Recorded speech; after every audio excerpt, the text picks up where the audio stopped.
several artifacts we call Pieces of Eden. Bits of ancient technology scattered across the globe.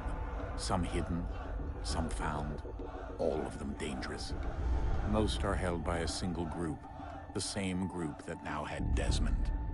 You know them as Abstergo Industries.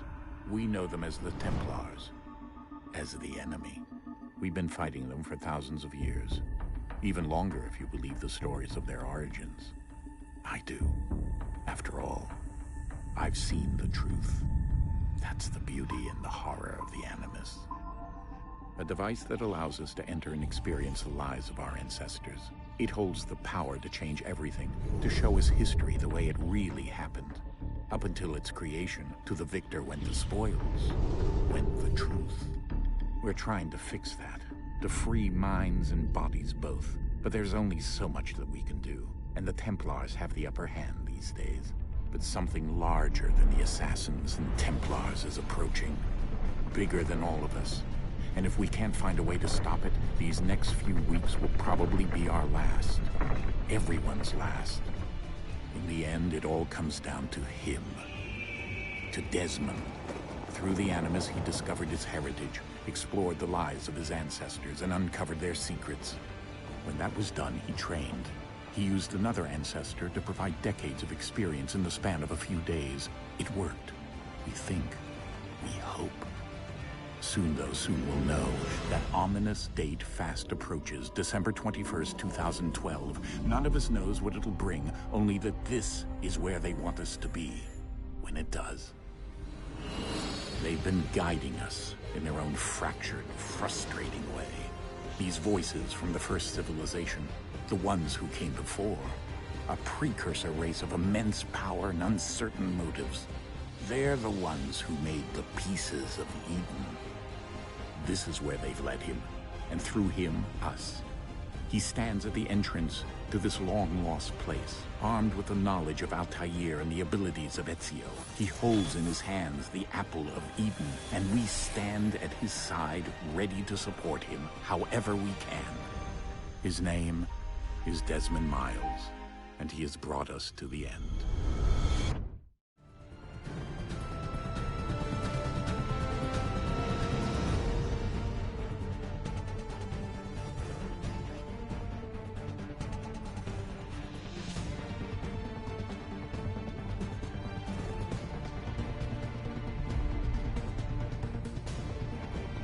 Hello and welcome to another stream of Assassin's Creed 3, continuing my annual playthrough with what I've called the Legacy approach.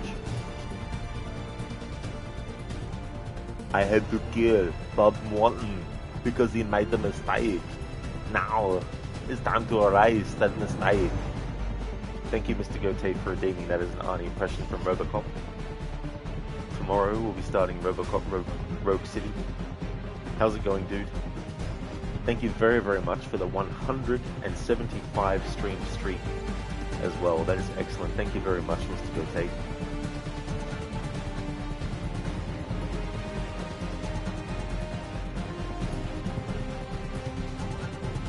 So the rules for this playthrough are that Connor cannot use the same move or weapon twice in a row.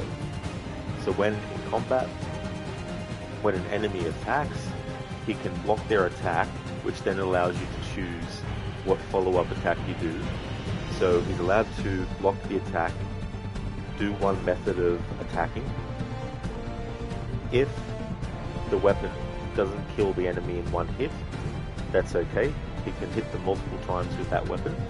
But once that enemy is killed with that weapon, when another enemy comes at Connor, he can block that enemy's attack, but then has to use a different weapon.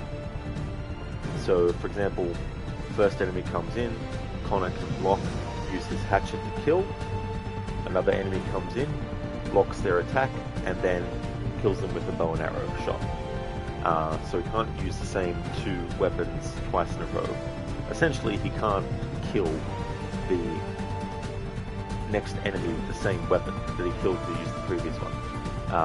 So it's a pretty tricky balance, having to remember that. That's why being able to block the enemy's attack at least helps my brain quickly assess, okay, I used the hatchet before, now I need to switch to this other weapon. as well. When it comes to the frontier, when and where possible must stay in the treetops when going towards an objective. It doesn't mean that I can't have Connor touch the ground at all. There is no spot in this game where you can just stay in the rooftops from every point of starting to every point where you want to go.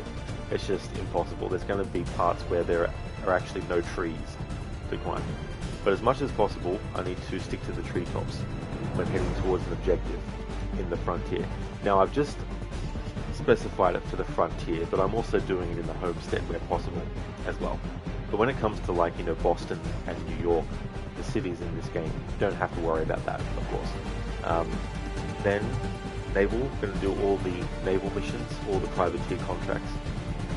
Going to do all the peg leg missions. Also going to do all the homestead missions. And fast travel is not allowed.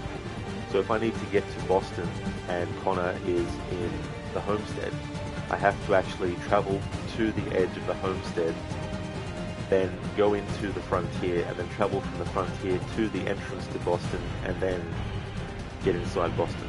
If I'm in New York and I need to get to the homestead, I need to exit New York.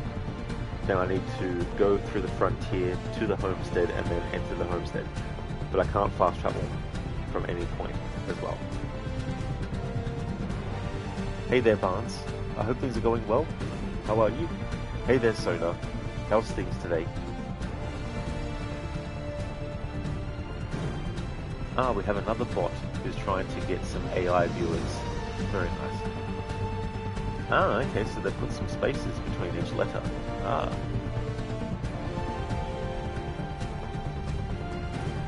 So let's go to blocked terms and let us add that.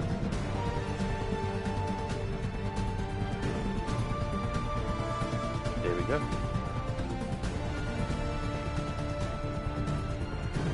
It's so funny with these bots because I never see them in very large streamers' Twitch chats pop up. So it has to be a bot that someone has set to seek out channels that have a certain amount of followers, is what I'm imagining, or viewers at any given time. And it's someone that is aware, of course, that people are blocking terms, and so they try to come up with other tricks to try and get the message through by trying to add spaces in between each letter, trying to sort of, like, you know, add some extra, you know, words and all that kind of stuff as well. So that's just another method that whoever's creating these bots has decided to do. Hey there, Keone. I hope things are going well.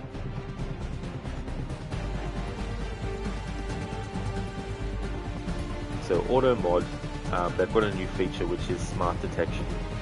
Holds messages based on your channel's moderation patterns. So if there's certain things that have been flagged in the past, then the auto mod will actually go, messages similar to this have been, you know, the cause for banning or have been, you know, detected. So anything that they try different can be detected too. Barnes, thank you very, very much for the 30 stream streak. That is excellent. 30 stream streak bazinga. That is a lot. Thank you very much, Barnes, for that. So we got past the point in the story where Connor finally gets the assassin outfit.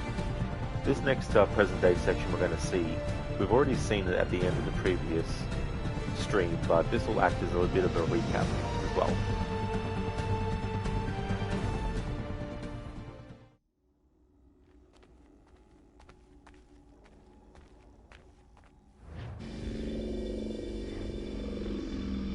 Welcome back, Desmond. You'll be happy to hear there's actually good news for once. Yeah? I've managed to locate a power source, and it's relatively close by. Up for a trip to Manhattan? Is it safe to leave?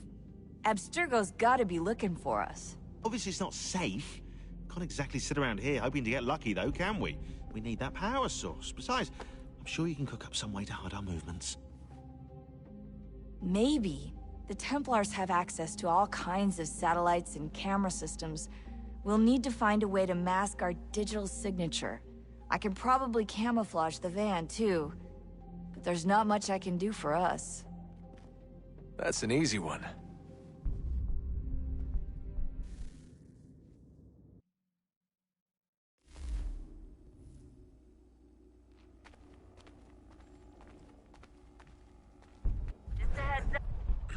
Local utility companies have assured the public that they're completely prepared for the upcoming solar maximum. Disruptions to service are expected to be minimal. If only they knew. What's this? A remote-operated camera. It'll provide us with a feed while you're on mission. This will let us talk to each other. We're almost there, so listen up. The artifact is in an office penthouse in Lower Manhattan. At this time of night, direct infiltration is going to get you noticed. I think we're better off having you drop in from above. What do you mean, above?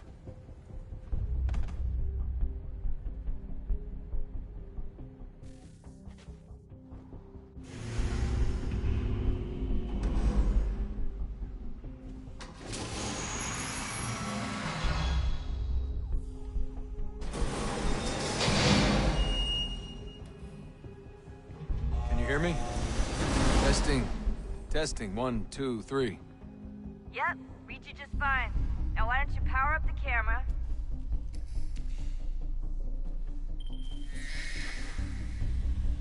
I've got pictures.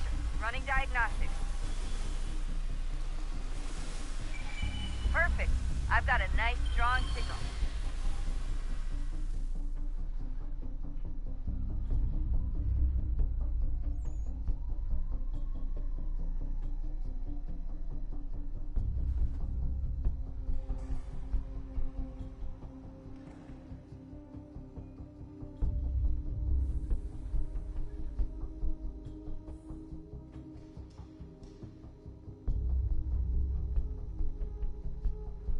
So now you just noticed his posture must be due to keeping his backpack on while he's on the machine. Yeah, that's actually a weird thing. Like, you think he'd take his backpack off when doing that.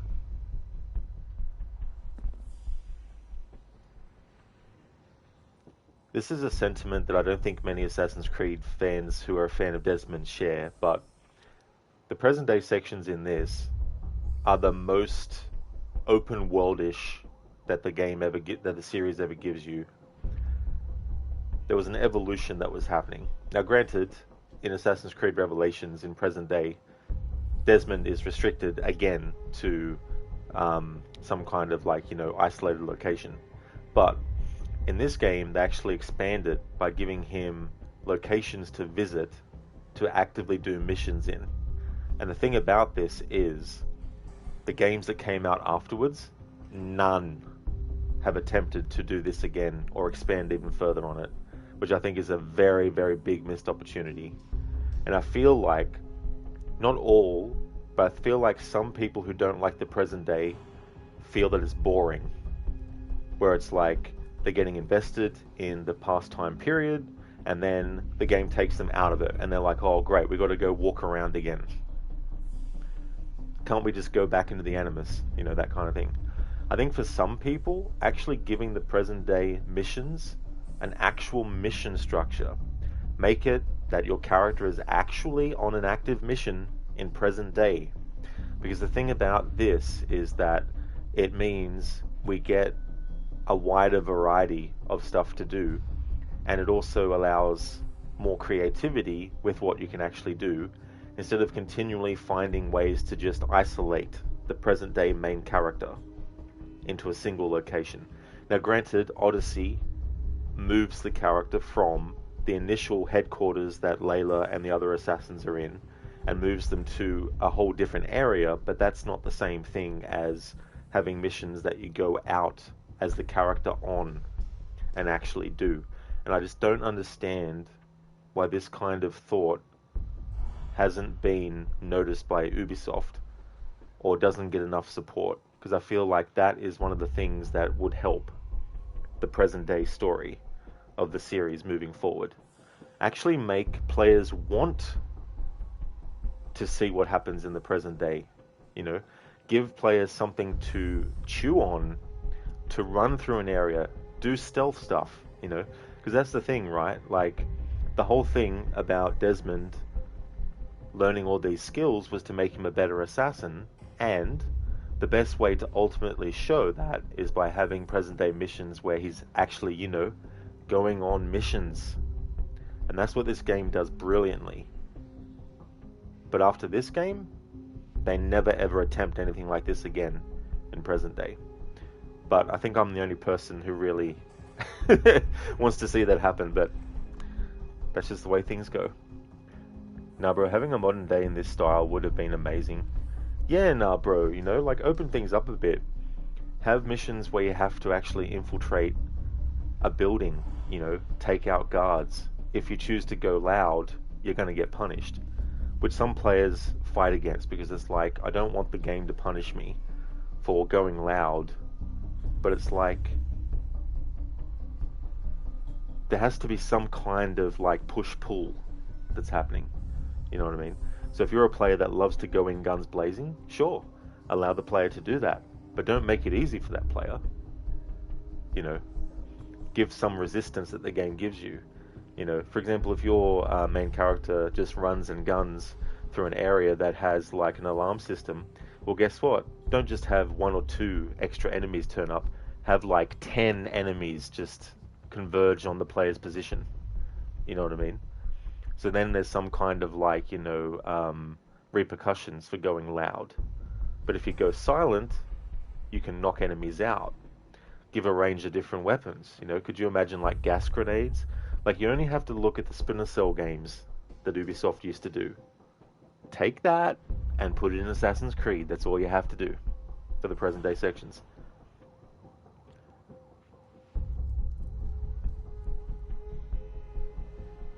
I went to the doctor and told the nurse I got bit by a wolf. She said, where? I said, no, regular. Thank you very much, Dr. Darling, for redeeming that as a Bane impression. Thank you. I like that one. I went to the doctor and told the nurse I got bit by a wolf. She said, where? I said, no, regular. Thank you very much as well for the 250 stream streak. That is great. Thank you very much, Dr. Darling, for that. And you'll be happy to know that Call of Cthulhu is on the schedule. So Thursday and Friday, I'll be playing that game. Because I felt in the mood to play it. I was like, perfect time slot, perfect way to put it into the schedule. Now, bro, you think it's because a lot of game devs are trend chasing, catering to the majority of modern day gamers, which kills the diversity in terms of types of games? Yeah, you know, like, I feel like there's a game for everyone, and there's a player for every game, you know, and people have, you know, very sort of like specific ideas of what they want and all that kind of stuff, which is fair as well. But when you have like potential to do stuff, it's just a shame when that doesn't even get attempted, you know, because they really didn't know what to do with present day once this game was finished. Because they had the pressure of, we need to keep releasing an Assassin's Creed game every year, they also had the added pressure of, what do we do for the present day? Now, don't get me wrong, what they introduced in Black Flag with the Sages, technically that gets introduced in this game first. But that whole thing is interesting, you know, and I like that. But there's so much potential to have these kinds of missions, you know, in a present day story. And they could have had that with Odyssey, with Layla. There's actually a mission that Layla goes on with the other assassins, but guess what? We only get to read about it, which is boring. Let us play the mission. See what I mean? It's like, imagine someone describes to you this great scene that happens in something, but you never see it. You just get told about it. It's like, that's great and all, you know, books, people read it and their own imagination imagines what it looks like. But in a video game, imagine being able to actually play sections like that. So that's the kind of thing that they could have actually done, but they didn't want to do that. Dr. Darling, you have to add a Cthulhu Jam emote. Well, I would like to actually add a Edward emote, but I don't think I can get like an animated one though. No, bro, it's like when Rocksteady butchered Arkham with Suicide Squad because everyone loves looter shooters, apparently. Yeah, that's the thing. Like, you have franchises that really work well as one thing, and if you want to do something different, sometimes it's better to just do a spin-off, or to just do something that's not even set in the same universe. Just basically be like, right, we're just going to do this kind of genre of game. And what they did with Suicide Squad, like, personally, I don't really have much interest in Suicide Squad as like a group of characters, really. You know, like I saw the first movie that they did, and this is from someone who never read any of the comics, but I thought the movie was okay, but it's not like I'm saying it's the greatest movie ever or anything like that. It's probably considered a terrible comic book movie, but I didn't mind it. But then again, I've only watched it once. I haven't gone back to it. So you get things like that. And so the whole thing about Suicide Squad didn't really interest me that much as a game. It was interesting, the idea of the Justice League members becoming corrupted. I mean, that idea is fine. But I don't know. I feel like it would have been better to do a Batman Beyond game, or just do a game with any other of the characters as well, to make things a bit different.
Oh, no, hold still. That's a lovely view.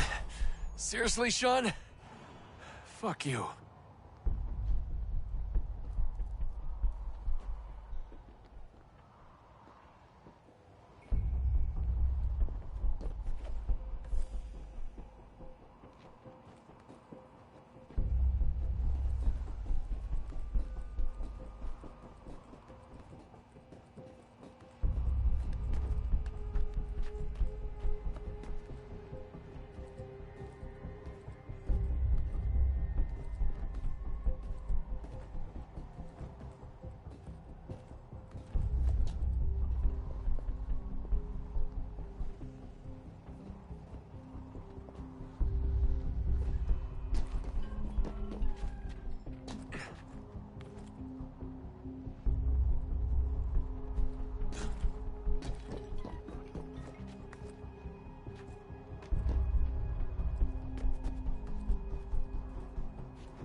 Jesus. Look on the bright side. No security to worry about. And on the not so bright side, the slightest misstep means you're effectively paced. Shut up, Sean.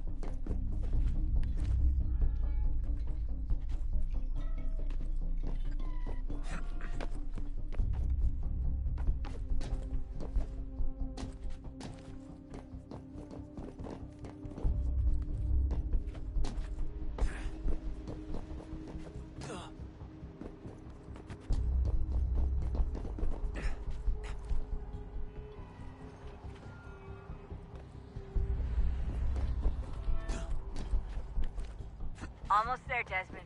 Once you reach the top of the lit-up crane, you should be high enough to make the jump. Should? It'll be fine, don't worry. Well, you might want to worry a little. I'm pretty sure she was high when she was running the numbers.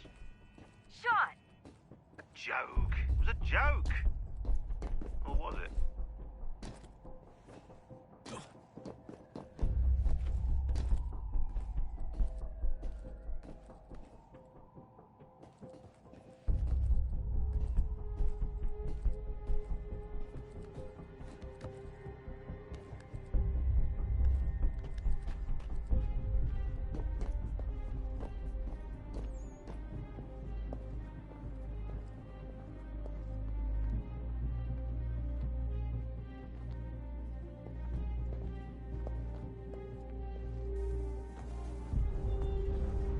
Jump when you're ready, but wait for my signal to open the chute. Timing's really important here. Too soon or too late, and you'll miss the building.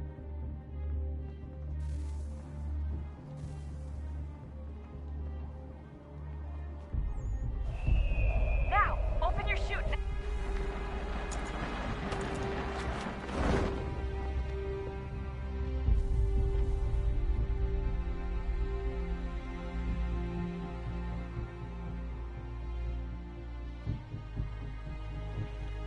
Okay, so we're going to meet Daniel Cross, who's actually a descendant of Nikolai Orlov, who will be playing as in Assassin's Creed Chronicles Russia.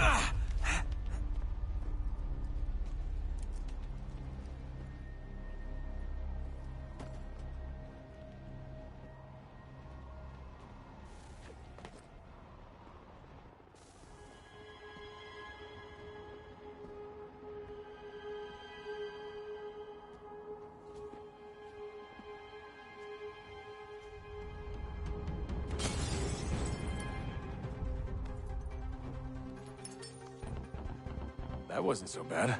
So, you must be Desmond. Not exactly what I expected, but I guess your kind doesn't have many options these days. Who are you? Ask your father. Now give me that. I don't think so.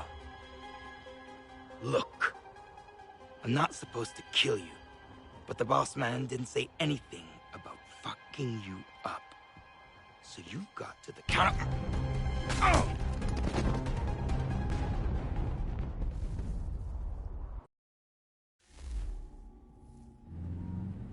Shoot first. You can talk over the corpse as much as you like. So who the hell is Daniel Cross? Believe it or not, he used to be an assassin. The assassin, the way I've heard it told, but it turned out he was a sleeper agent for Abstergo, programmed to infiltrate and destroy the organization. How did he know you were there? We could be compromised. They must have caught me snooping inside their network and sent Cross to see what we were after. If they were aware of our current location, we'd know. Though, I will say this. It doesn't bode very well for future expeditions. I've set up some cameras topside. If anyone shows up, we'll see it. I'd suggest you go see about finding a socket for that power source. Or we can return to Connor if you prefer. All the artifacts in the world won't mean a thing without the key.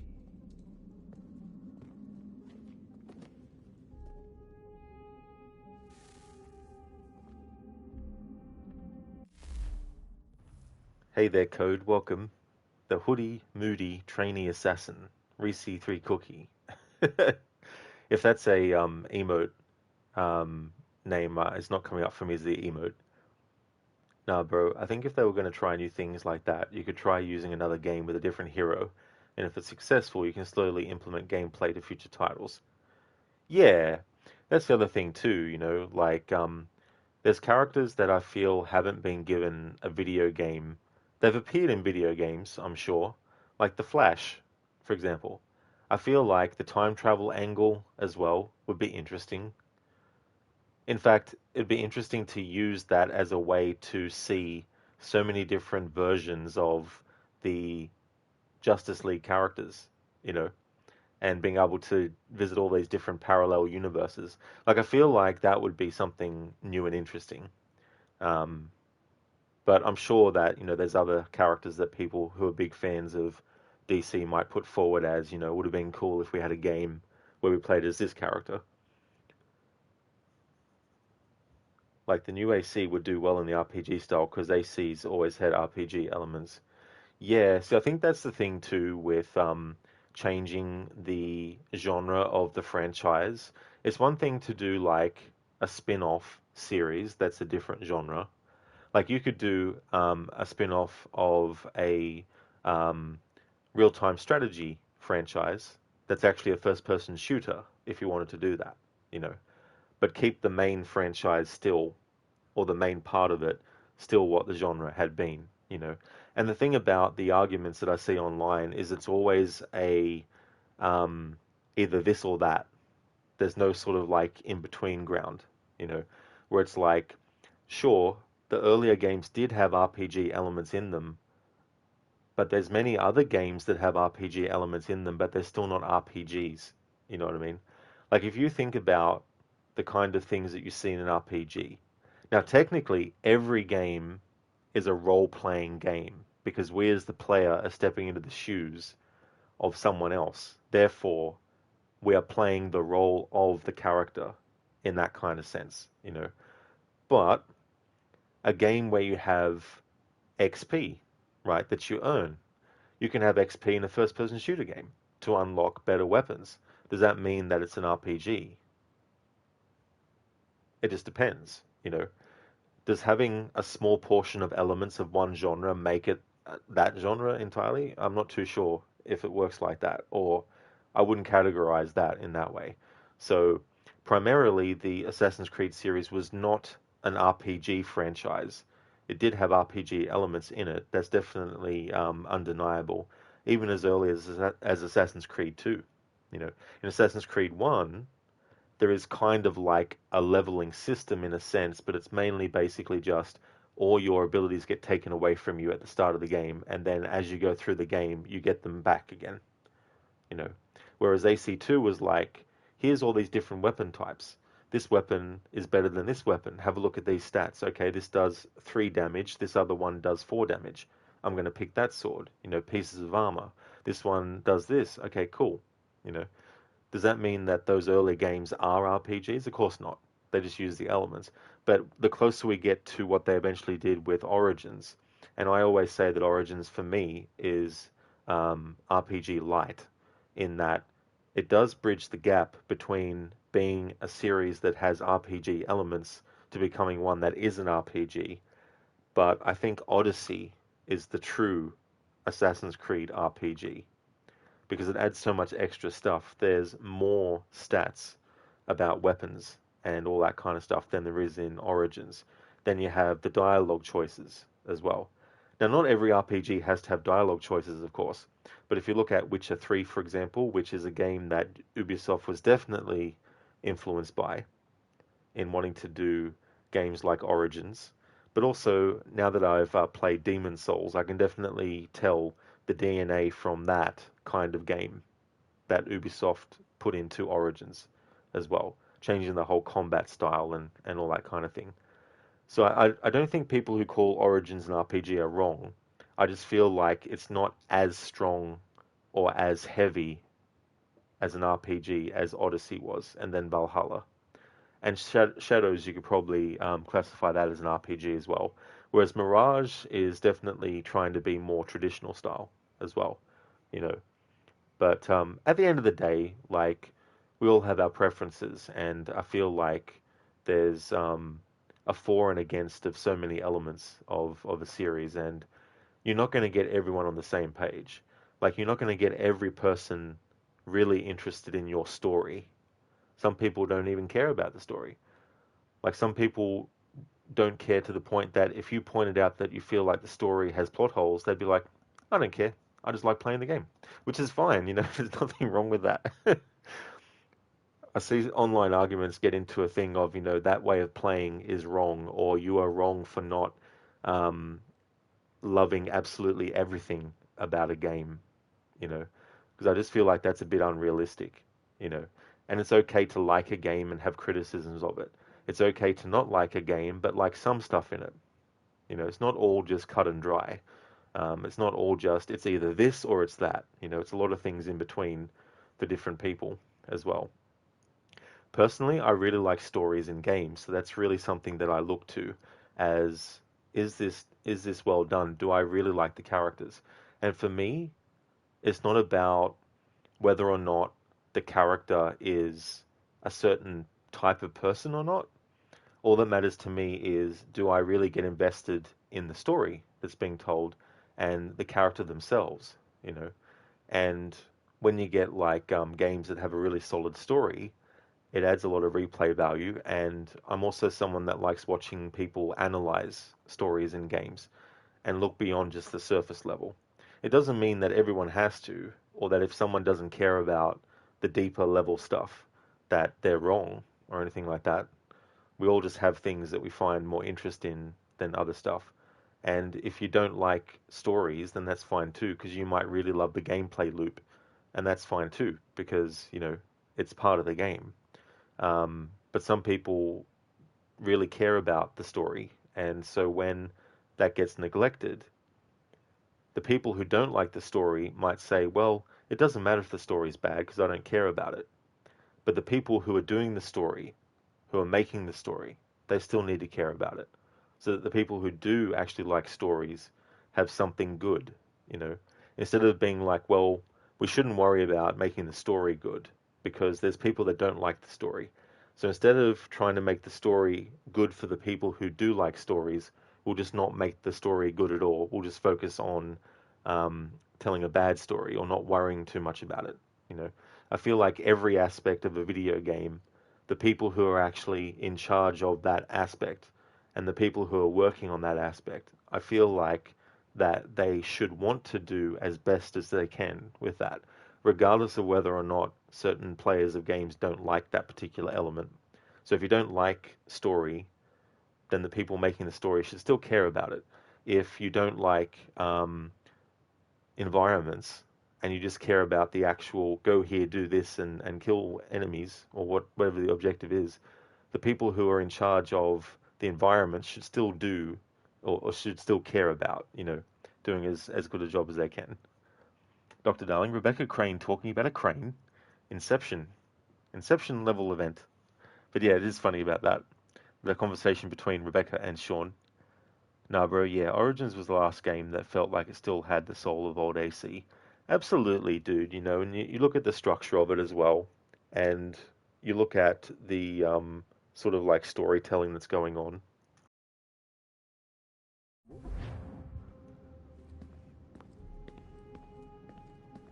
But they were just like, we want to change things to be a different direction.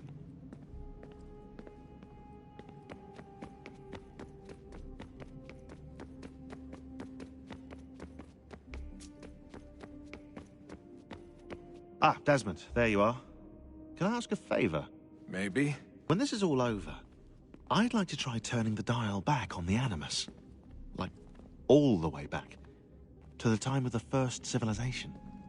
You think it would work? There was no real loss of fidelity when you visited Altair. Then again, that was about 1,000 years ago, and I'm looking at going back at least 70,000 more. Sure, I'd be up for it. Be interesting to see what things were like back then. Excellent.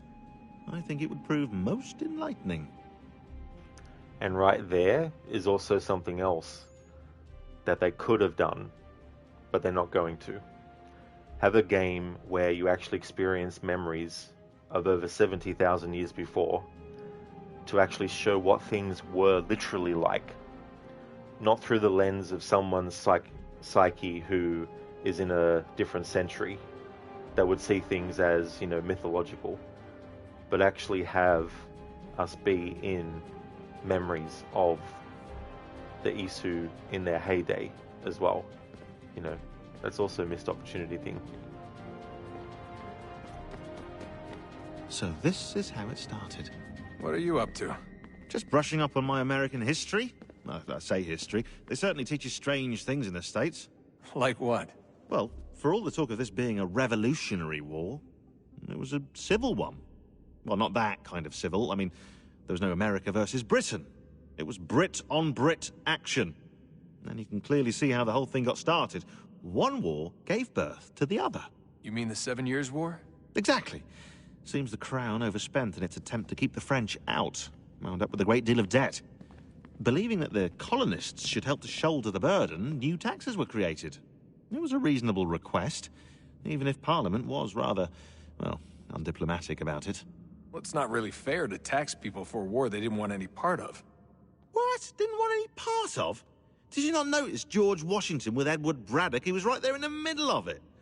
So here you have the Crown spending who knows how much money to secure a place for the colonists to thrive, and then, when they ask for a little bit of help... Right, look, think of it this way. King George and the colonists, they all go out to dinner, right? And when the bill comes, George asks for them to kick in and pay their share. Fair enough. But keep in mind, he's been taking them out to dinner gratis for decades now. But the colonists, oh no, they insist they only had a glass of water and a side salad. Never mind the table's full of half-eaten food and empty bottles of wine. Now, when the king points this out, what do the colonists do? Oh, they flip the table over and they storm out the restaurant. probably intending to return later and burn it down. You left out the part where the king pointed a gun at the colonists and asked them to cover dinner for everyone in the restaurant. Right, yeah, interesting take. If he pulled out a gun, and I'm not sure he did, it would only have been after the 100th failed attempt at getting them to pay their fair share. But how do you define someone's fair share? Oh, well, with a war, apparently. Something about what they introduced in, I believe, Assassin's Creed Revelations, at least when it came to the main character walking with another character, where once you were locked into the zone next to the character, you could just let go of the movement controls and the main character would follow the other character. They bring that, of course, into this game as well, but there's just something about it that has always felt like it was unnecessary, but there was also a logical reason why they would add something like that as well. It's kind of very tricky, and in this part, for example, when you're listening to Sean, because he moves around a lot, sometimes if you're close enough, you'll get locked into that sort of like vacuum of walking with him, but it kind of makes it feel disjointed in a little bit of a way what's actually being said as well, and the character like ends up getting too close to the point where it looks like the character models are trying to stand on top of each other, you know, all this kind of stuff. Now, I don't know what's going on underneath the hood, so I don't know what kinds of, you know, programming has gone into it and all that kind of stuff, but it kind of makes me wonder, like, what is the zone circumference around the character? Like, if I'm this far away from Sean and he starts moving and he's talking, obviously Desmond isn't going to start walking in step with him, right? But once the character gets close enough, I wonder how many when other they're talking, places like this exist. There are dozens of them, all over the world. And somehow no one's ever found one before us. I don't think that's true. Oh? When I was at Abstergo, Vidic talked about silencing discoveries made by non-Templars. And I'm sure Abstergo has dug up plenty. The things they must know. Regretting throwing in with us? No. Just looking forward to when we can finally trounce those bastards so I can dive into their archives. Oh, I think I found a lead on another power source. Later, Desmond. I'm in the middle of something very important right now. Just, that's a rule. Just follow that as a rule.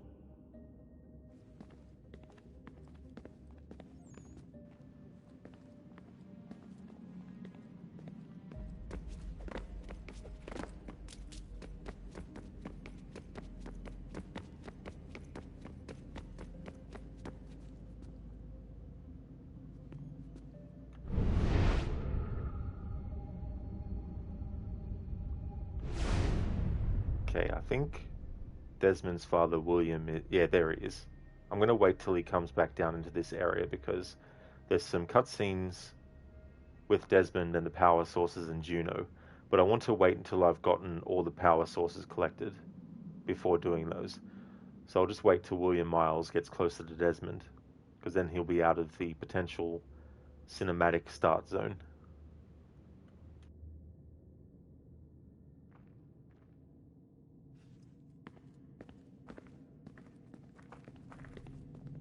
Son, I owe you an apology.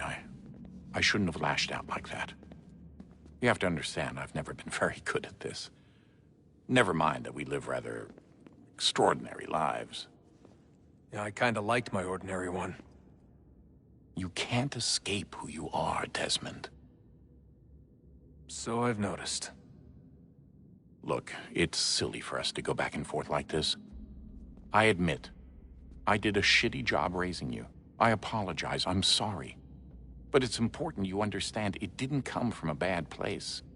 You're my son. I love you. I guess I was so busy trying to make sure nothing bad happened, I didn't consider the consequences. Truce?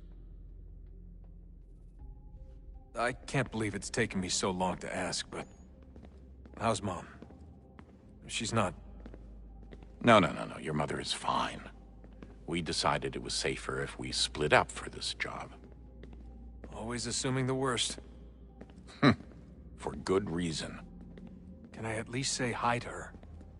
I'm sorry, it's too risky. Maybe when we're done. Right. When we're done. That is another missed opportunity as well in this series. Like, there's so many. You could make like an hour or more video about how many missed opportunities there are in this franchise, but another missed opportunity is the character of Desmond's mother. We never see her, or even hear any, like, you know, journal entries or anything from her character.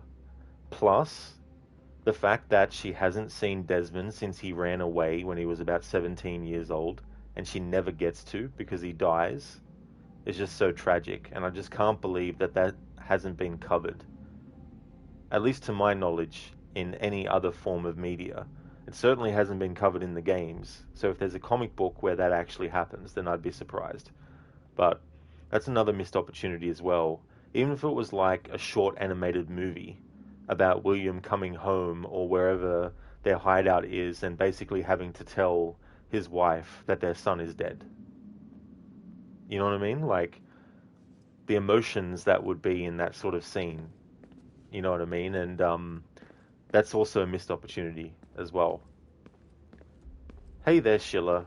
I'm doing really well, thank you, dude. Just sort of like pointing out some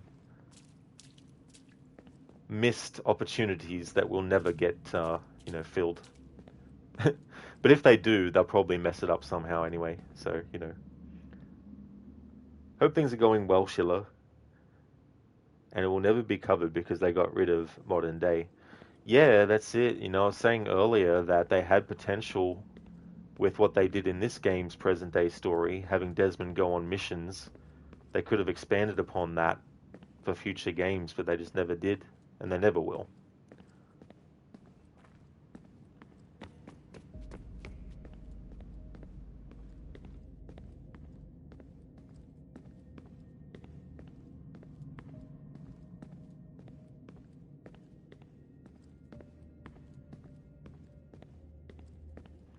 Something else that I would have loved to see is, what do the assassins do in present day as part of an initiation? Surely they don't just go, "You're assassin now, good luck." Now granted, with Desmond it's different, because obviously he doesn't get the chance to be given some kind of, like, you know, official initiation ceremony or anything like that. I mean, we've always been able to see certain things in the past time periods, but we've never seen the present day version of that. The closest we actually get is the DLC, The Lost Archives, for Assassin's Creed Revelations. However, a lot of what is shown is kind of like a mix between sci-fi but also symbolic as well. We see these sort of like structures with the assassin logos on them lined up on either side of an aisle to imply that they're other assassins that are welcoming the new recruit, right? But we've never actually seen what the assassins in present day do. Like, it'd be cool to see them actually do that kind of scene and what they actually have, you know. So that's also something else that would be good to see in present day. I can't believe it's taken me so long to ask, but how's Mom? She's not... No. Your mother is fine. Okay, so this dialogue We decided it was plays safer again. if we... Hey Ironhide, to whoever stole your camo jacket and your flip-flops, you can hide, but you can't run. That's a great visual as well to think about. Very nice, Ironhide. Schiller, you can see them taking an oath in their assassin community, but that's just speculation. Yeah, you know, and I could see them, you know, also keeping, you know, saying in Arabic, the "nothing is true, everything is permitted" as well. I wish I could actually say what it is, how it's said. I'm not even going to try without it in front of me to try and phonetically say it. Like we get that in Assassin's Creed Brotherhood with Ezio when he gets officially Well, when he becomes officially an assassin.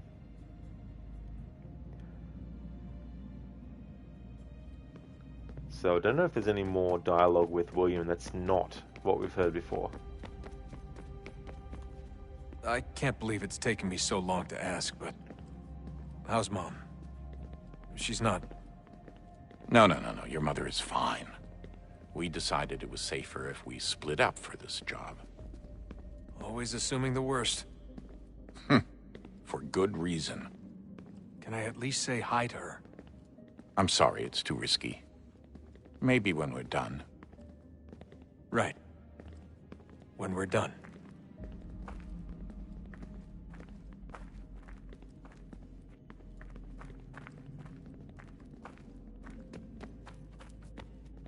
I just remembered we do actually hear Desmond's mother's voice in Assassin's Creed Revelations when you do the Desmond's journeys. So I forgot to mention that part. I said that we didn't even hear her voice, but we do, but it's only a very small appearance.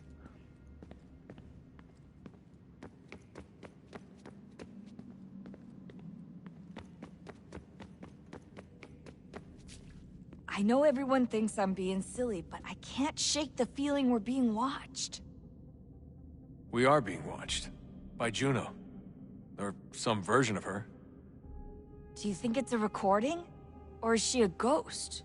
Or something else? Is she talking to us the way Minerva talked to Ezio? No clue. I mean, who knows what else they were working on down here? There's still so many rooms we don't have access to. But do you think she's like literally down here, waiting somewhere, still alive?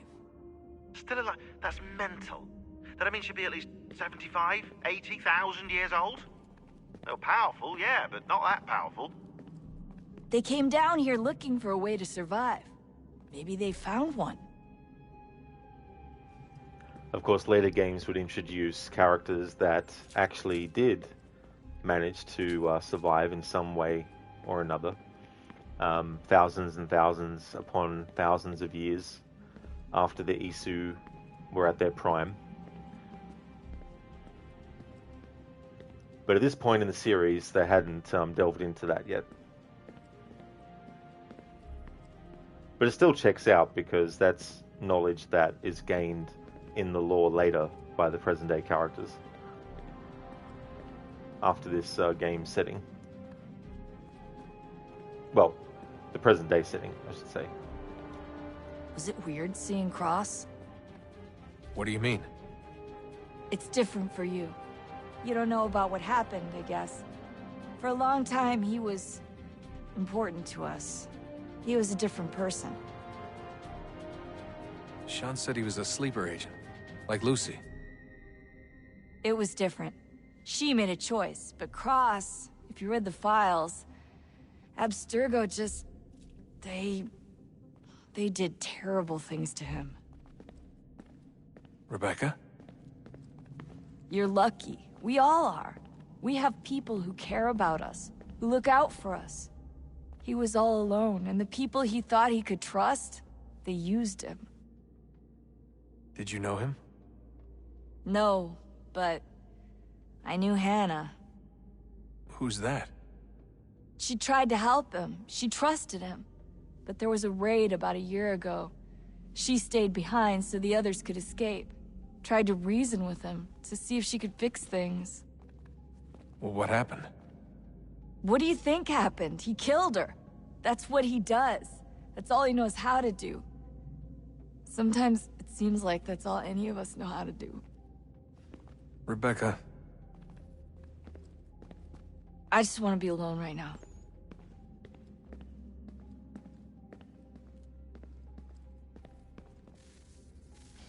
Good luck, Desmond. These are troubled times. The already uneasy alliance between the Crown and its subjects frays. And behind them both the Templars plot, pulling strings and moving pieces. History dictates they seek order through control. But how will they affect it here? Who supports them? And what conspiracies have they already spun? All these things I must determine. For only by knowing my enemy can I hope to stop them. Connor! Spare a moment. Of course. Have a look. What is it? A Xingbao, or rope dart if you prefer. One of the many plans given to us by Xiao Yun to... Sorry. We'll have to work on this.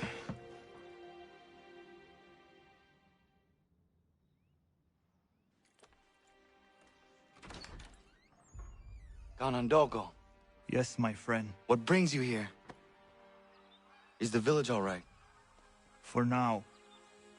What do you mean? What has happened? Men came, claiming we had to leave. They said that the land was being sold, and that the Confederacy had consented. We sent an envoy, but they would not listen. You must refuse! We cannot oppose the Sachem, but you're right as well. We cannot give up our home. Do you have a name? Do you know who is responsible? He's called William Johnson. Where is Johnson now? In Boston, making preparations for the sale. Sale! This is theft! Connor, take care. These men are powerful. What would you have me do? I made a promise to my people. If you insist upon this course of action, seek out Sam Adams in Boston. He'll be able to help.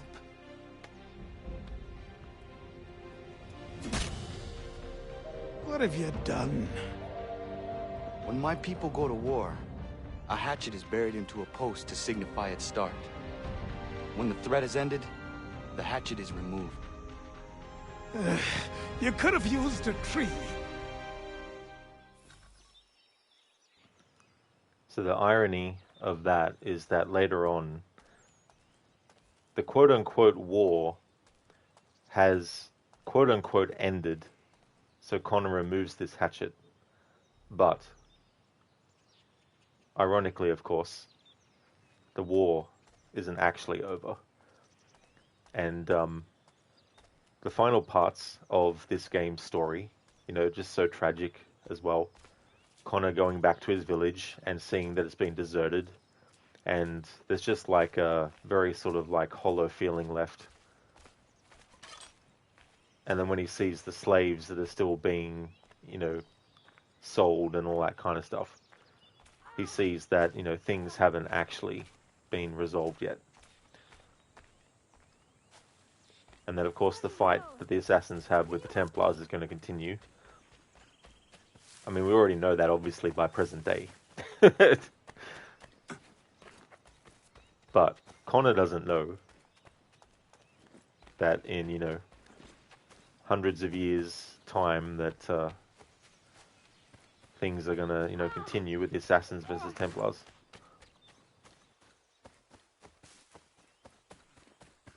Bloody hell! Can you help me?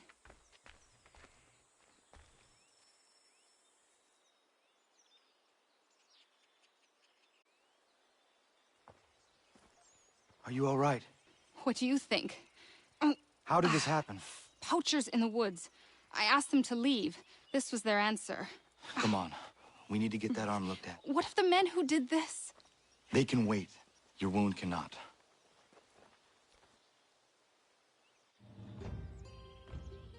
You be able to make it to the house? Yes. I think the ball took only flesh. And what is your name? Miriam. Do you live nearby? I don't have a home per se. I took to the frontier when I was a young girl. I've made my life out here ever since. Living where the land makes it easiest. Not a common choice for a woman of the colonies. No, it's not. But truth be told, it was this, the convent or the brothels. I prefer the open air.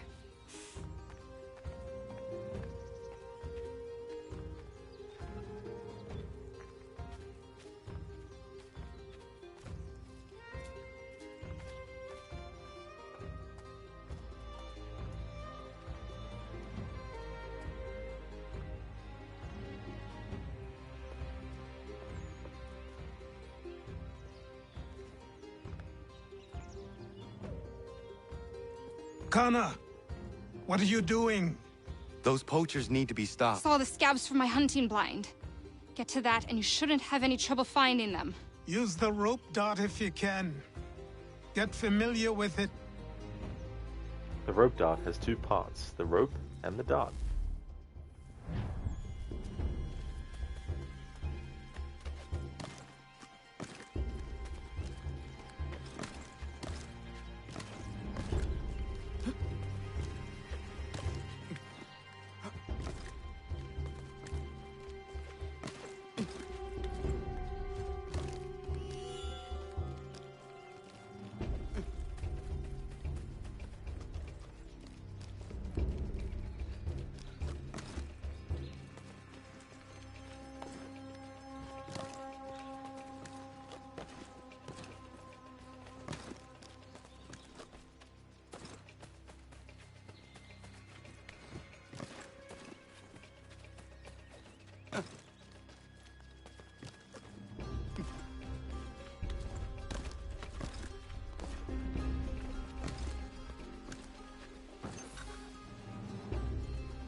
Hey there, Dreadnought. Welcome. Parkour. Absolutely. Tree running. How's things going, Dread?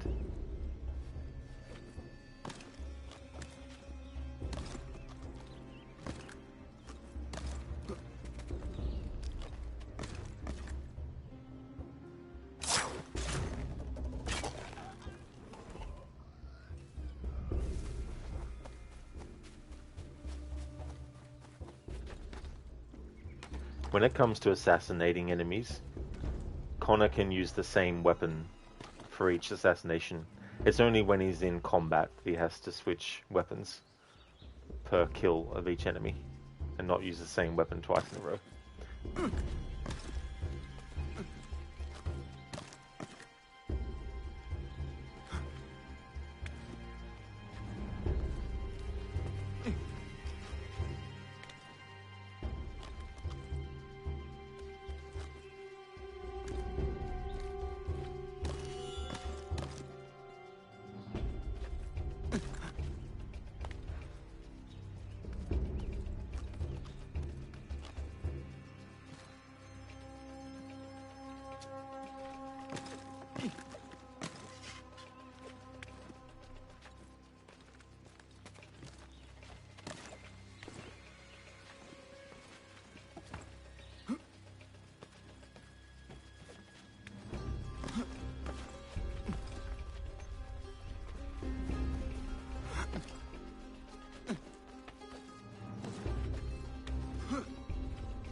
Alright, so this is as close as traversing the trees alone will actually get me to this target, so I have to use the ground now.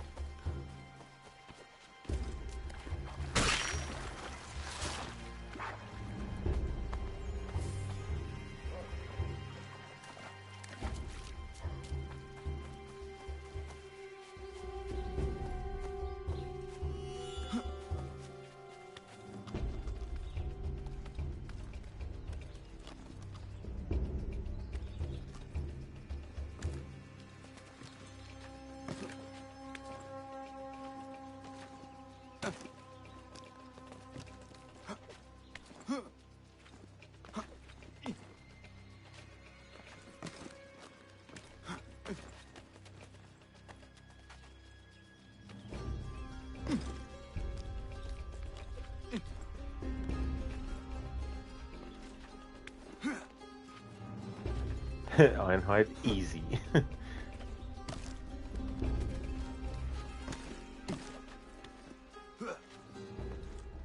William Johnston's opening up some of that Mohawk land we purchased for free hunting soon. Might be we make a good haul up there. I hear too.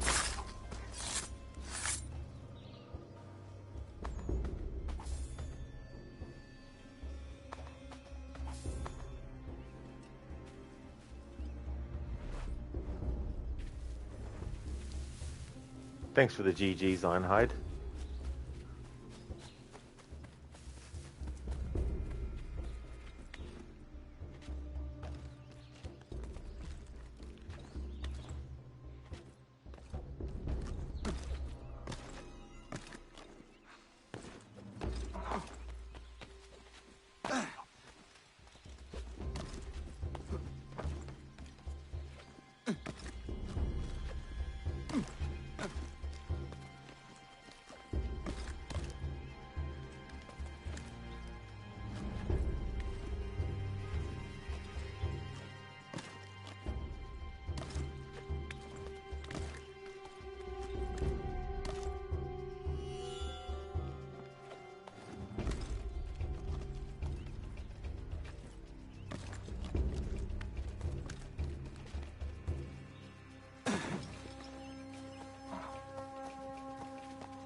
Oh no, Ironhide. Rogue is the game in the series that I absolutely hate and never ever ever want to play ever again. Once was enough. I don't see the point in playing a game I hate.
Alright.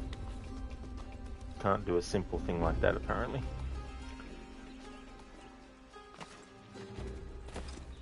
Alright. It's impossible to only use treetops to get to every single spot on the map, so...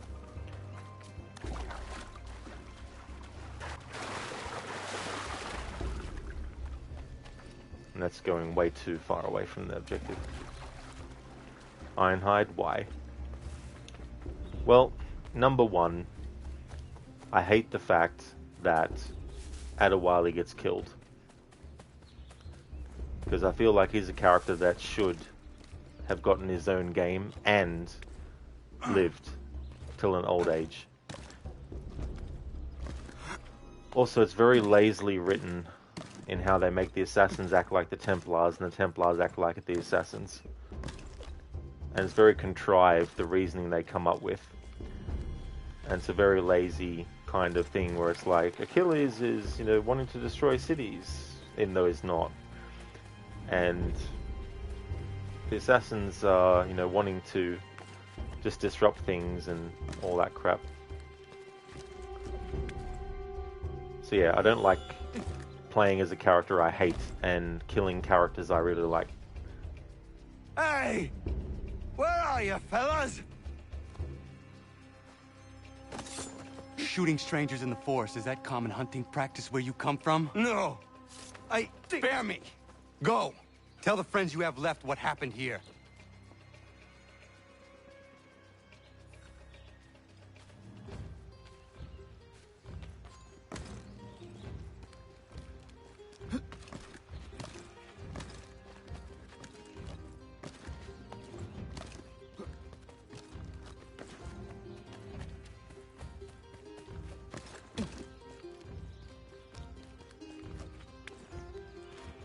Dr. Darlingrod celebrates AC Rogue every year by not playing it, and sometimes on April Fool's Day playing the intro to it. As in, like, just getting a YouTube video of the intro. And to celebrate its 10th anniversary, I had Arno wear Shay's outfit and just die over and over and over again.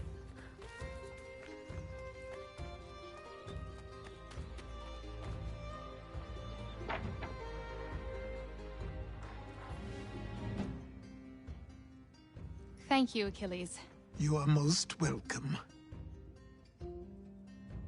Why did those men attack you? It's no secret this land is full with game. I spotted the trespassers en route to request permission to hunt here myself, and suggested they do the same. The bounty of the forest is not mine to give. It is your right to hunt on this land, but I would appreciate you trading your surplus with the others. Very well. I accept.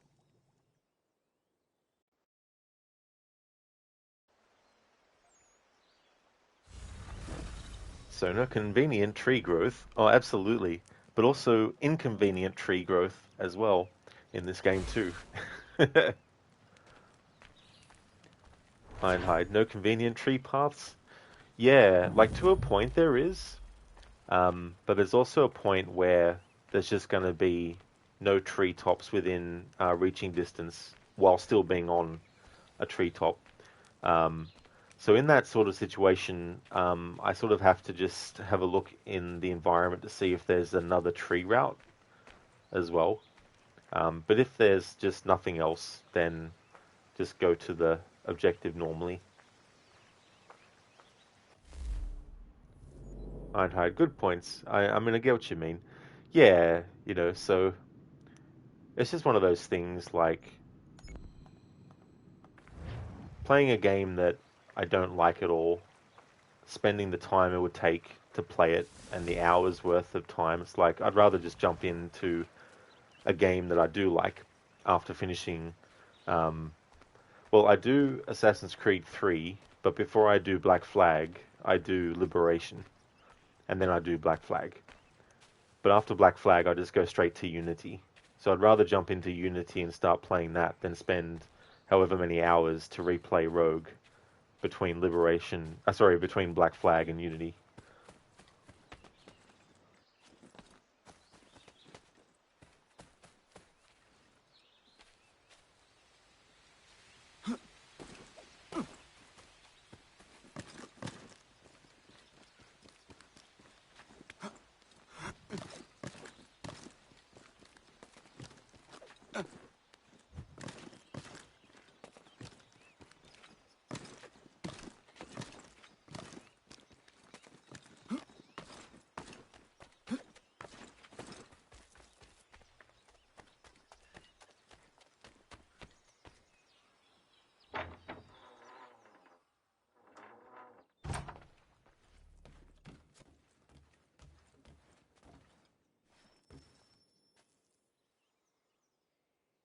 Connor, it has occurred to me that the times we live in will be looked upon by future generations with a certain degree of scrutiny, no matter the outcome. With that in mind, I think it valuable to record the goings-on around the homestead. A true log of how people lived during this time of transition. Something to help color the portrait. What do you think? When I find a moment, I will try. Very good.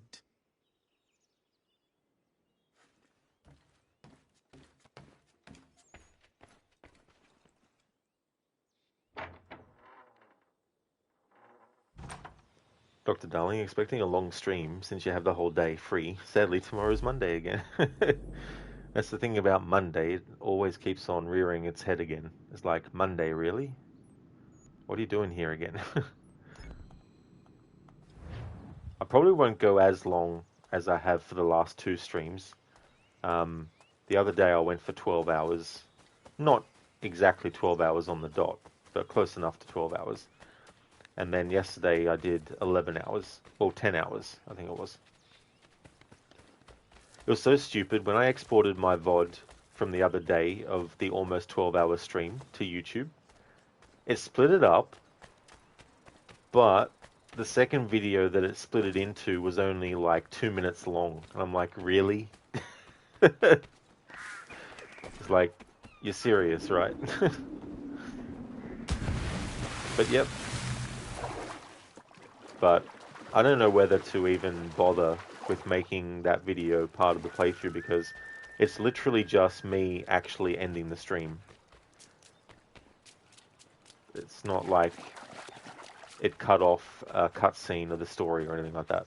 So that's one thing that's not too bad about that.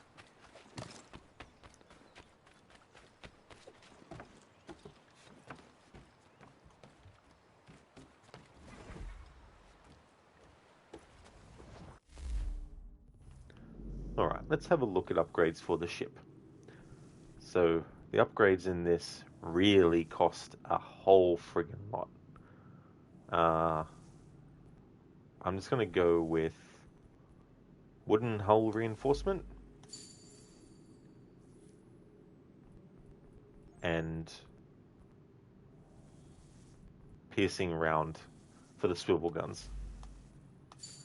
That's a big chunk of money already. I don't have... Well, I've got enough to get the extra cannon, so I may as well grab that. There we go. I mean, technically, this is really all the upgrades that I need. All other things I can get through all the naval stuff without worrying about.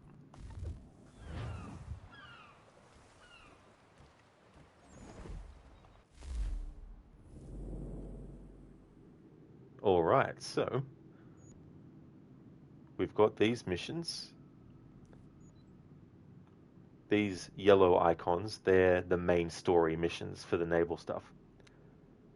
You don't actually have to do all of these main naval missions either, which is funny because the main Templar target that you actually kill, Nicholas Biddle, the game doesn't require you to kill him. You can literally skip all the main story naval missions and assassinating him and just do the other main story missions, and then you'll still be able to finish the game. But yeah, for this playthrough we're doing all the missions, all the naval missions.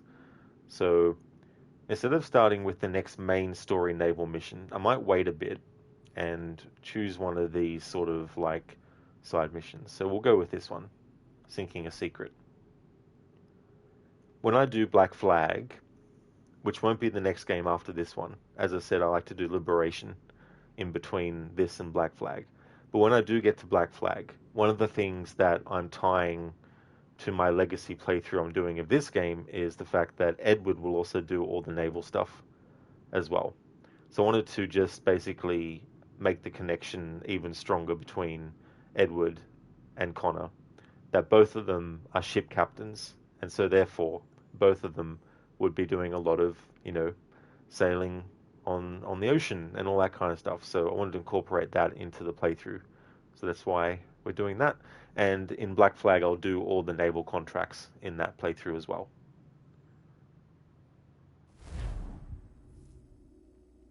These also jump around in years, so I'm not worried about timeline order for these naval missions.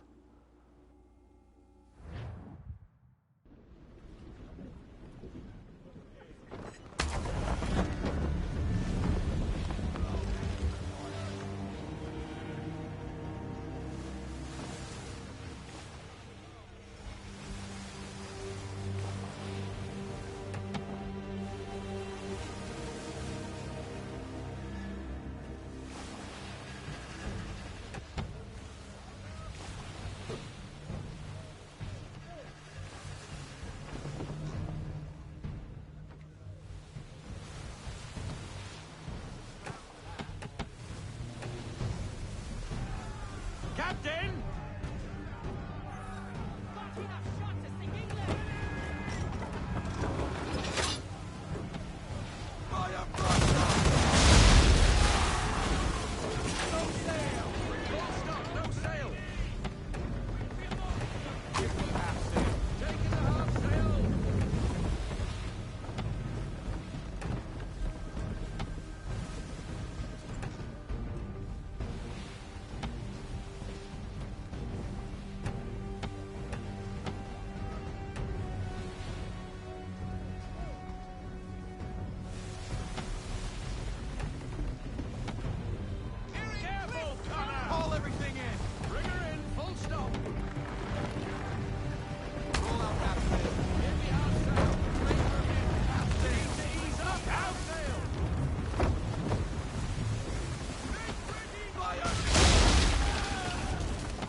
On the starboard side, Captain!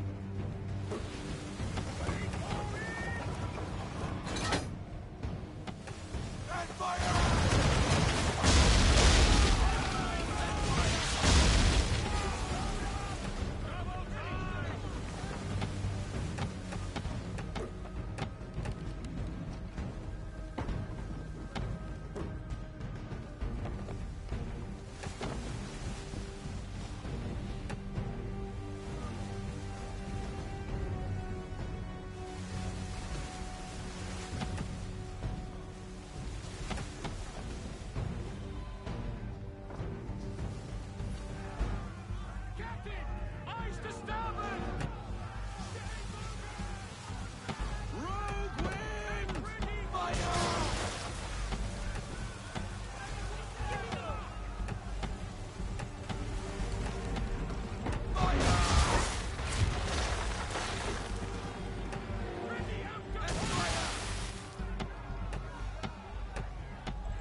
Fire!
That was one of the naval missions where there wasn't any, like, dialogue between Connor and Faulkner.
It's a shame that they don't give you any money for doing these naval missions. That would have been really good.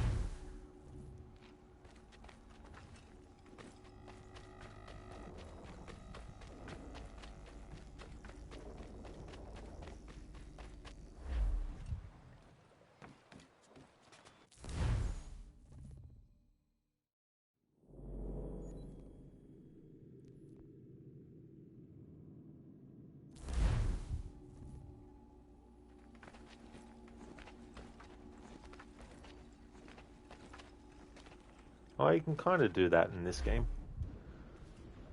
The usual shuffle I like to make the characters do. It's just you can't make it look the exact same with the elbows moving side to side as it gets done as well.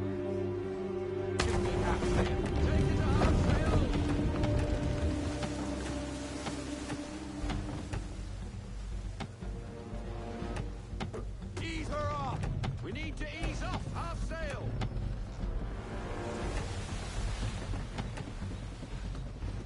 Ready up to fire! Negative, I want everything! Fire everything! Full sail! Fire! On my fire! Fire! Can't be done! Not fire! March! Fire!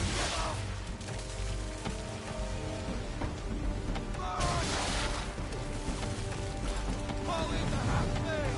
Half sail! Full sail! Fire! No, get that wind! Sorry, sir! No captain! And fire! Ready up to fire! Fire! Watch out on the port side! Fire! She's going down! Fire! Fire!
One of the things that was wise in Black Flag with the naval is to actually have the camera pulled back further from the ship to give you a better view of around the ship.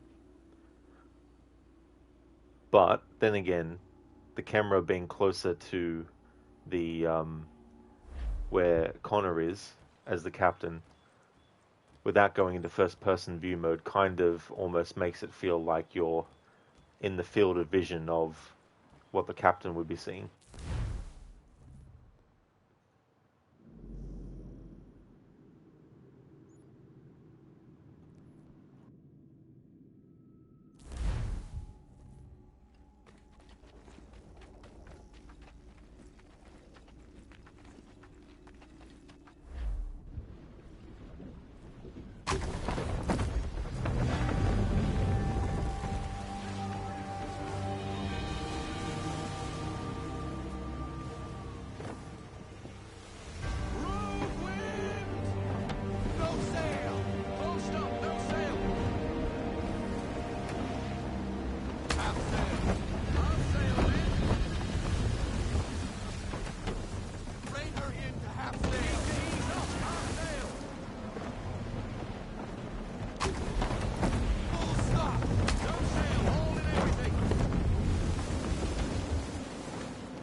half sail! Slow it down! I want every sail!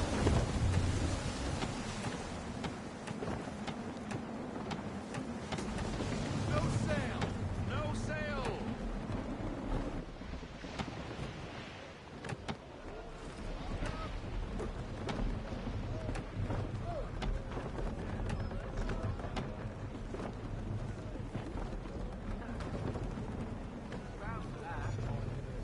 Rogue wind! Roll out half sail. All in full sail. Let's fly full sail. Receptacle.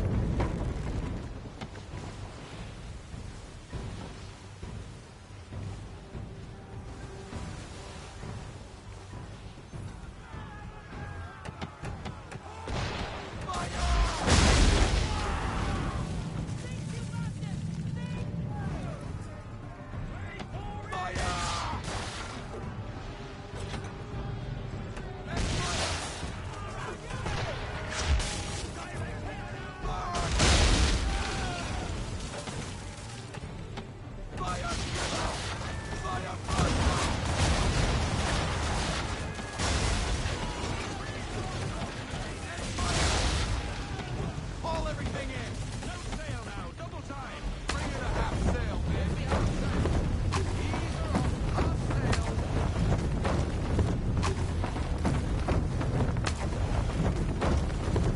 Full stop. No sail.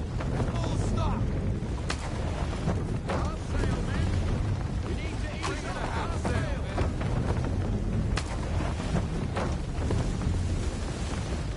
No sail.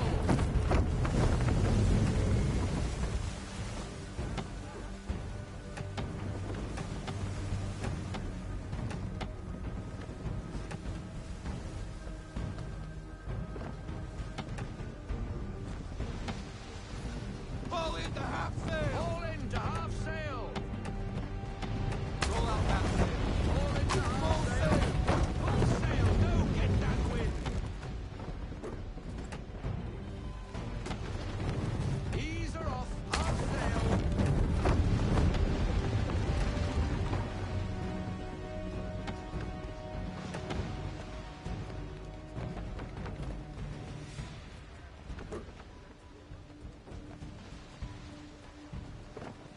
To half sail! Haul into half sail! Give me half sail! Give me half sail!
a doubling up music glitch has occurred.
Alright, that's all the naval missions I'll be doing for now, that is. Also, this content here, the ruins at Cerros, this is something that was originally DLC content, and the original version of Assassin's Creed 3, if you didn't secure this content, then you can't access it anymore. But the remastered version has it bundled already automatically. I'll be doing that mission as well, because it's been a long time since I did. It's not actually a peg leg mission, but I'll include it nonetheless.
So the map can be confusing in this game.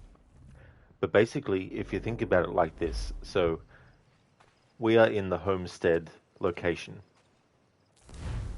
So when you go to the map, it's going to show you all of the homestead area. Zooming in will, of course, zoom in further onto the map. But if you zoom out, and then again, you'll then get this view. And so if you were to fast travel from the homestead to Boston, you would then have to zoom into Boston to then open up the Boston map to then see the fast travel points as well. So in this playthrough, I'm not allowed to use fast travel. But what I can do is, in the homestead location, when I have an objective that is in the frontier, I go to any exit point. So this one or this exit point, and then that will put me into the frontier map, which isn't the same as fast traveling into the other map. So going through here will technically teleport me to a different spot, but it's not fast traveling to a direct location.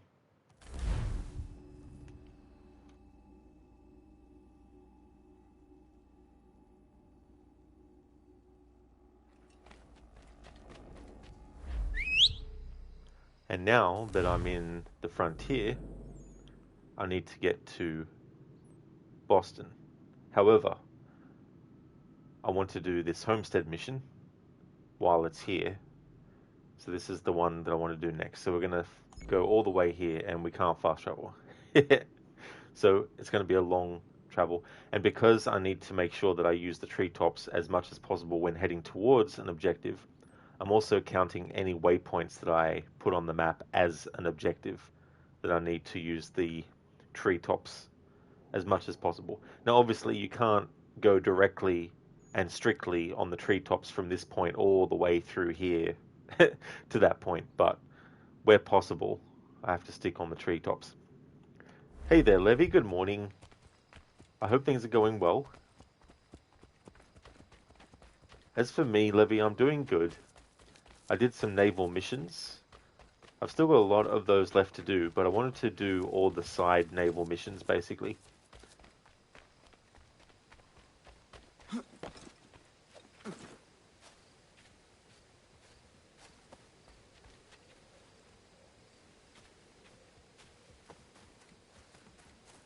How's your morning going, Levy? Hope things are going well. You're okay. Allergies absolutely kicking your ass. Ah, damn. Those allergies, I absolutely hate them myself as well. It's always getting in the way of stuff too, as well. I hope that you get some relief from your allergies and that they go away. It'd be great to have permanent allergy loss, but unfortunately, we haven't got to the point where we can permanently stop it.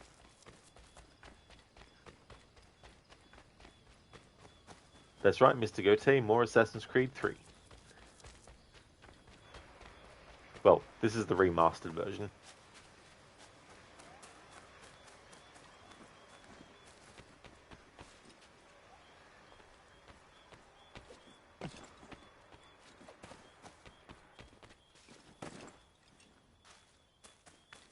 Exactly, Mr. Gote. Yeah, just erase allergies.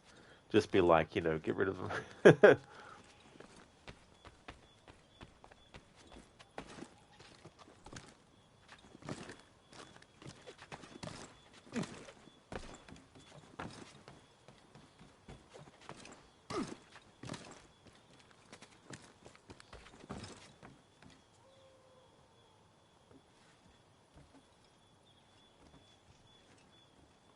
Okay, we've reached a dead end with the treetops. Hey there, Coffeeton. Welcome. Hope things are going well.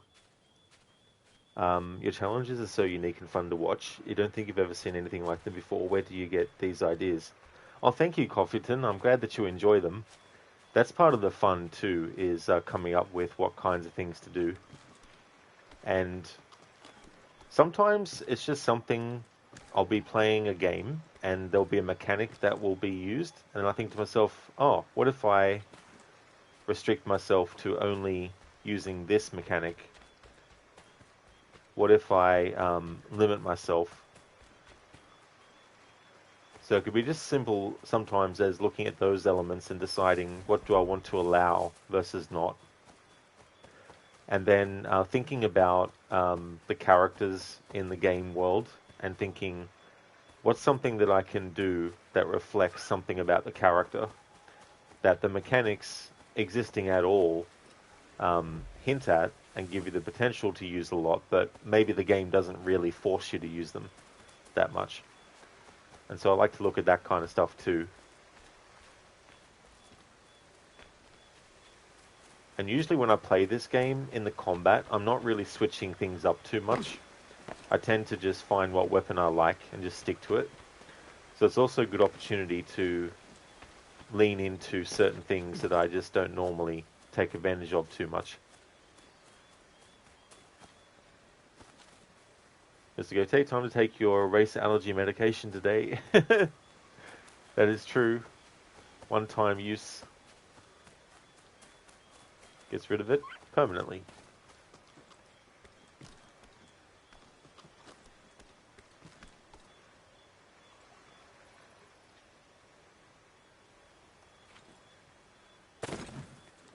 Levy, but it's so nice outside. Yeah, that's the other thing too. That's the dilemma with having allergies. Is like, it's a nice day outside, and then your allergies are like, yes, it is a nice day outside, isn't it? Go outside now. So I can kickstart things. By the way, Australia did amazing at Eurovision last night. You put them in your top performances. Oh, they did? Oh, that's pretty good then. I'm not really a follower of the Eurovision stuff, but that's cool that they're doing something that's considered good.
Levy, wonderful stuff. Oh, that's good then. Hopefully they've got a chance to win, maybe.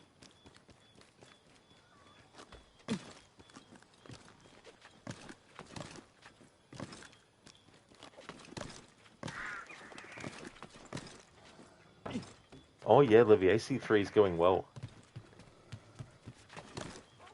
Still relatively early in the story, but I did some naval missions. Mainly the side missions so far, but there's also main story naval missions. Ironically enough though, you don't actually have to do all of them.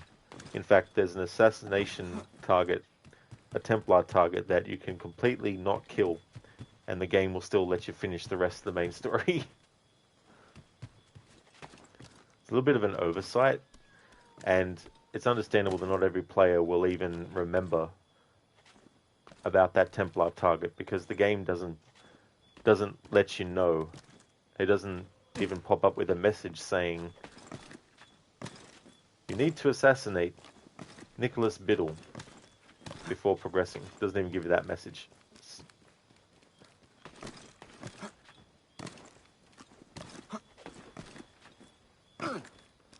Levy, they didn't win. They came in fourth. Bulgaria won. Oh, okay. So it was Because I've never actually watched a Eurovision before, so is it all done in the one sort of like day, is it? Or is there rounds? Or are there like multiple days that it goes across?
Levino, there are multiple rounds, but the big ones are the semi-finals, which span over 2 separate days, and then a final big show, which are the finals that go on for like 5 hours. So yesterday was the finals time.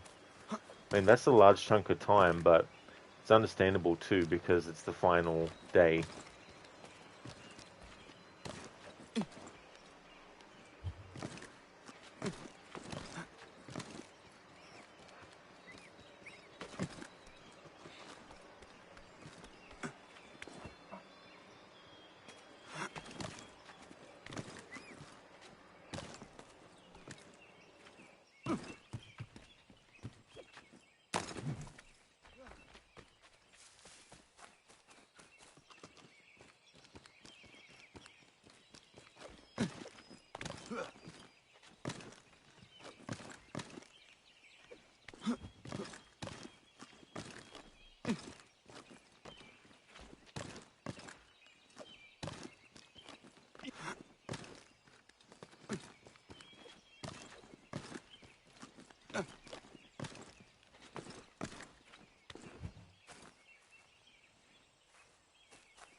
See, some of that stuff can be bullshit.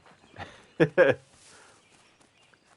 the idea too, when they changed the controls from what the previous games were, the idea was they wanted to remove the extra button that people were instinctually holding down while actually running.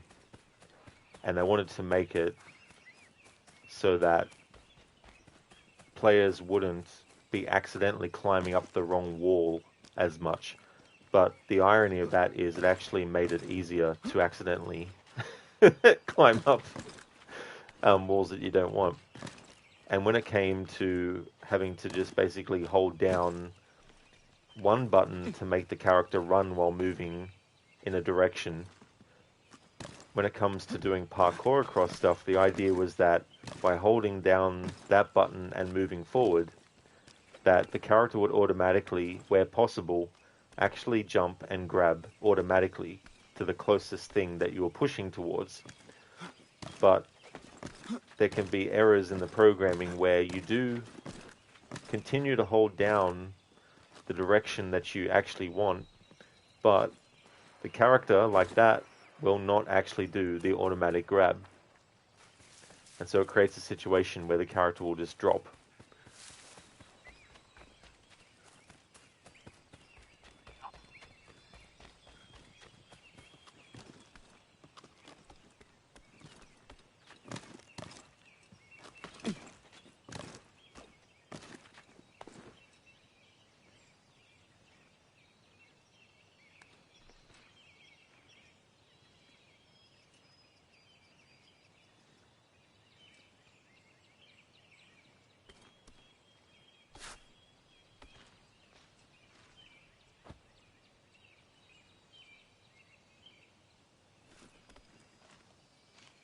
Alright. Let's go the other way. Hang on. Let's just drop and start from here. Hey there, Liggy. Good morning. I hope things are going well. As for me, I'm doing good. Traversing these treetops. Wanted to really force myself to use the treetops more often.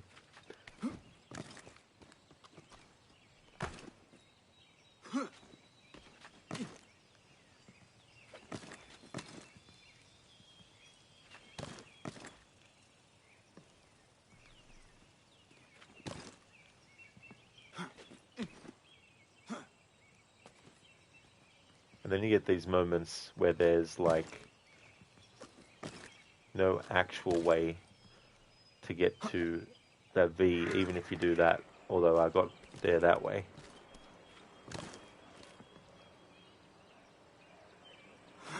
Levy, definitely not you pressing down buttons constantly.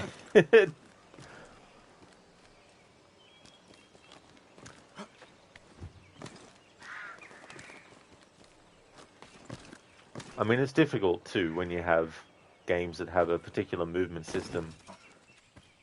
Because the thing that's different about the Assassin's Creed games was that you could scale things instead of just being a simple, and there's nothing wrong with having it be a simple thing in terms of like, you know, if you're doing a Tomb Raider game, for example, or you're doing an Uncharted game.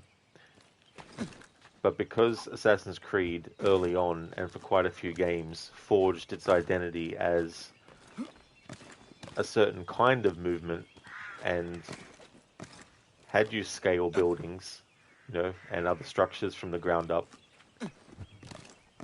it meant that it needed a different way of programming, I guess, and character control for the player. Whereas other games, where you don't have a scaling building mechanic, essentially it's easier to manage controls-wise.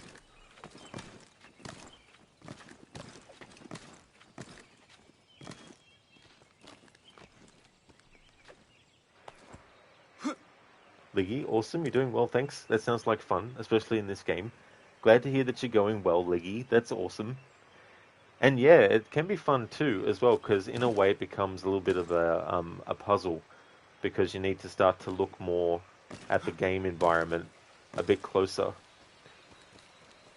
It's why it's also fun sometimes to do a playthrough of a game where you don't have all the HUD elements on. Or even something simple as just having a character walk through locations.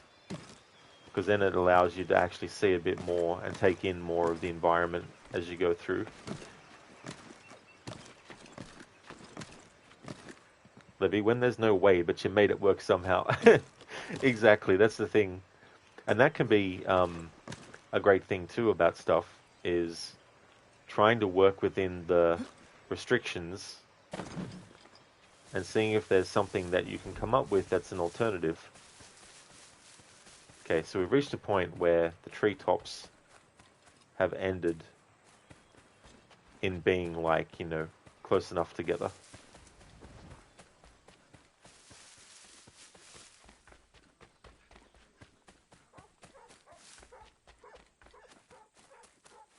Animals, stop! Take what you deserve, rebel. Be gone with you! You've been warned! You asked for it!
Alright, so that was tricky because I had to make sure that I didn't kill enemies with the same weapon twice in a row.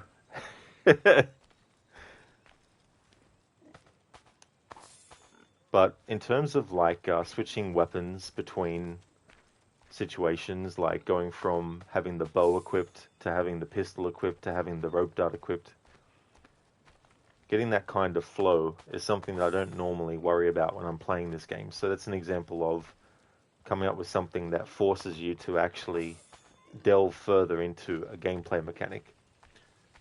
But also to show the versatility of Connor as a combatant as well. Damn it.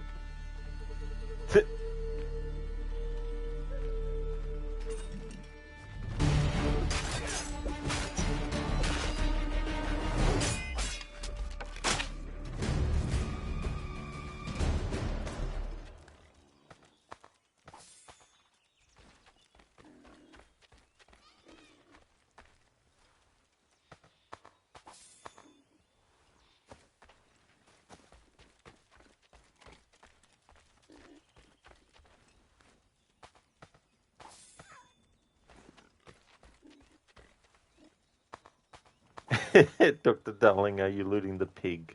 Shame on you. That was so funny how the pig was just standing in the same spot. Maybe the pig wanted to loot the dead body.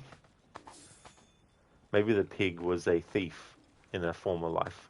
as a human.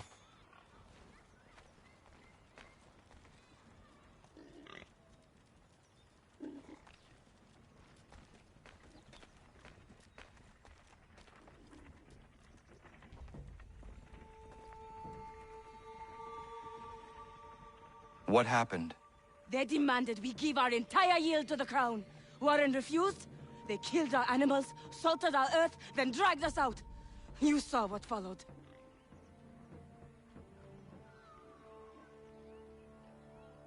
I'm afraid we have nothing to give you in thanks, stranger. We have nothing left. Perhaps there is something you could do instead. Anything. I live in a small community not far from here. The soil is rich. The people I live with would have need of fresh vegetables, wheat, or corn. If you were to rebuild your farm, you may prosper. What kindness is this? We'll certainly come see. Thank you.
I hate in games where you think the character's not going to grab, but they automatically do. But in the moment between thinking that they're not going to automatically grab, your instinct kicks in and you press the button to actually grab, but then you press it at the exact moment that the character has already grabbed automatically, but then they drop.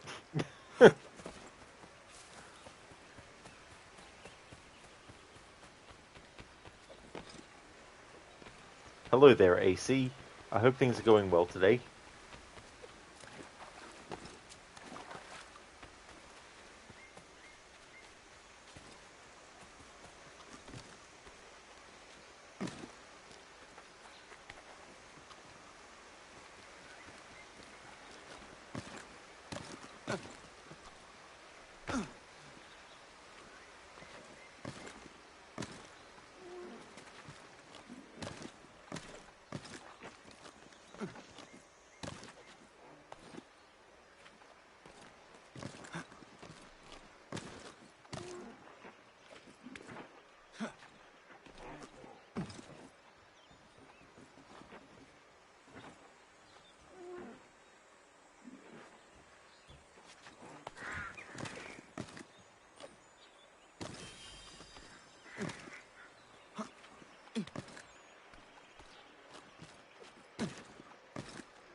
Dr. Nolan, going through the entire frontier by horse is already taking enough time, and you are doing Lava Challenge version 2.0.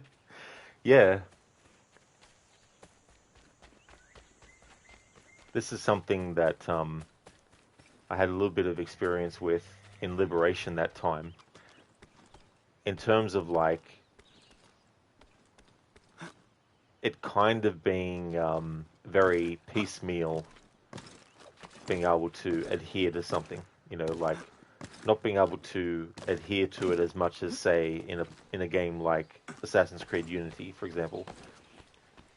Because in Liberation you've got like the bayou that does have treetops, but it also has a lot of water, but it also has a lot of hills as well. And trying to do a Floor is Lava challenge with that game was very, very time consuming, and it was kind of frustrating in the way of having to create multiple exceptions step by step, being like, okay, so now I'm allowed to touch the ground because there's nothing that I can connect to without touching the ground, but now I have to get off the ground. Now I can get on the ground. Now I got to get off of the ground, you know.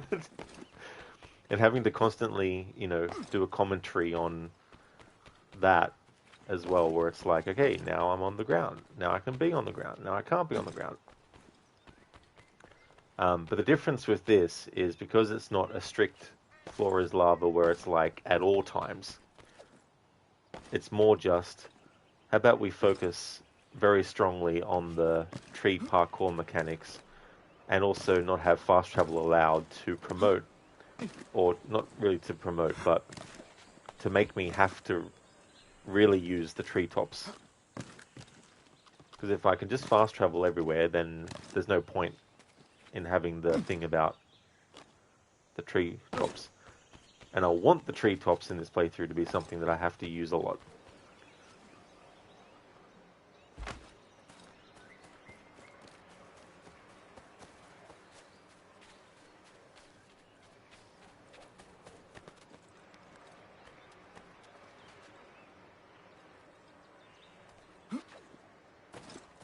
Liggy, you're going to play some more Days Gone. You'll be lurking. Awesome, Liggy. Thank you very much for the lurking. And I hope that you have a great time with Days Gone. That's another game that I want to get to at some point. It's in my backlog.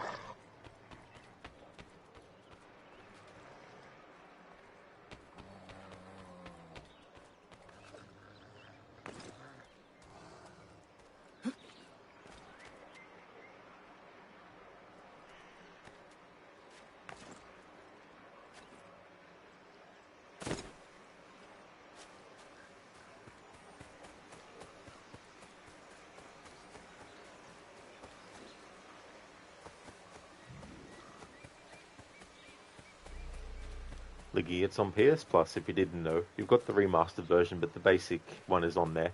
Yeah, you're definitely aware that it's on PlayStation Plus. It's one of those things where there's so many games that I haven't played yet that I want to.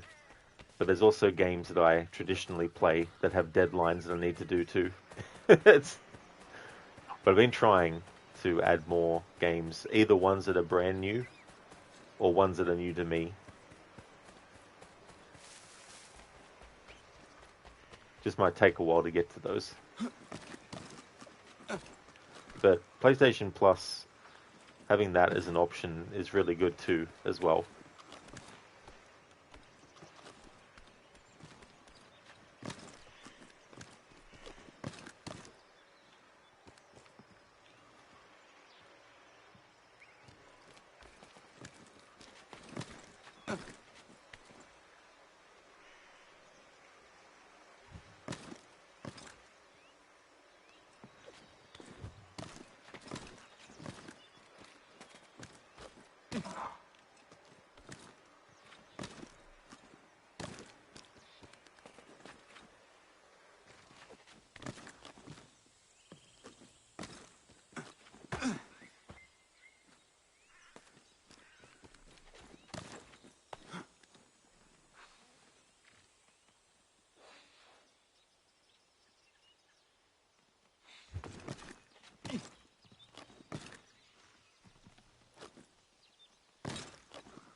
It's so funny, on this V of the tree, Connor's automatically, even when I have him facing this direction, when I jump forward, he's automatically turning around. But it doesn't matter though, because there's nowhere else to go on the treetops there.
So we exited the frontier map, and we went to an entrance point for Boston.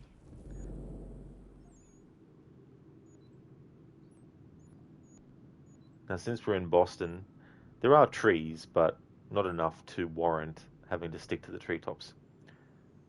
But I still can't fast travel. But I want to do this homestead mission here.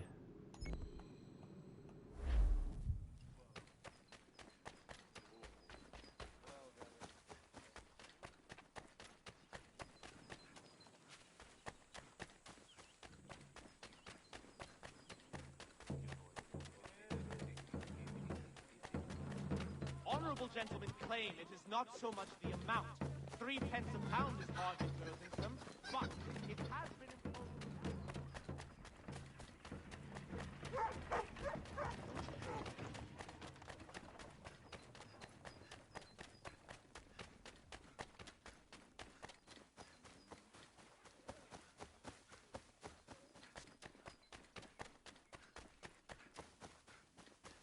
Hello there, Anmita. Welcome, dude. I'm going really good, thank you. We just reached Boston. Going to be doing another homestead mission. How's things going with you, dude? Just had some treetop traversal.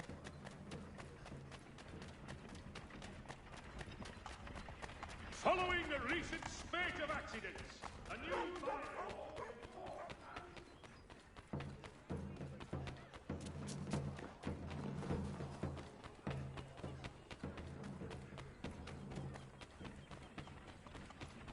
Anmita, good to hear. Nice, it's going well. Just got up. Thank you, dude. And that's awesome that things are going well. How was the rest of your Far Cry 3 stream?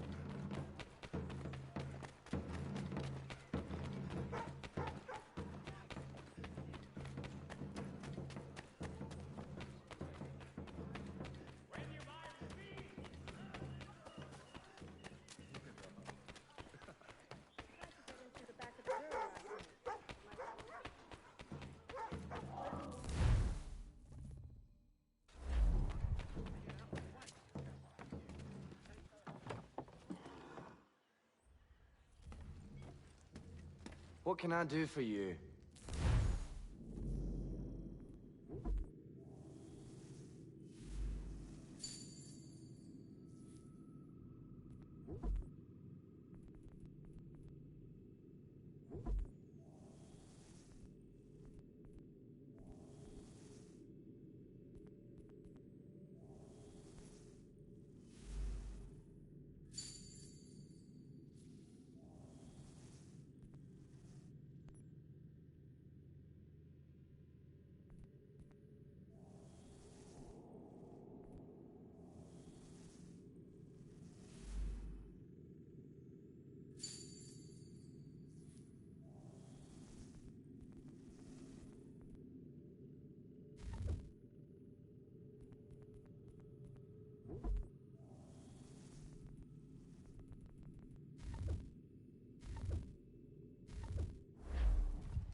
In Meta, well, it ended after almost 2 hours of playing. The game froze when you alt tab to update the stream title after you got an achievement, so you had to close it. You opened the game again, and it loaded but crashed after a few seconds. You tried again and again, but it kept crashing. This time not even loading the map. It would crash as soon as you selected continue. Oh, how fucking annoying. Spending so much time before that point in the game playing it and getting the achievements that you had gotten so far as well, only for that to happen, like, it's a real shame. Hopefully, it'll be better next time. Won't have the same issues, hopefully.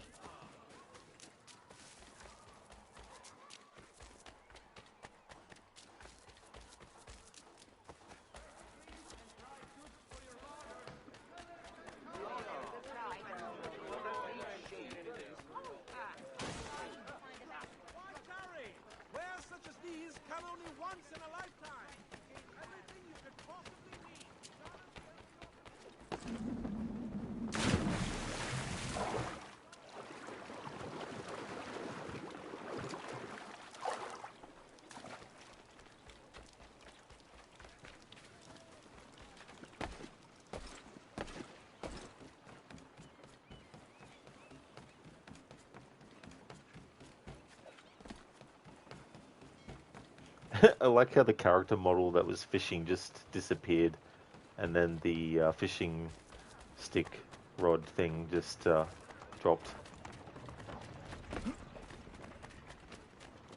In Meta, yeah, it doesn't load any saves whatsoever. You read that other people had this issue too. If you find a fix for it, you'll continue. Otherwise, you'll find another game to play, maybe Tomb Raider 2013 Platinum Run. That's good to have a backup, just in case. But hopefully, it'll be an issue that can be resolved. How many achievements do you have left?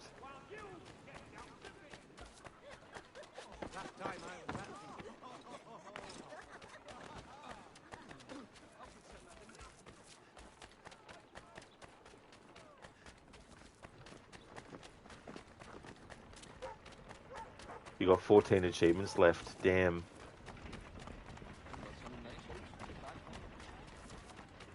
You just watch me take a beating? A little help, s'il vous plaît? Get off me, Baptiste! He didn't You do just anything watch wrong. me take a We beating? were just You...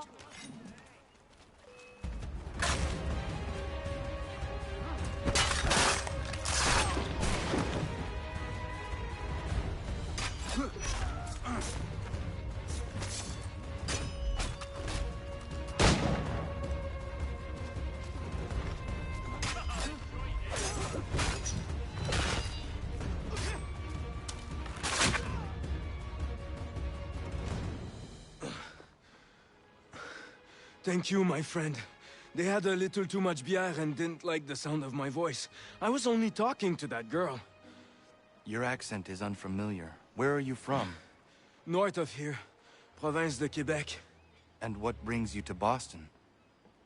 I am a miner by trade, but it's hard to find work. People don't listen to me because of my accent. It might be our meeting was fate. I hail from a village just a few miles north of here. There are the beginnings of a mine. I do not know what is in there, but you might find what you are looking for within. I'll come have a look. If there is something good, maybe we'll talk, eh?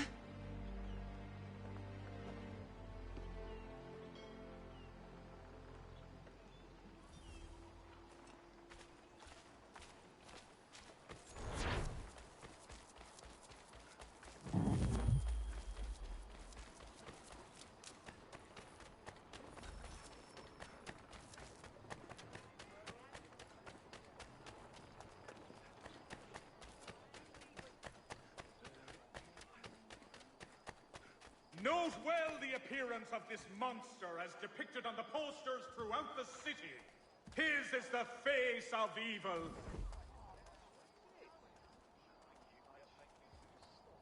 Perhaps we'll be forced to venture the frontier. The Boston Country Journal. The word for a man.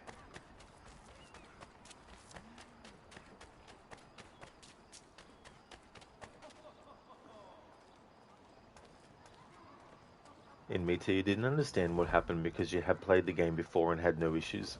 Apparently there is an issue with the RAM the game can use, which is 2 gigabytes, and if the game tries to use more, it breaks. That's even more annoying too, not experiencing it at all until now. Like, that's just annoying on top. Couldn't be annoying enough, it happening at all, let alone it being a thing that hasn't happened before.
sanctions and demonstrations won't suffice, Sam. We need to act, and I'm talking about more than a sternly worded letter. I sympathize with your frustrations, gentlemen, but surely you can understand my reluctance to kick the hornet's nest. The tourist thing, no matter what we do. Might as well make it count. In me too, yeah. Just Ubisoft being Ubisoft and not fixing any of their games, especially old ones that are not very compatible with the new systems. Yeah. It's one of those things where it's like, I know that there's, time and money that has to be, spent to get these things done. But you would think in the grand scheme of things that they would want it to be fixed as well. You know what I mean? But I guess not.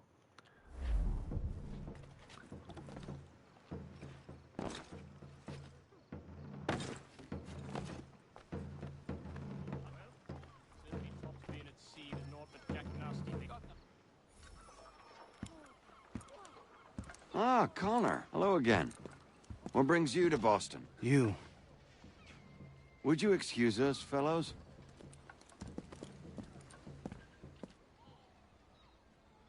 Thank you. That conversation was about to turn unpleasant. Now, what can I do for you? I was hoping you could help me locate William Johnson. Of course. I'm headed to a meeting with some men who should be able to help. Why don't you come along? It's good to see the people finally taking a stand against injustice. Says the man who owns a slave. Ooh, sorry? I practice what I preach, my friend. She's not a slave, but a freed woman, at least on paper. Men's minds are not so easily turned. It's a tragedy that for all our progress, still we cling to such barbarism. Then speak out against it. We must focus first on defending our rights. When this is done, we'll have the luxury of addressing these other matters. You speak as though your condition is equal to that of the slaves. It is not. Tell that to my neighbor who was compelled to quarter British troops, or to my friend whose store was closed because he displeased the crown. The people here are no freer than Surrey. You offer excuses instead of solutions. All people should be equal, and not in turns. It's in turns, or not at all. We must compromise, Connor, however painful that may be. Try and solve all the world's problems at the same time, and you'll wind up solving none at all. This is one of those situations where if you get too far behind in following Samuel Adams, then you'll desynchronize. So if you want to hear all the dialogue between him and Connor, you have to keep on going incrementally. When Samuel Adams stops there, he only stops there if you stop in this spot. If you just keep on going, they timed it so that if you were to just keep on following him, the dialogue would get cut off. So if you care about dialogue, if you don't, then it's fine. You just keep on walking and then it gets cut off and then you just go on your way. But if you do care about dialogue and you don't want it to get cut off, this part is one of those annoying things where you have to take things really, really slow, but if you go too far ahead, you'll end up cutting off the dialogue. Even when you get to this spot, if you go too far close to him, it'll cut off his dialogue and trigger the next cutscene that's about to play. So that's why I was sort of like, hanging back a bit, and then it would say, don't get too far away. So a better thing for them to do would be to make it that you can have the character stop when you stop at any point during the walk.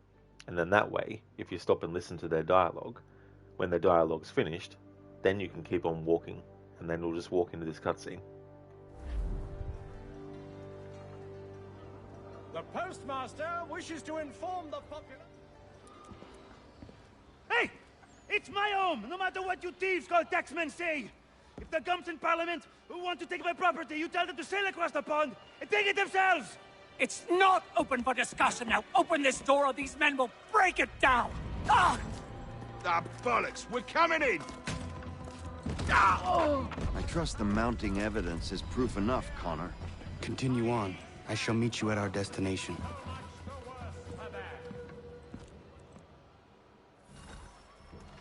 I could use some support! Is that all you have?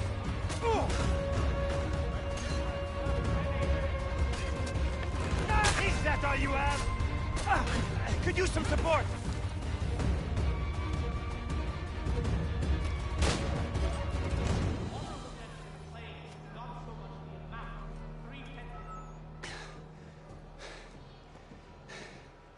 Justice for once. I dare the governor to send more. You all right? I'm fine. It's not my first dance. For all their teeth and claws, these little foxes, they fight like puppies. Thank you, my friend. I'd buy you an ale, but I'm expected somewhere else.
Connor, I'd like you to meet some like-minded friends. The owner of this fine establishment, William Molyneux, and the manager and chef of his newest venture, Stéphane Chaffeau. Ah, Connor and I just had a ball with some redcoats enforcing some taxmen outside my home. The collectors grow bolder and more forceful. Something we must address, Samuel. Then let us raise a banner. Something to let the people know that they are not alone. The docks are an angry place of late. Protesters picketing the latest shipments of British tea. The eyes of the city are upon that stage. A Bostonian without his tea is a dangerous beast. William Johnson is smuggling the tea off the ships. One of his men tried to sell me this. A sample of what I refused. But it's from those ships. No mistaking the stamp. He's charging a king's ransom. Must be he's making a mint off those who buy it. Where is he now? I've never met the man. May I ask why you seek him, Connor? He intends to purchase the land upon which my village stands, without the consent of my people. No doubt the revenue from his little smuggling endeavor is financing the acquisition. A tax enforced on tea grants a boon to smugglers. I'll wager the same men who levy the taxes are selling the tea. A stage requires a spectacle, and I may know the play.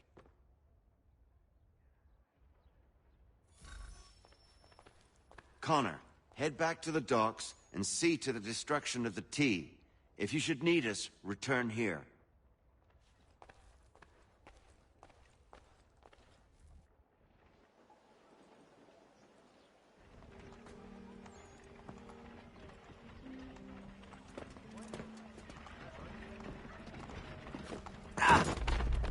Pardon me. Oh, come on, mate.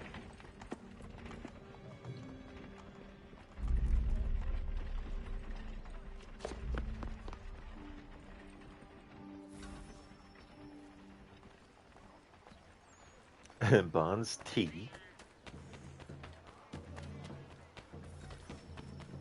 The novel tea of tea.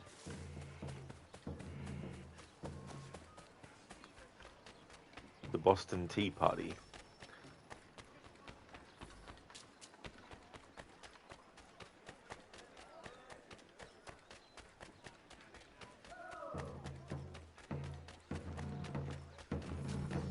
The thing about this too is, even though it's a blow to the Templars, it's not something that prevents William Johnson from finding another avenue to gain money to quote-unquote acquire through fair means the land. Which just goes to show the ingenuity of the Templars, and that no matter what assassin victories happen, they can twist it, or they can find a different angle of attack to still achieve the goals that they wanted to achieve. Something that the writers of Assassin's Creed Syndicate needed to remember when they were writing Evie's dialogue about Jacob messing things up, is that Templars are going to find ways to turn successes that the Assassins achieve into successes for them, even if it just means changing the public perception of something.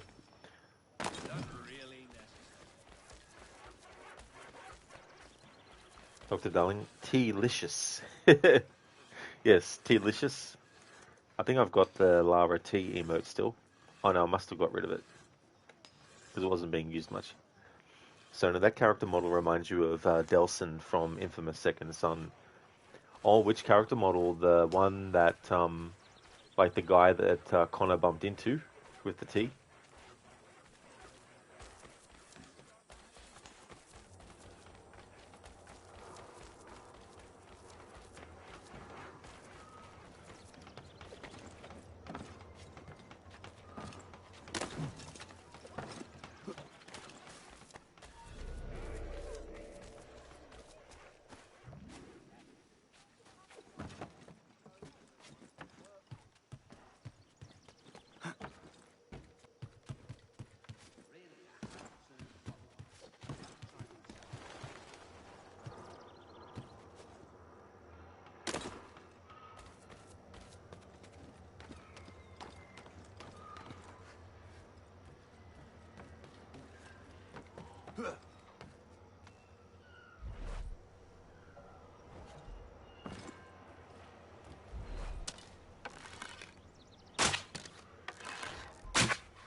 Oh yes, Sona. Connor. Yeah, so Connor, the face model of, the character model of Connor reminds you of Delson from Infamous Second Son. Haven't played that game.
What a glitch this is.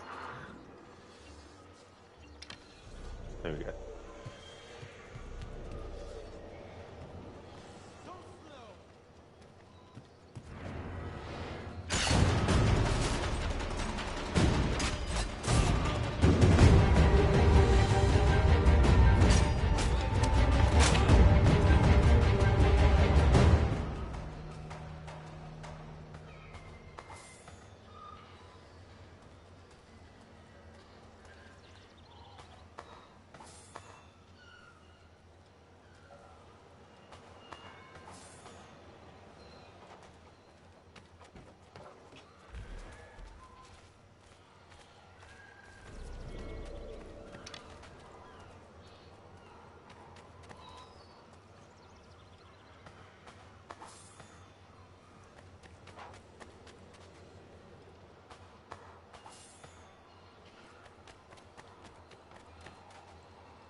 So no more than likely they were transporting tea cakes, which would have been easier than leaves, and why it was such a big impact.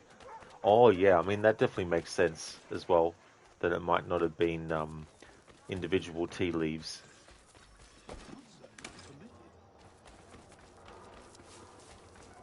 Wouldn't want to drink the tea that fell into the water. That would not taste good.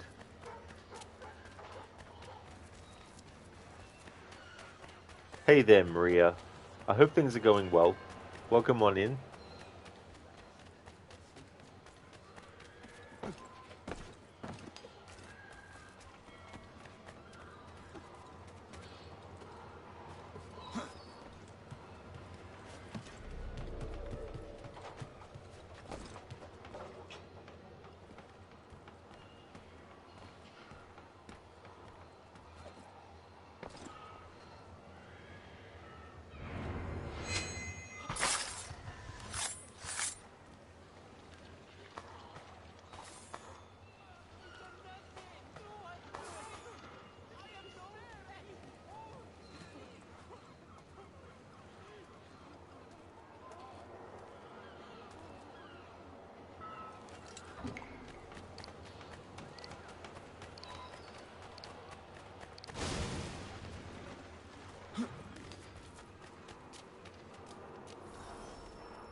Raid, what do you mean? You sure the Boston Harbor tasted lovely after the tea party? Oh yeah, I'm sure it would have been very delicious. And it would have been really healthy for you as well. How's things, Raid?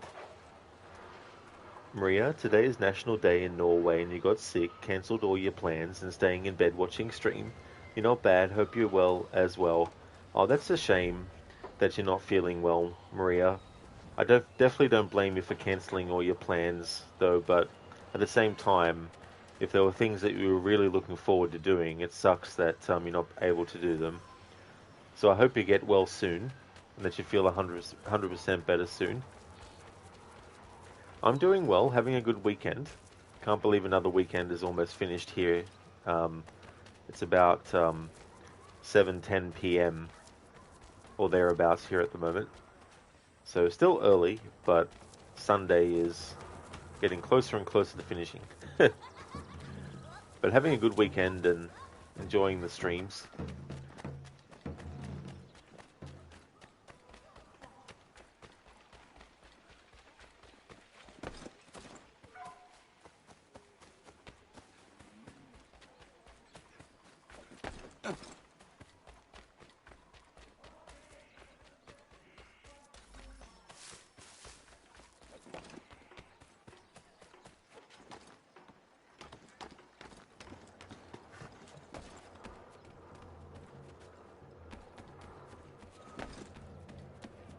Maria, yeah, it sucks, but you just don't want other people to get sick. Oh, absolutely, that's the other thing too, as well. It's good to not want to do that. Some people just don't care, and they're like, if someone else gets sick, that's their problem, you know. So it's good to be like, nah, I'll not get other people sick as well.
Maria, well, that kill was random.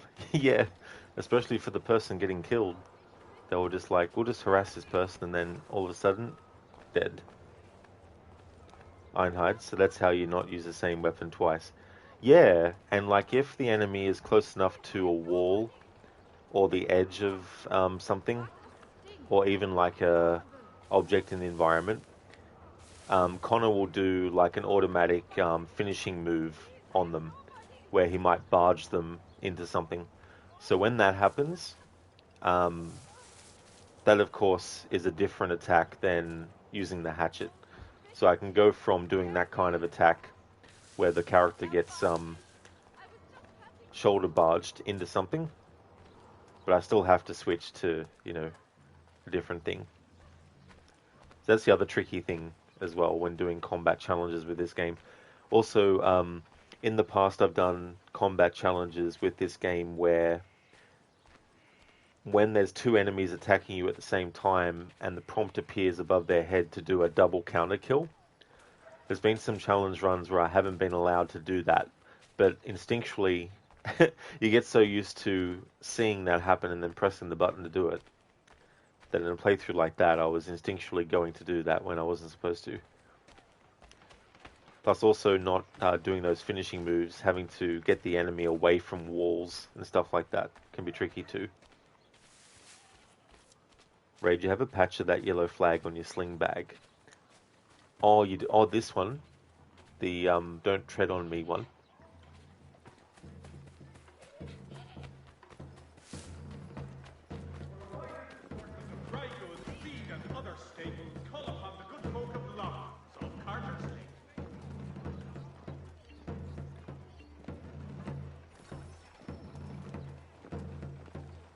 The Boston Country Journal, your favorite penny sheet.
Pay close heed to the posted likeness and report any sightings of the murderer to the patrolman currently scouring the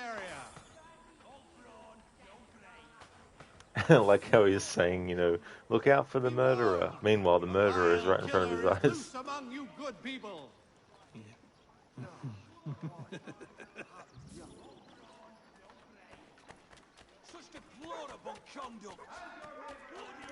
Ray, just casually selling newspapers. Just casually selling newspapers while a bunch of armed goons are standing around, as you do.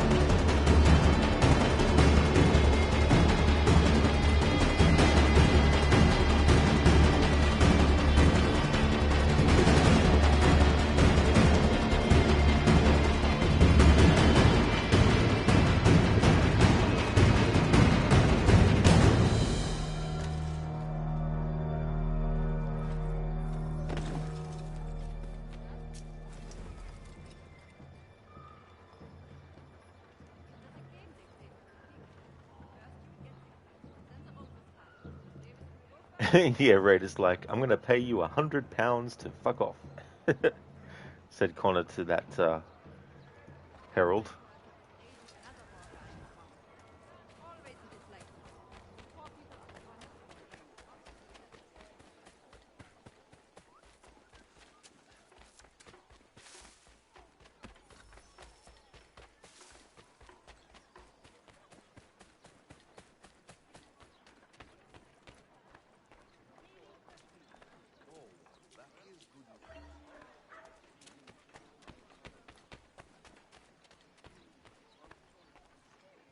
I'm willing to drop the price of anything and everything.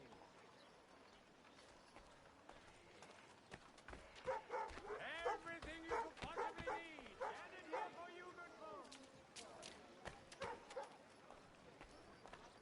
Are you in need of a first-rate rapier?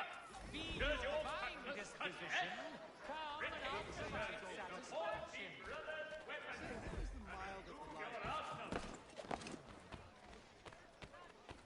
Only 1 penny. The Boston Country Journal. Odds and ends of every description. Price to change hands.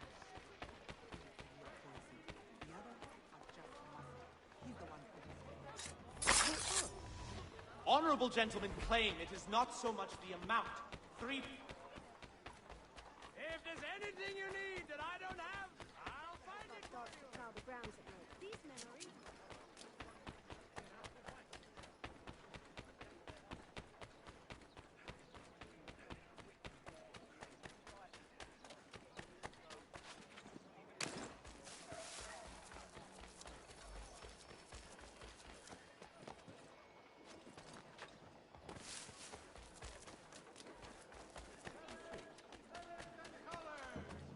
Look at me gourds. Are they not appetizing? The postmaster wishes to inform the populace of a slight increase in the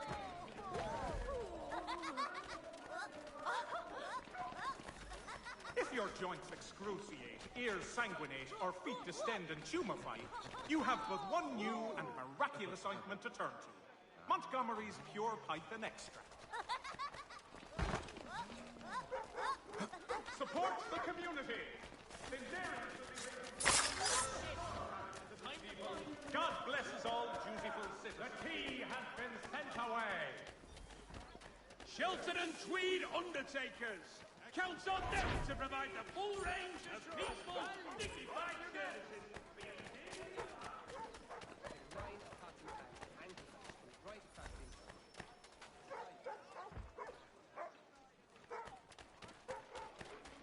The Boston Country Journal.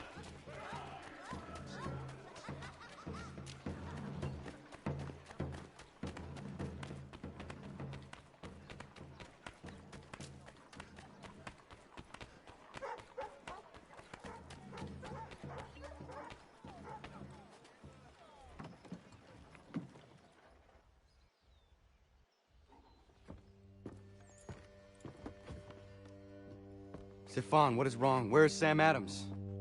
Who cares? I've been robbed! Oh, ils vont me le payer, ces scélérats de merde!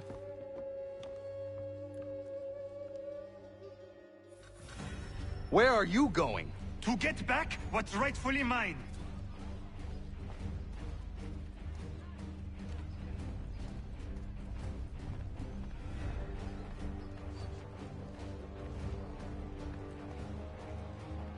Oh!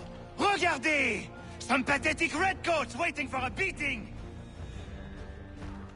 I will match your face to your jacket, crapule!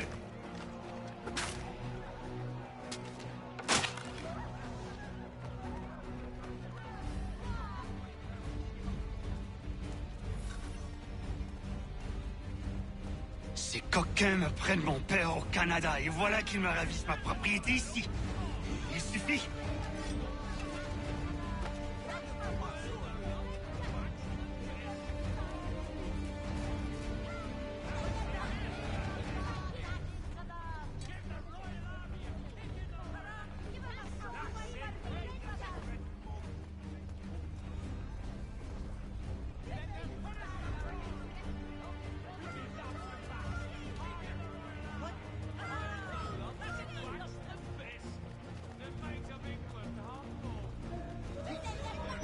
English! We are not the king's men! We are free! But the king sends these red ghosts to push us around! They are not our masters! This is our city! Let's show them who owns it! It's time to fight! Stefan, please! Stop and listen to me! I've listened for long enough. They come into my home and take my things? I will get my revenge.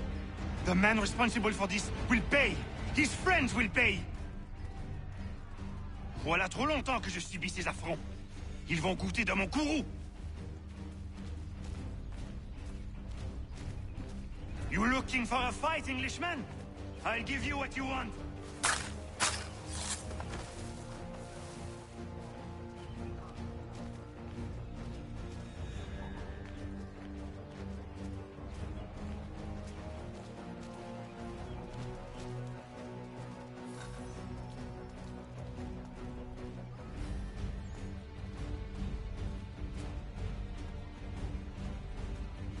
Hey!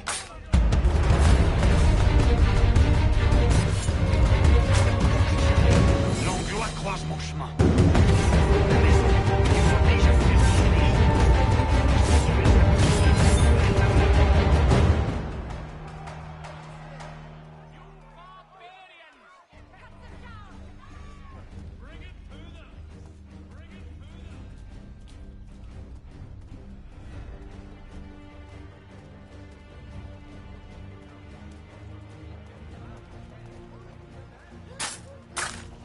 There is a way to fight injustice, but this is not it.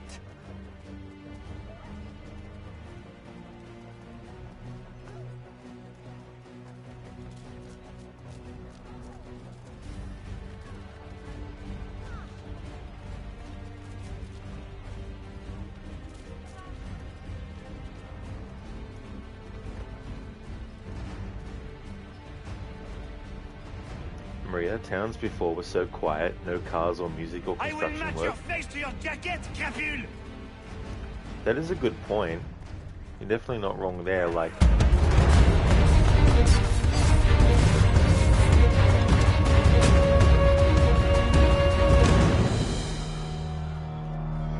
Sorry, that music is so loud in the game. Definitely a different feel. Destroyed? You stupid mongrel! I suppose you want me to tell Johnson his tea just spontaneously combusted? Nonsense. Someone's responsible for this, and you will find out who. And if you can't, I'll gut you and find a smarter mongrel who can.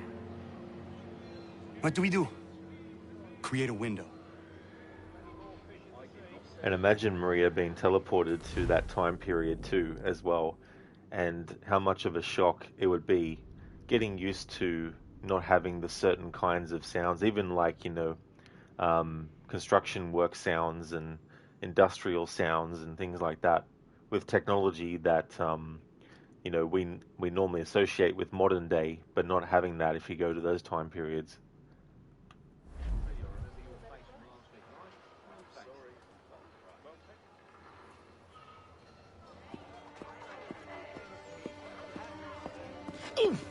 Who bloody hell are you?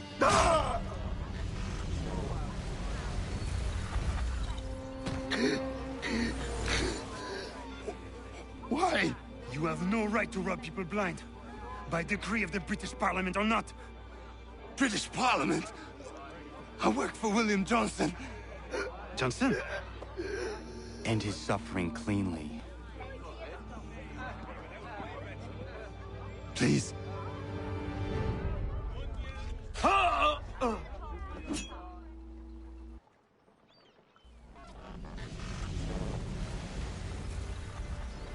The people seem to have an ear for you. What are the things you lost? The people listen to me only because I spoke the truth loud enough, which is worth 1,000 times the content of my footlocker. The English, they can keep my things. You did well tonight. I said I'd buy you an ale when you first helped me. In place of drink, I offer you my allegiance. For what it's worth. Your aid is welcome, and I am grateful. Now, I need to find Sam Adams. Thanks for your help, Machiavelli.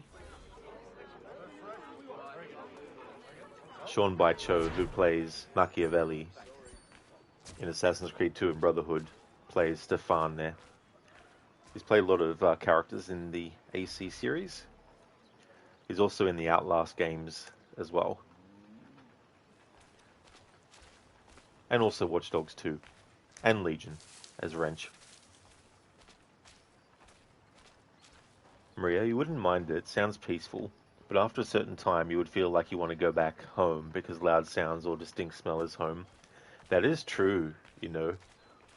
And that's the thing about the idea of time travel is going to a different time period, but imagine getting stuck there and you can't go back to your own time period. I mean, after a while, the adaptation process would kick in and getting used to it, but still, having a memory about things that are yet to come, that don't exist yet in that time period, would add to some frustration as well. Especially if you're so far from the point in time where something gets created that you're used to having in present time. That's what's so fascinating about the Animus in this series as a piece of technology. The idea of being able to not literally get teleported to a different time period, but to actually be able to experience memories of someone from a different time period. Seeing through their eyes how things were, hearing through them how things sounded, and all that kind of stuff. Even the concept of being able to record these memories, imagine being able to do that and watch someone's memories as you would if you were just sitting down to watch a movie or something.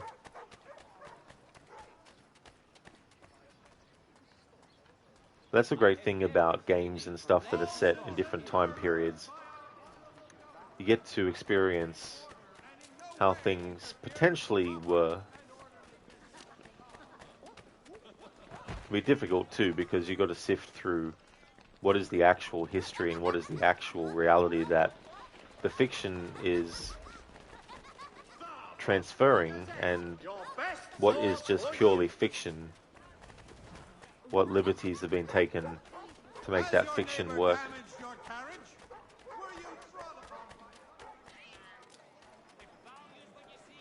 There's nothing treasonous about calling for freedom. Tell it to the king and his cronies. Men like Adams. They talk and nothing happens. Naught will change until we act. Give it time. I've given more than any man should. We all have.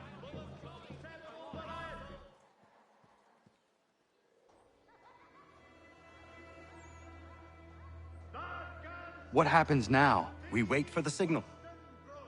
What signal? This meeting can do nothing further to save the country. That one.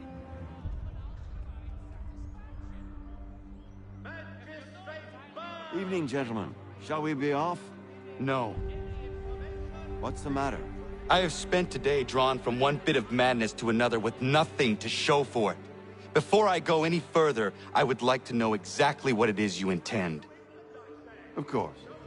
First, we make our way to Nathaniel Bradley's house to fetch the rest of our little group. Then it's on to Griffin's Wharf, where we board the ships and dump the tea. Simple as that. Simple seems a bit charitable. Cheer up, Connor. For tonight, we are all victors. The Sons of Liberty get to send a message to England, and you rob William Johnson of his financing. Your village will be saved. I've an idea. Why don't you lead the way? That should keep us out of any further trouble. Am I right?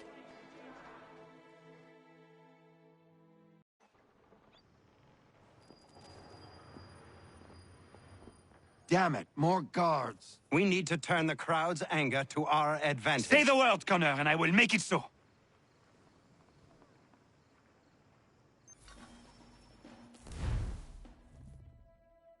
Maria, so true. That's why you like games more than movies. Easier to immerse yourself in the world, feel like you're participating in the character's life or something like that. Absolutely. The amount of time that you spend in the game world with the character experiencing the story and giving you more sort of like interactivity as well, and movies having a certain amount of time to have to fit everything in, and it makes it so that when they're adapting video games into something else, it's probably better to make it into a series than a movie.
Because in combat in this game you can be using one weapon against one enemy, and if the other enemy is close enough, when one enemy is dead and you keep on pressing the button, Connor will obviously attack the other enemy. So in this playthrough, because I can't use the same weapon to kill an enemy twice in a row, it's better off if I basically don't do the chain kills in combat. In slowing it down, I can at least make sure that I'm actually switching to a different weapon or using a different weapon.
P-A-R-T-Y?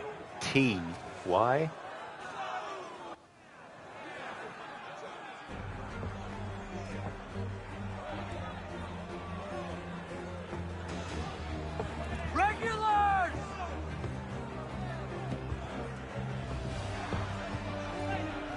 We need to keep those bastards at bay while the tea is being dumped.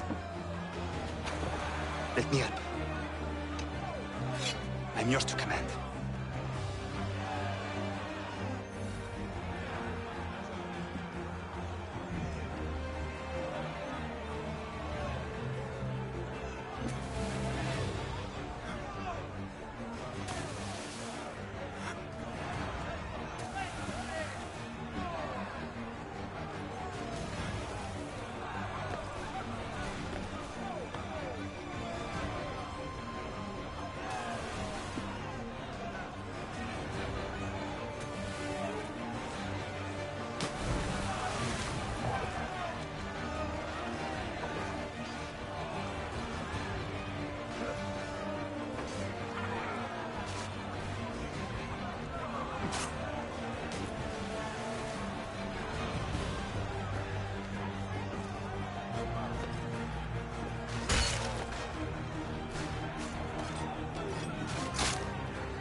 done it!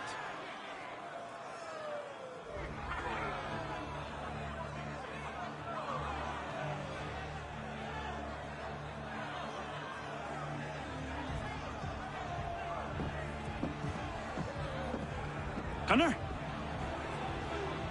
We saved the last one for you.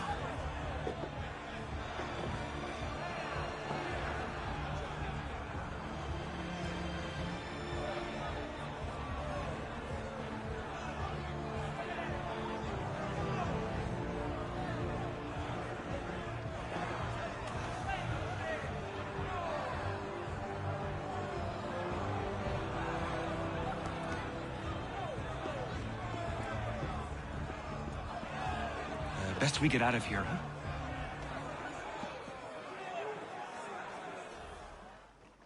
It's a short-lived victory, but it is really cool to see the Templars having that kind of look on their faces at something that's failed.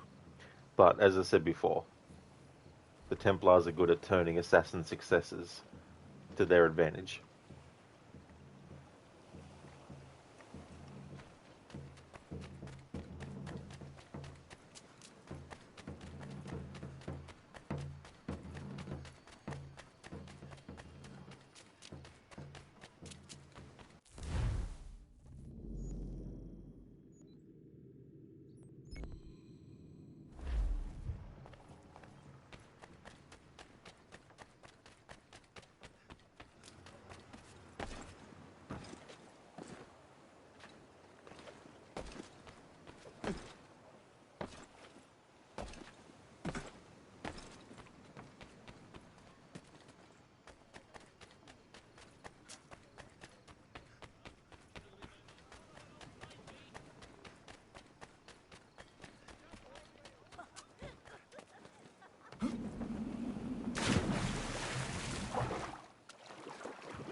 Nice. Of course that would happen. It's alright, he's not dead. He's just injured by landing in the water.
The sloop Trident and merchantmen Romney and Perseus were lost with all hands.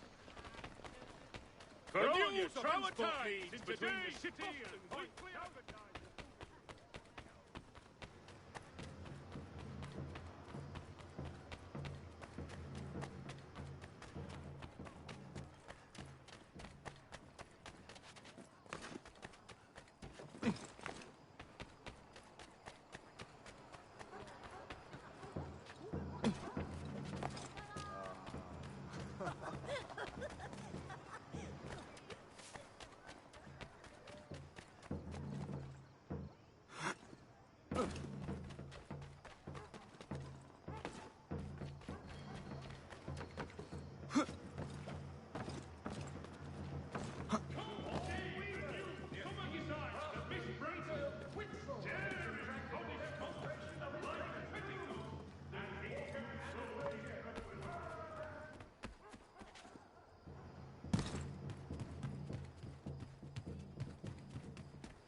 The city's best prices, guaranteed.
Leave me! Back, I say!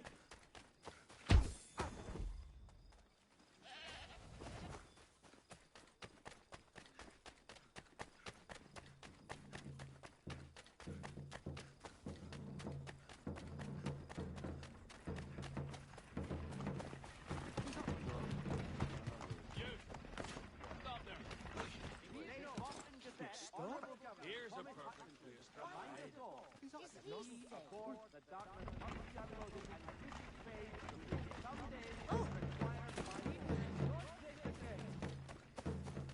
For the very Boston best Weekly in Advertiser, firearms, a you penny need to but stay stop at informed. one expedient location.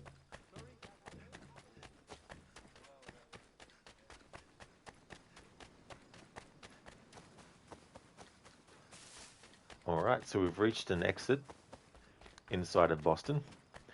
Because I can't fast travel, when we need to go outside of a location like Boston, we need to go to an exit point, which will lead us to the frontier. So we've now entered the frontier without fast traveling there. And then now need to make my way back to the homestead, so we need to go to the entrance to the homestead. And now because I'm back out in the frontier, I have to travel via the treetops towards the objective. If there's no trees to jump from the treetops of, then that's okay. But for the majority of the travel, I need to have Connor go through the treetops.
Hello there, Maxi. Good day, dude. I hope things are going well. Hope you're having a good weekend. As for me, dude, I'm doing really well. We just did the mission where you have to get rid of the tea and throw it in to the water and mess up William Johnson's plans. It's only a temporary setback, of course, for the Templars, but that's the part of the story that I'm up to at the moment. But doing well, having a good day.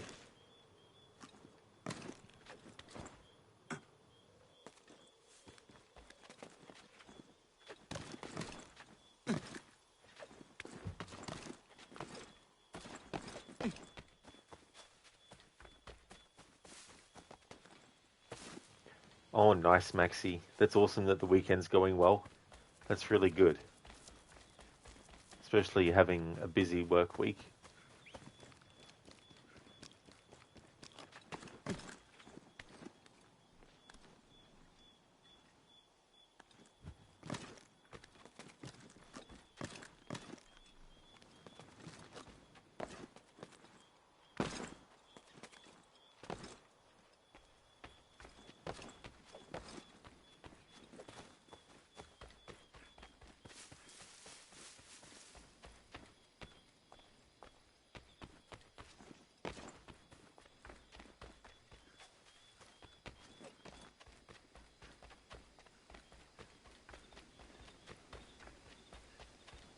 Cheers, Maxi. Thank you, dude. Awesome to hear. Hopefully it dies down next week. Hopefully so, you know. Things ease off a bit. What part of GTA 4 are you up to at the moment?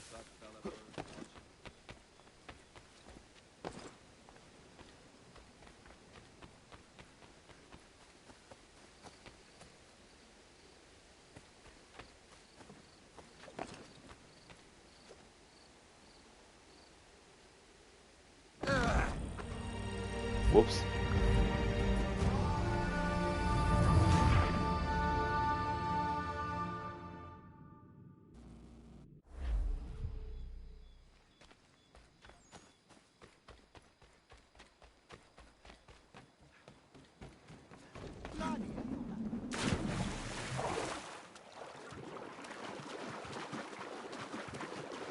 They're like, bloody hell, someone's swimming in water? Shock horror. Barnes, whoops indeed. There was definitely a leap of fail there. I thought that I was close enough to the water to do the dive into it, but not.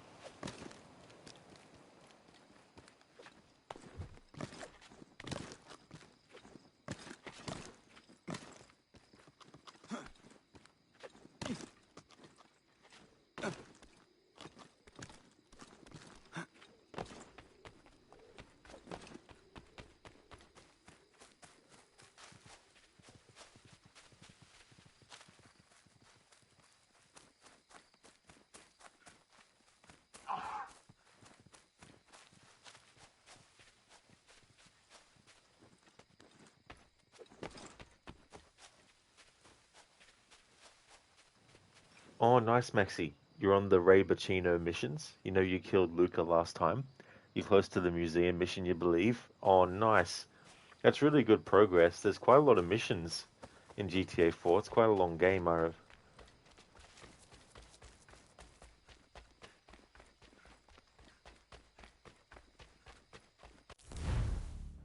Now we've reached the entrance point to the homestead location from the frontier.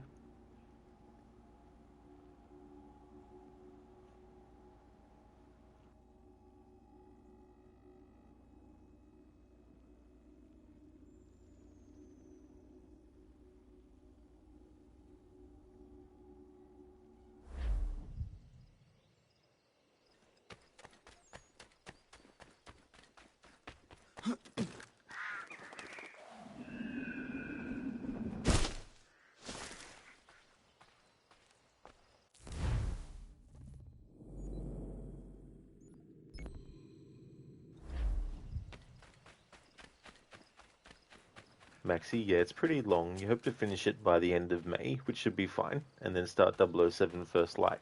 Oh, really nice. Hopefully that game's really good, because it's been a long time since we've gotten a really good James Bond game.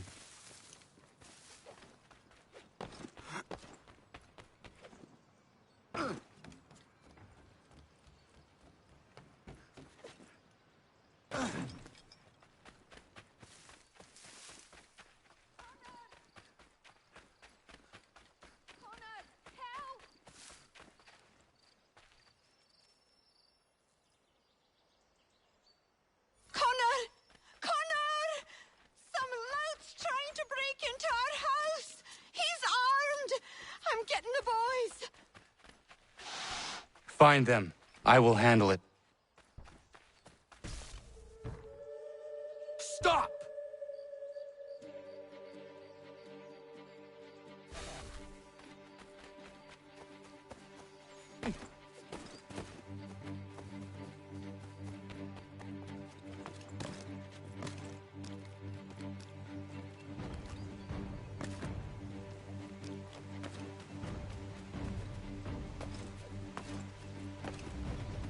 You can go home if you want.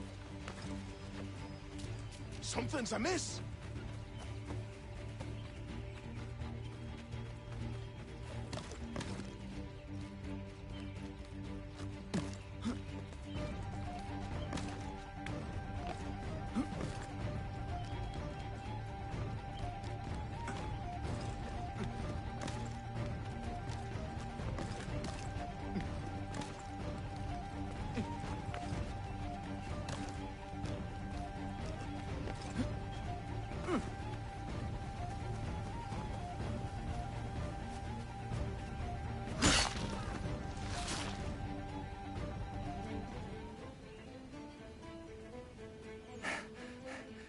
What's the trouble, Connor? So you'd hear past chasing a man. He was trying to rob your home. It has been dealt with. What? Oh, the women. Is everyone all right? You should have been there. What? I told you to head back.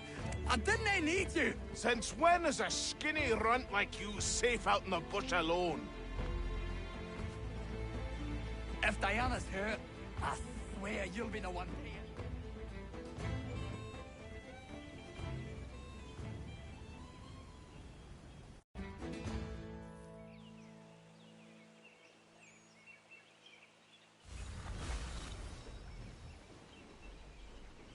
Maxi, yeah, here's to hoping. Plus, having like optional ways to get through things is going to be cool too. Taking the sort of like approach from their Hitman games and applying that to James Bond. Hey, Sosei, welcome. You agree 007 looks pretty good? Yeah, hopefully it ends up being a really good game. And hopefully they won't put too many restrictions on Bond as a character.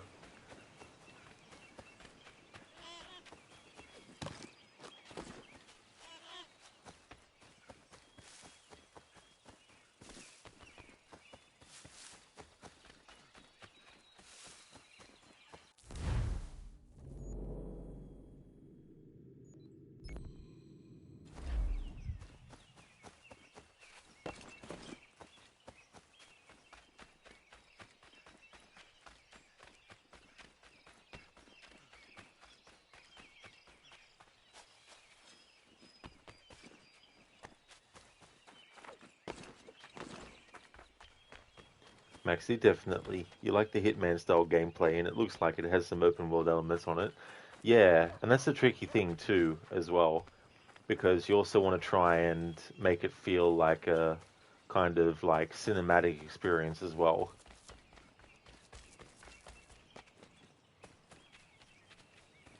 Prudence!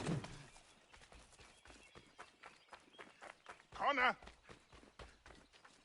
Thank God you are here.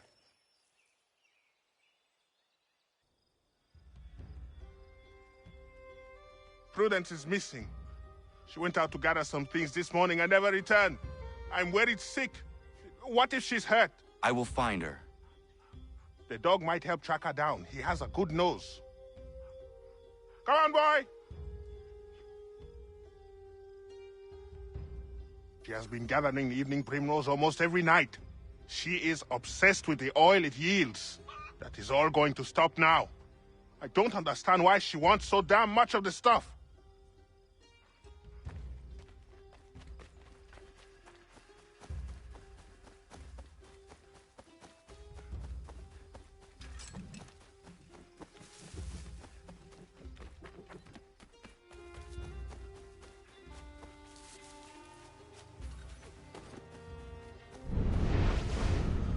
She picked some here. She can't be far. We should split up to cover more ground.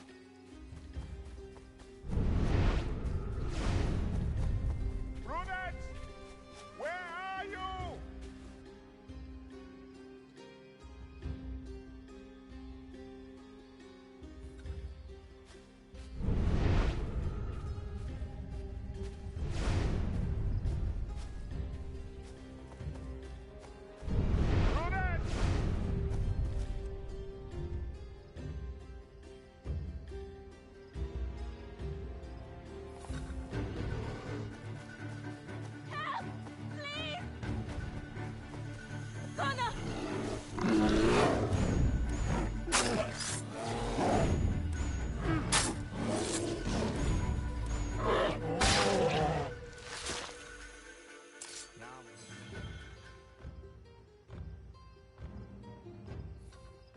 Thank you so much, Connor. Thank you. I don't want to think what might have happened if you had not arrived. I saw some primrose growing there, and the bear just came charging at me. Why are you gathering primrose? Well, Warren and I have been trying to conceive a child for a long time now. I read that evening primrose encourages fertility. I'm sorry, this is not a proper conversation given the circumstance. I understand. Not another word on the matter. Prudence! Are you all right, my love? I'll be fine. Thanks to Connor. Thank you, Connor. Once again.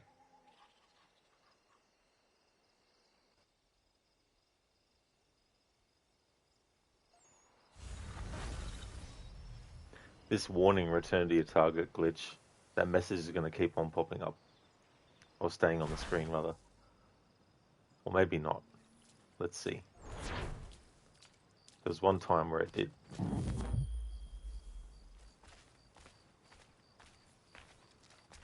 Yep, it's going to stay on the screen. You'll love the irony. Remastering a game and still having glitches in the remaster.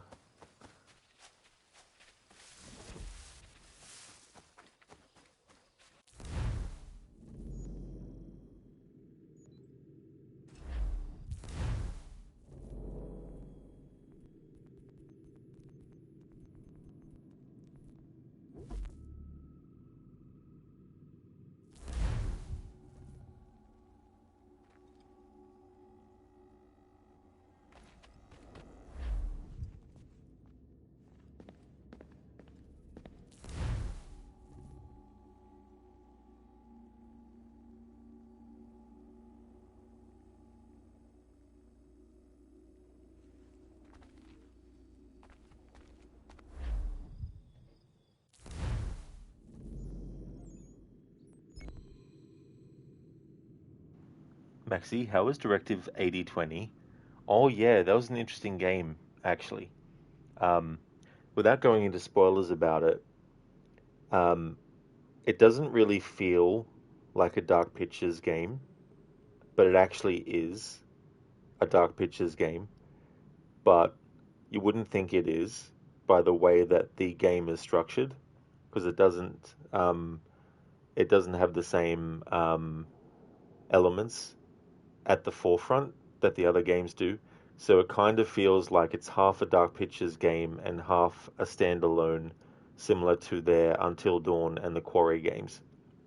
As a Dark Pictures game, the other ones are better because they actually feel like Dark Pictures games.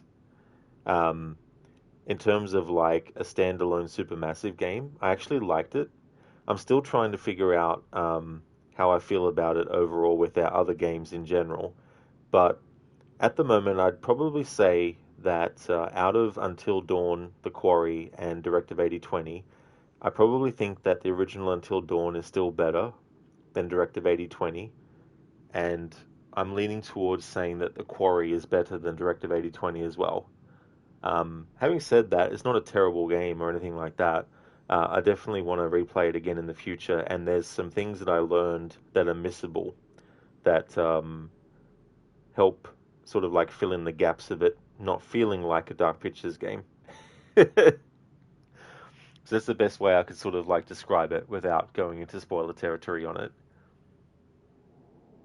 But yeah, I wouldn't say it was a write-off or anything like that. I definitely feel like there's a lot of replayability there. And the turning point system is interesting as well. It's not simply just like the rewind feature that the Quarry has. Because in the Quarry, essentially the rewind is only 3 times that you can use it. And once you've used it 3 times, that's it. You can't bring any other characters back to life. But the turning points in Directive 8020, you can actually look at the timeline like you can in games like Detroit Become Human, where you can see what choices you made, and you can see where it branches off with different choices. So the turning point system in Directive 8020 means you can actually go back over what you actually chose, and then go into that turning point and then choose something different. And it doesn't actually overwrite what you had already locked in before. It just gives you the opportunity to go back and make some changes. Now, granted, if you do something earlier in the story at a turning point different to what you did before, to see the full repercussions of that play out, you do need to keep on playing from that point on until the end as well. But at least it gives you some kind of idea of what to go back on. So you can play like that if you want. I chose to play Survivor mode, which is basically turning points don't work until you can't use them until you finish the whole game. Otherwise, though, if you don't have that mode active, then you can pretty much jump into a turning point whenever you want to. Hey there, Ogorki. I hope things are going well. Thank you very much as well, Ogorki, for the 35 stream streak. That is excellent. Thank you so very much. Ray, do you think there's more glitches in the remaster than the original? Yeah, that's the other thing too. New glitches get added. Like, I'm pretty sure that one that happened with the message on the screen doesn't happen in the original. But, yeah. It's so funny, the concept, you know. Being able to go back and redo stuff, but actually adding some more glitches. Maxi, okay, that's a shame it didn't break records. That's cool. Yeah. I mean, that kind of game is very tricky in general because there's a lot of people who would consider it just a movie. So there's no point in bothering with it. Because if you want to watch a movie, you may as well watch a movie. But if you do like those kinds of games where there's dialogue choices, you move the character around in the game environment, and you make decisions, Directive 8020 is different in that it doesn't just solely function on, here's a choice, make a decision. It also functions on actually stealthing your way through an area, and if the enemy detects you, you do get an opportunity to fight back with a QTE, but if you mess the QTE up, you could die. So it adds an extra level of kind of like, I guess, stress for some people, where it's like, holy shit, the enemy's coming, they see me, oh my god, I'm gonna die, oh shit, I pressed the wrong button, boom, dead. Versus, oh fuck, press the button, oh nice, oh good, I survived. But it doesn't mean the enemy is defeated forever. You know, the enemy will still come back at you after a little bit of a cooldown. You know, so there's a constant threat in a lot of sections compared to their other games as well. Glad to hear that you're going good, Ogorki. That's excellent. Raid, would you consider checking out a game called State of Mind? It's a very average game, but if you like Detroit Become Human and Dark Pictures games, you might find it interesting. Don't think I've actually heard of that one before. Let's have a look. See if I have seen at least the cover art or something before.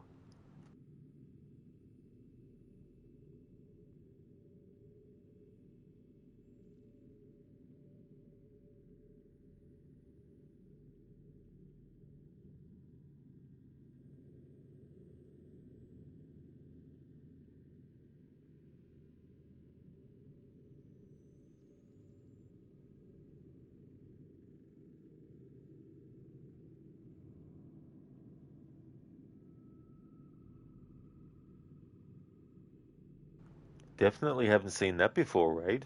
That's interesting. So it was 2018, came out the same year as Detroit Become Human, actually.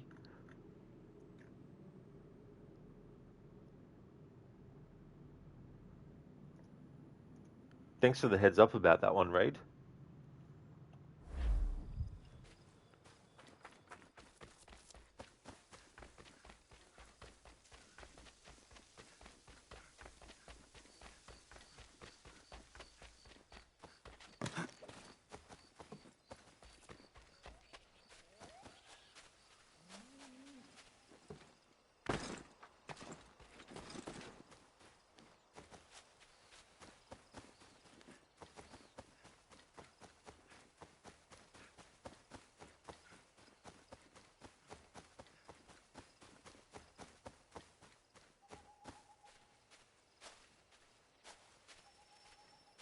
Could you make a little more noise? Been fixing to trap a cougar I've seen prowling about.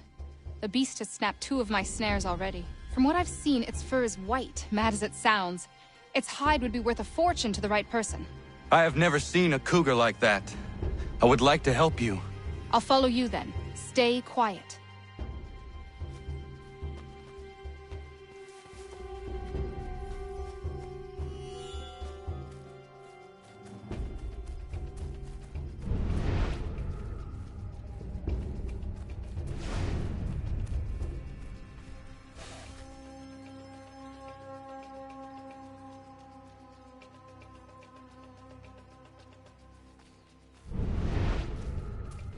Got his trail yet?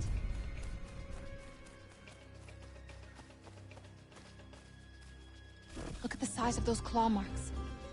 Better shoot true.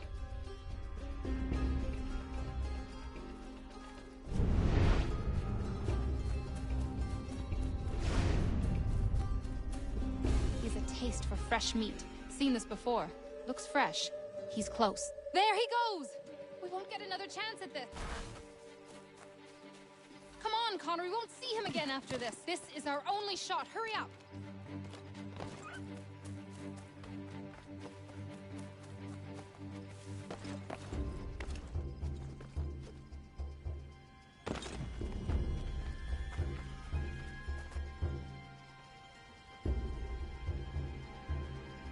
You must be here for my new friend. I was dumping a load and he went straight in. Lucky I wasn't in there. Very. What are you thinking, Miriam? Flush and fire. Norris can back off. One of us goes in there to draw him out, and the other waits out here to shoot. I will go in. He was dumping a load, hey? A load of wood or a load of something else?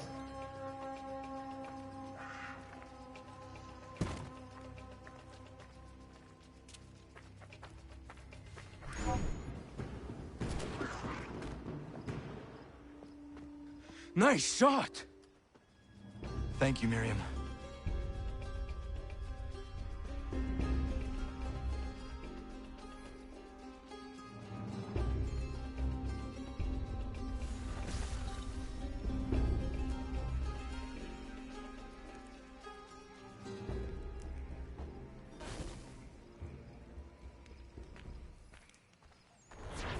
Hey Lucinda, good morning, welcome.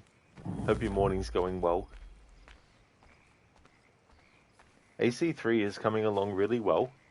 Main story-wise, I did the mission recently where you have the Boston Tea Party, messing up William Johnson's plan to make money with the tea. I did some naval stuff earlier as well. I've still got a lot of naval stuff to do though, but I wanted to get the block done of the side content. Technically, the whole naval stuff is side content, I guess, but there's also some main game content that's in there, but also it's optional. You don't have to do the main naval missions to finish the whole game. A little bit of an oversight. The game doesn't even let you know or remind you, hey, there's this Templar target that is related to the naval missions. You can literally just bypass killing that character and finish the rest of the game. But I'll be doing all that in time. But I thought doing the quote-unquote side naval stuff and getting all that done was a good idea to focus on, and then jump back to the main story and stuff. But yeah, making really good progress. Which, you know, it's slow progress, but it's still good progress. It'll probably take, I reckon, 2 more streams, maybe 3. Because doing all the naval missions and doing all the homestead missions and not being able to fast travel at all anywhere, and also in the frontier having to travel by treetops where possible, there's definitely a lot of things left to do. Raiders by the same people who made the Golem game, but you can confirm it's significantly better than Golem. Well, that is good. I mean, I still have to play that Golem game, but I only paid $10 for it. Some might say that that's too much for it, but it was better than paying $100. But I don't think it was $100 when it first came out here. I think it was more like $70 or something. Doug Cockle is also the voice of the protagonist. Oh, nice. So Geralt. Awesome. Yeah, there's a horror game called The Occultist that I want to get to eventually, and he's the main character in that, named Alan as well. Another horror game with an Alan character. But the mine is boarded up. I think the implication there, and we didn't see him do it, but I think the implication is that the cougar ran in there, and then he he boarded it up because he was afraid that the cougar was going to get out and attack him.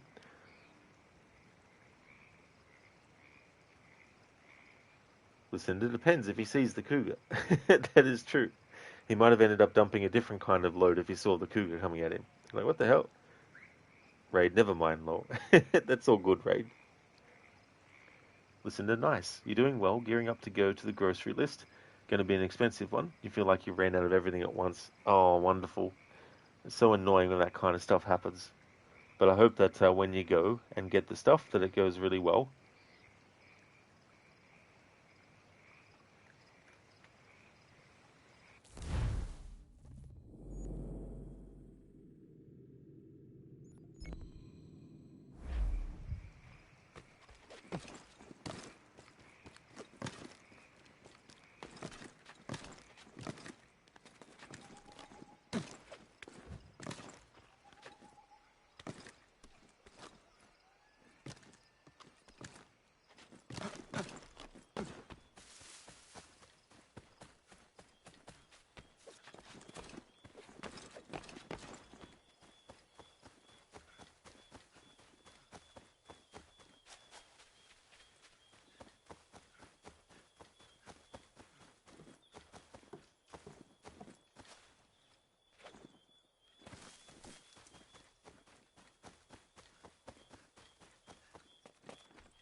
Connor!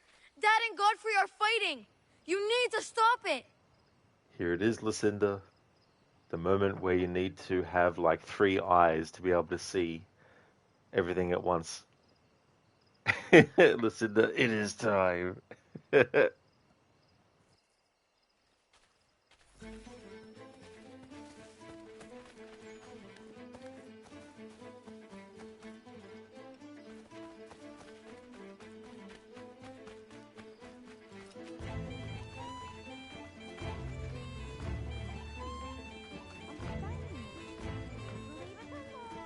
I told you! Didn't I need your help? Oh, if you'd listened, none of this would have happened. I'm fine. Leave it alone, Godfrey. Quit!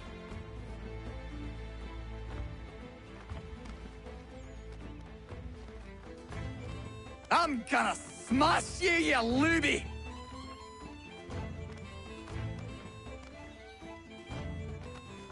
You need some sense knocked into you!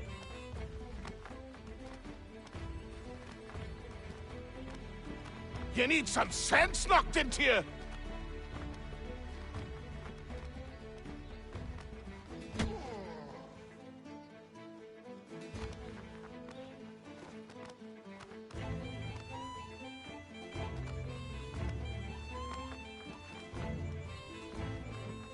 I'm gonna smash you, you looby!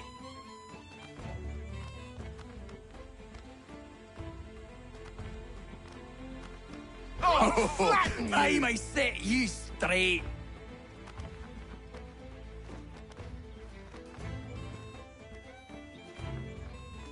I'm gonna beat you senseless!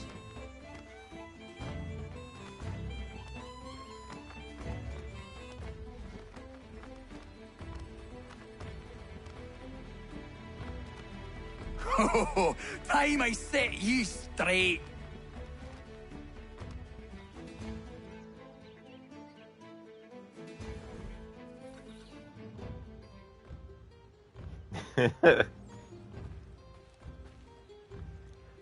Admit you hated these missions? Yeah, I definitely don't blame you. There's definitely a lot of annoying ones. Overall, I do enjoy the homestead missions because of the characters and how everything forms together at the end.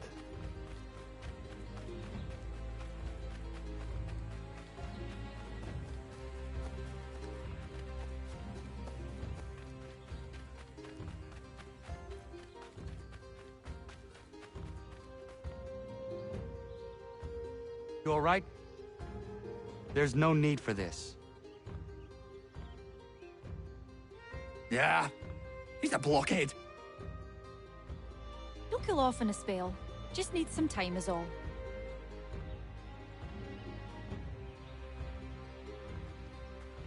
Hello there, Cheesy. Welcome. Hope things are going well. Yeah, boys, some inspiration again. Doing my annual playthroughs.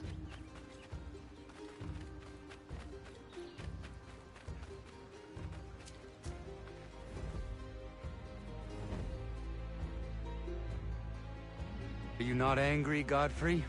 Me? Not at all. Terry's just got himself a temper, and I won't let him get away with it. It's really no trouble. He'll calm down. The runt couldn't do much damage anyway. Does this happen often? Ha! I was just telling Lance how I can set the calendar by these events. It's really not a worry, Connor. But I appreciate your concern.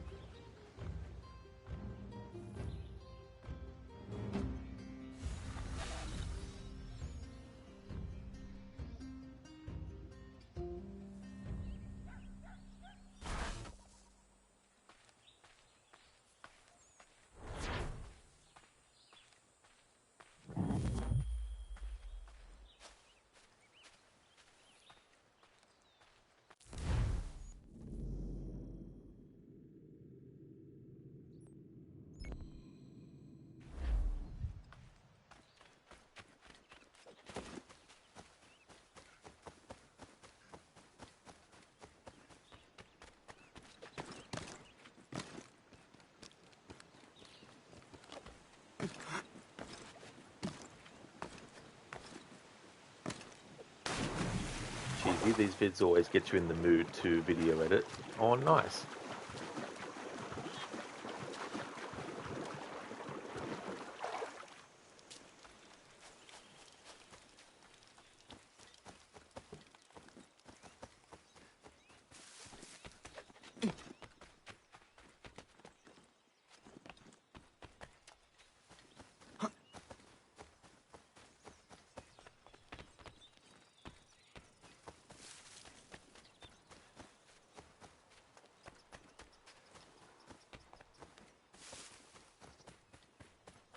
Here we go. I was hoping this glitch would happen.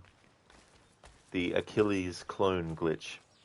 Here we have Achilles here with the horse, and here we have Achilles here ready to give us a mission. Maybe he has maybe he's got a twin.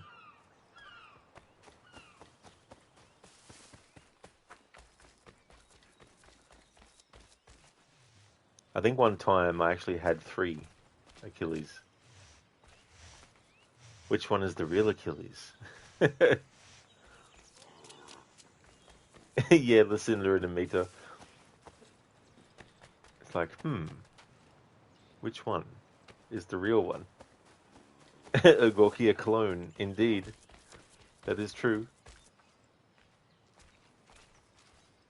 Let's see where this one's gonna go. Raid, wait, what? You feel like reality is unraveling in front of you. It's like an orange peel.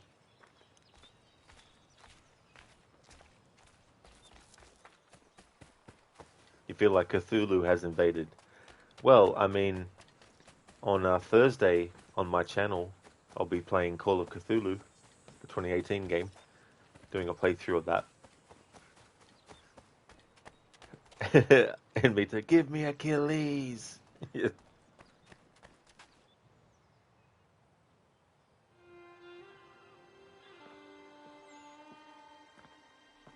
It is done. Johnson is dead? No. He retreated when we destroyed the T. Only to hatch some new scheme, I'm sure. You should have killed him. There was no need. Time will tell if you speak the truth.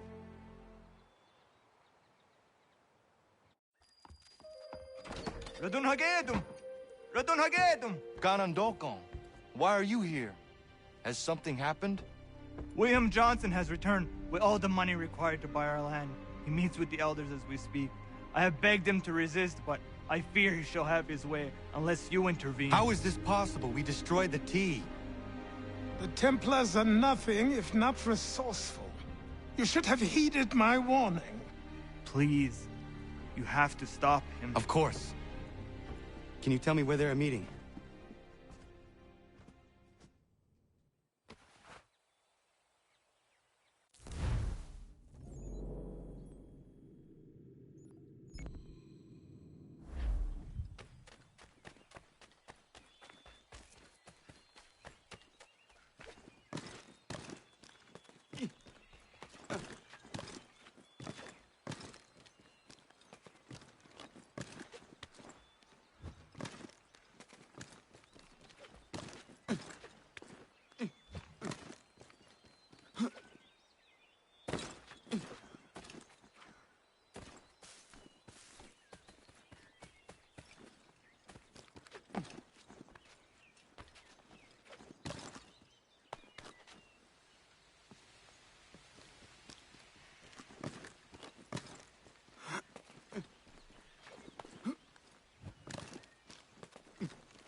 Agoki, see, that's why you say kill them all.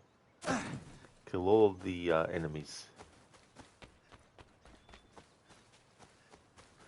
Right, it's not about the necessity of killing them, Connor. It's about justice.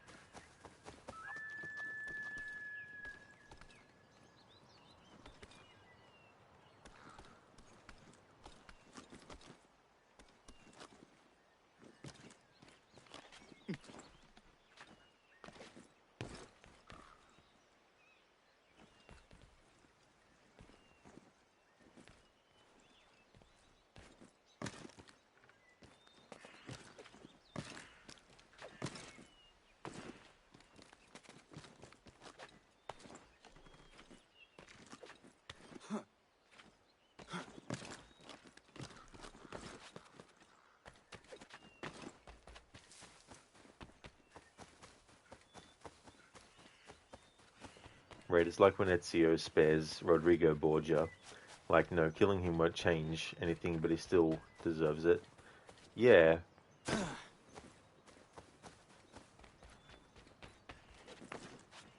Not that the games are trying to be 100% historically accurate in every single way, but, I mean, because the real Rodrigo Borgia didn't die at that point in history when Ezio confronts him, it makes sense from that perspective that Ezio doesn't kill him.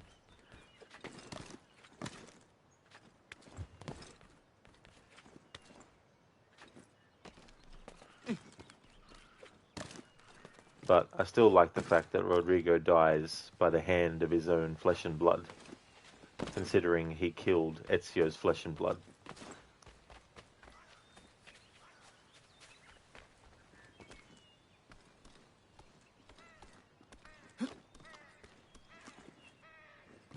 But if you look at it, or try to look at it objectively, and ignoring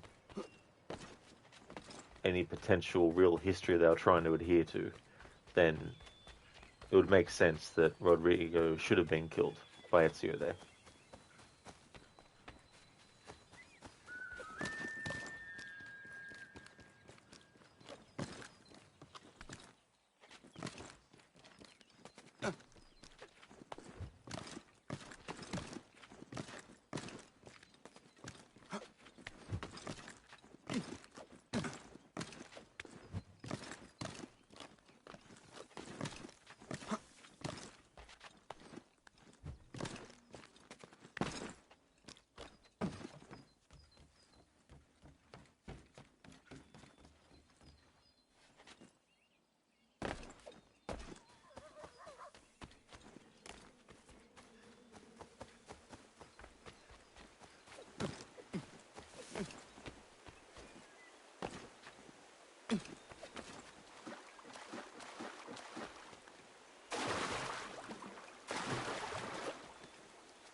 Okay, so within the homestead map, we've now reached the exit point / entry point, exit point from the homestead, and entrance point to the frontier.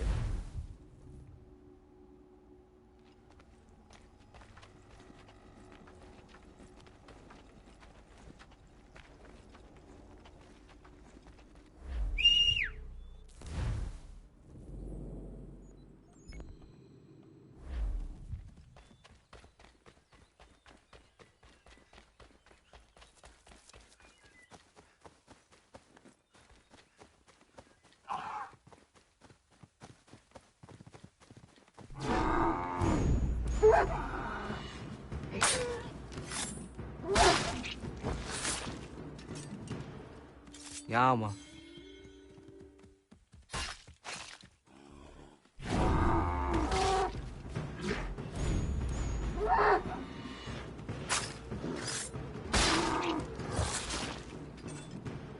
Yama.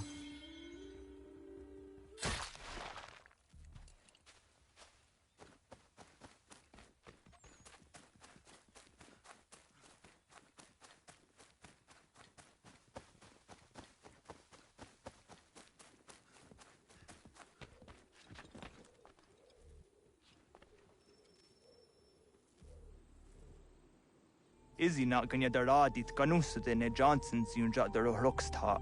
Guahiganzi what ne ganun haradun hagedum. Ta gwa der hardat gwa ganto.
interesting audio glitch for the bear's growl.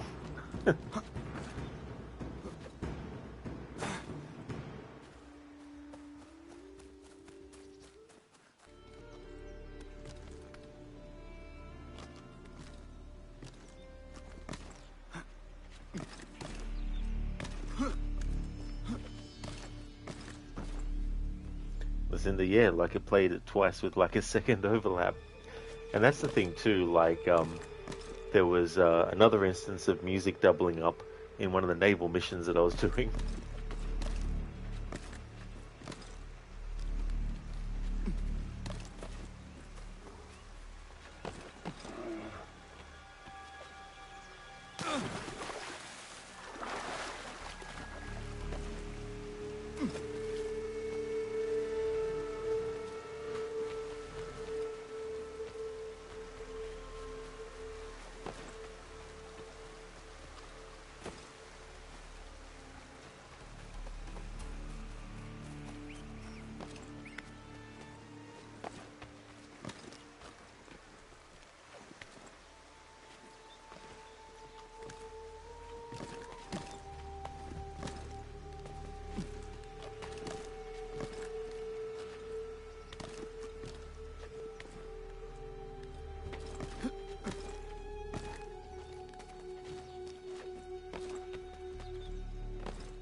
Yeah, Gorky, the bear wanted to give a bear hug.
Come back here! Ah, piss on it. Let's get back.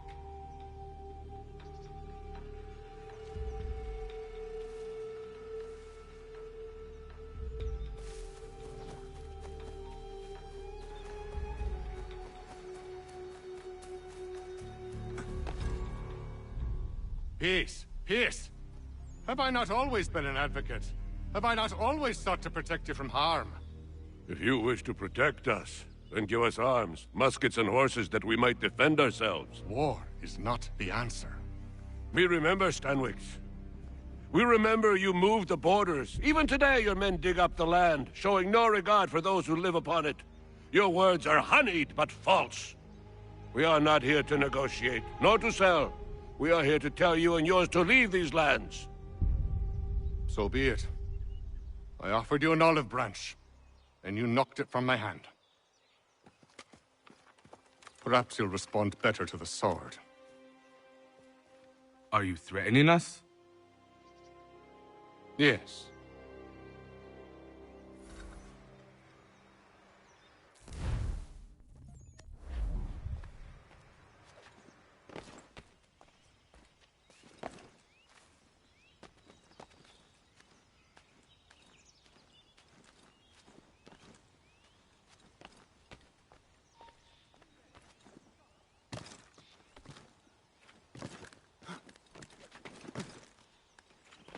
Do you still doubt?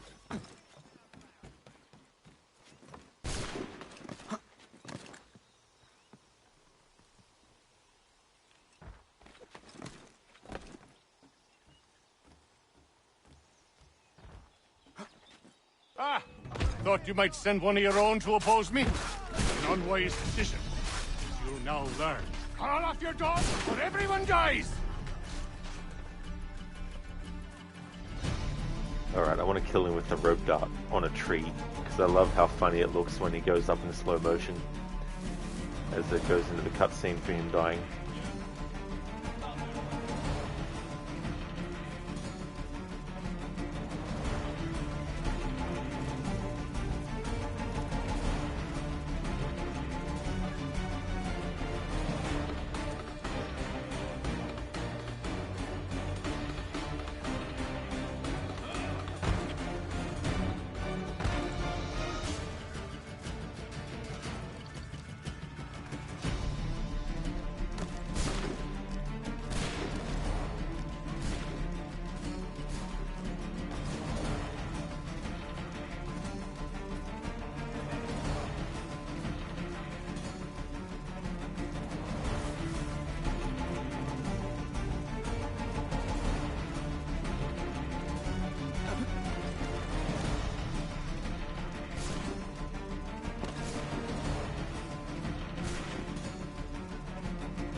Oh no. What have you done? Ensured an end to your schemes. You sought to claim these lands for the Templars. Aye, that we might protect them. Do you think that good King George lies awake at night, hoping that no harm comes to his native subjects? Or that the people of the city care one whit about them? Oh, sure. The colonists are happy to trade when they need food or shelter, or a bit of extra padding for their armies. But when the walls of the city constrict, when there's crops that need soil, when there's no more enemy to fight, we'll see how kind the people are then. The colonists have no quarrel with the Iroquois. Not yet, but they will. 'Tis the way of the world. In time, they'll turn. I could have stopped it. I could have saved you all. You speak of salvation, but you were killing them. Aye, because they would not listen. And so, it seems, neither will you.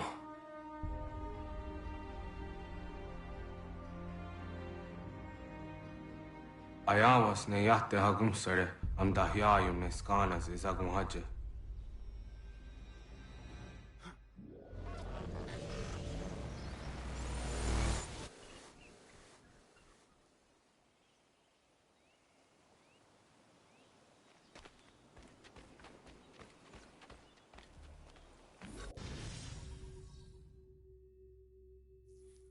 Listen, imagine the cutscene showing you talking to him hanging from the tree. That would have added so much extra humor to that whole scenario. I still remember the first time I had William Johnson and chased him all the way down to that point to do the William rope duck Johnson kill. is dead, and with him, the Templar plot to steal the land of my people. But in ending this threat, I have revealed another. On his body was a letter addressed to John Pitcairn containing orders to root out and destroy Patriot weapons and supplies. Should he succeed in this, the colonists will be unable to maintain their resistance, and the Templars will surely take control. So long as Pitcairn lives, the danger remains. I need to find him. He needs to die.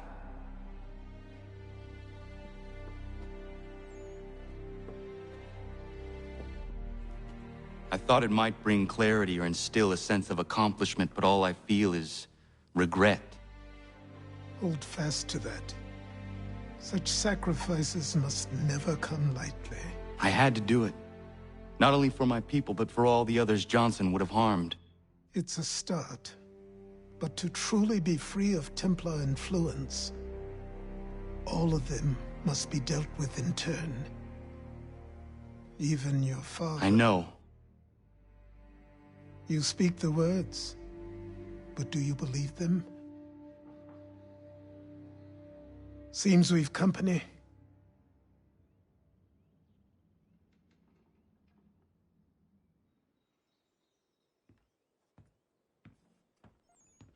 What is it? A request for aid from Paul Revere. Seems the Redcoats are up to something in Boston. Guess you made an impression on the Sons of Liberty. They mistake me for one of their own. Please tell Mr. Revere he has my sympathies, but I cannot help at present. You might wish to reconsider. John Pitcairn is mentioned by name. Where am I to go? Mr. Revere's house in Boston. If you'd like, I can...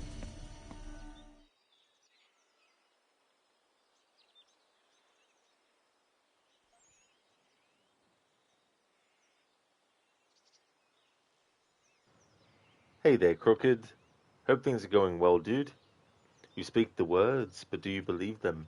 Such a great quote, that. You love Achilles and Connor exchanges? Yeah, me too as well. It's going well, thank you, Senny. Things are going good. Just assassinated William Johnson. How's things going with you?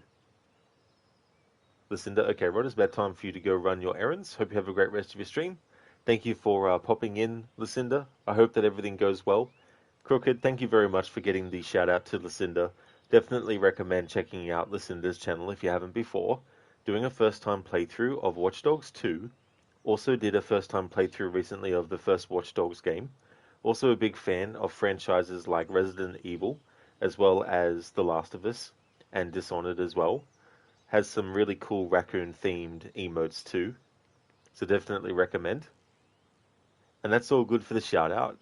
No trouble at all. I really hope that your errands go well, and that you can enjoy the rest of your Sunday. And thank you. I definitely will have a great rest of the stream, for sure. Exactly, Ogorki. I left him hanging around. Absolutely. Yeah, there was one playthrough I did in the past where I wanted to, for the enemies that I could do it with, kill them with the rope dart. Whether that was, roped up by hanging them or just roped up by using it on them and then pulling them in and then finishing them off.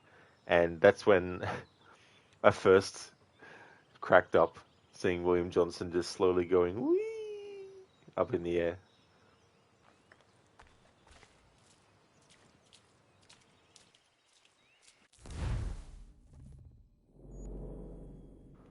Okay, so we've got another homestead mission.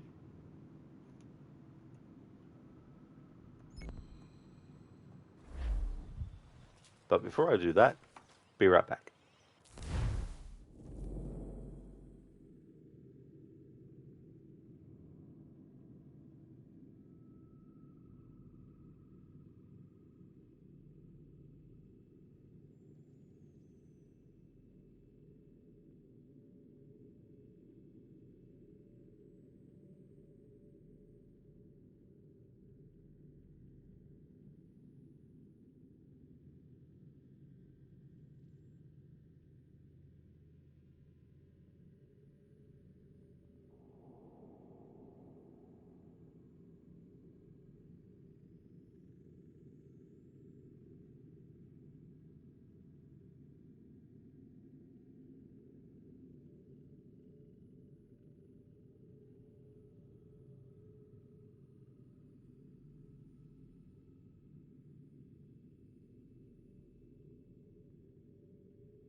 Alrighty then, I'm back.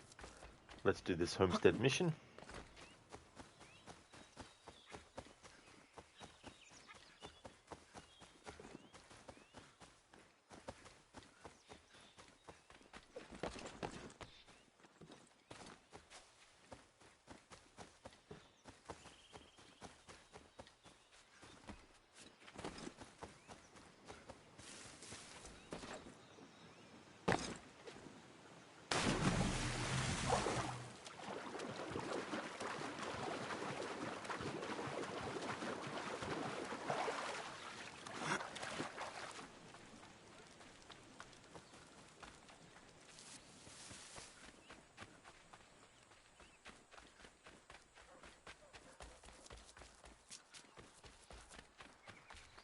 Afternoon. Lance is a bit drunk. Afternoon.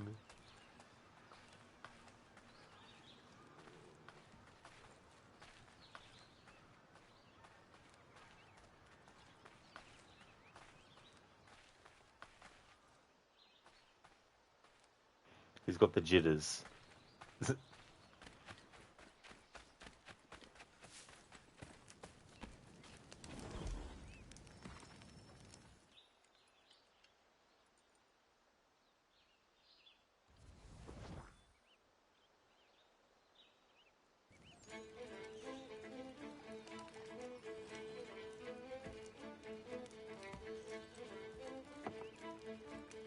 Hello, sir. Would you like a draught of ale or some bread and cheese? Connor, this here is Oliver, and that is Corinne. Great people. Ollie, this is Connor, the man I was talking about. The Lord of a Manor. We were passing through is all and met some of your townsfolk. They were thirsty and we had some barrels in the back and... I am no lord, and these are my friends, not my townsfolk. What brings you to the road with a cart full of spirits for sale?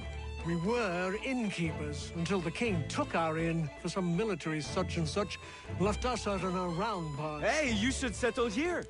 We could use an inn. Good idea. We would, but without the inn itself, we don't have much choice, and building one isn't cheap. We certainly have a need for something of the sort. I will speak with my friends at the mill and see what we can do about building ourselves one. If it can be arranged, would you consider ending your search here? Of course, Ollie. We'll have an inn again. Thank you for the welcome back, Ogorki.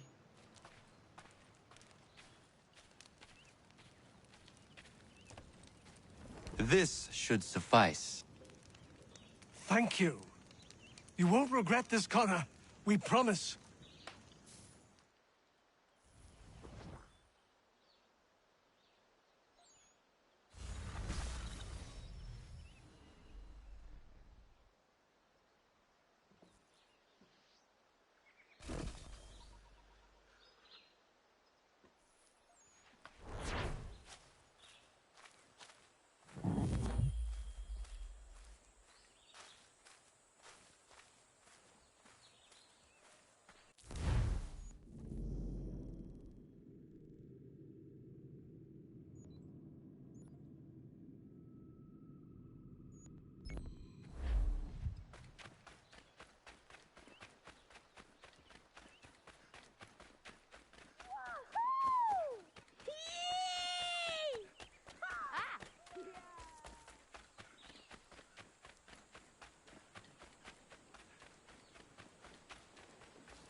Hello there, Lizzie. Good morning to you. How's things been?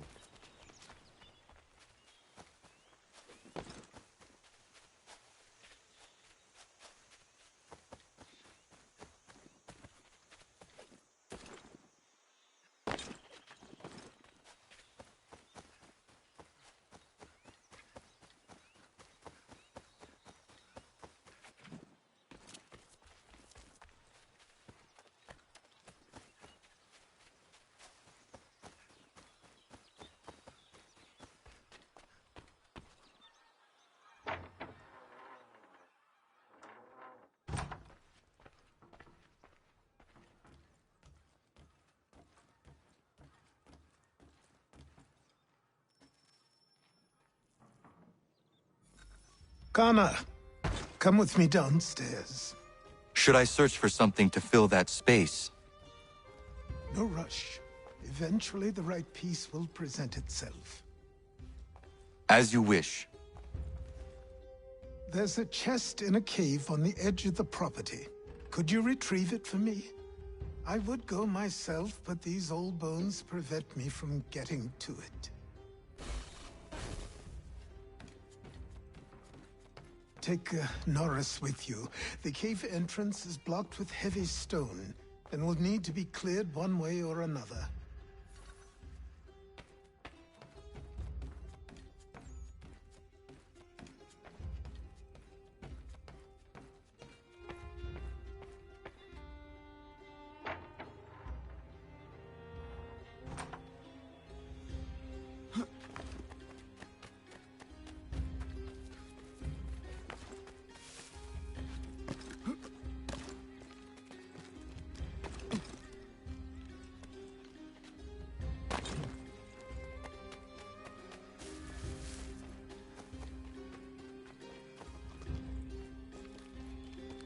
Lizzie, good. Just trying to keep cool. Well, that's good to hear that you're doing well. And I hope that you can keep nice and cool as well. Agorki, cool. Get to make things go boom. Boom, boom, boom.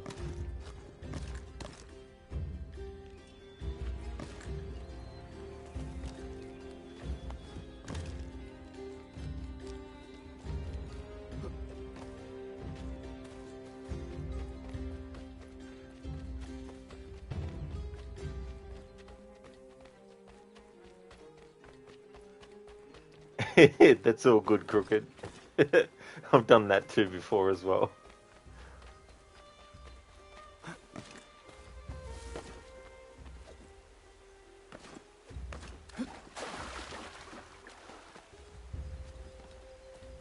Gorky, the bigger the boom, the better.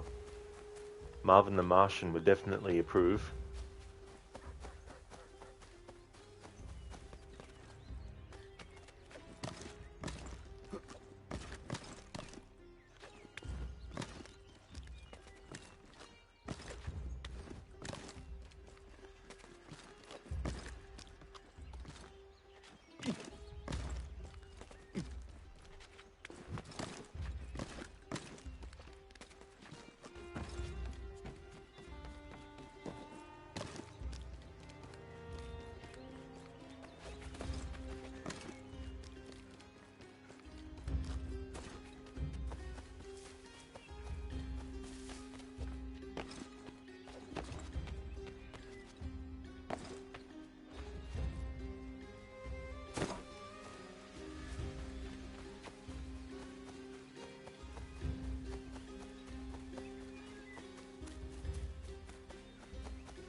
Norris, I'm going to fetch something for the old man, and he told me there might be some stone that requires clearing. Yeah? I will bring my explosive.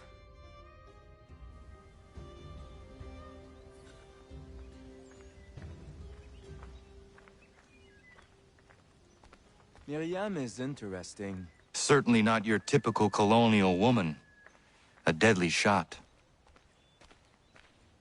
She brought down that cougar. She is strong, capable. She has no husband? Not that I'm aware of. I never met a woman like her before. I would like to know her better. You should speak to her then. I might try. Hey, don't splash. Don't want to get the powder wet. Do you think she likes Frenchmen?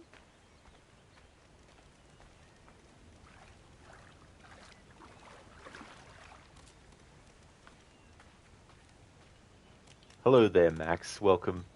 I hope things are going well. I see why he encouraged me to enlist your services. Pas de problème. We blew it up. Be my guest. Duck and cover!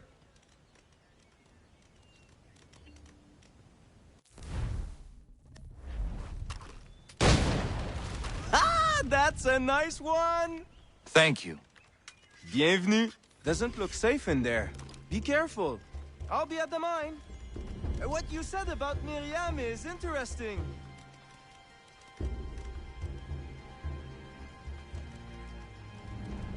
There we go, Gorky. There was the boom.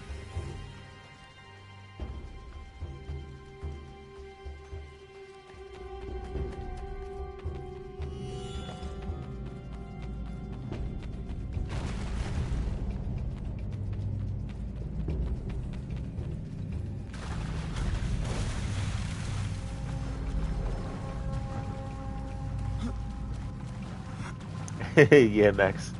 It's a good emote, that one.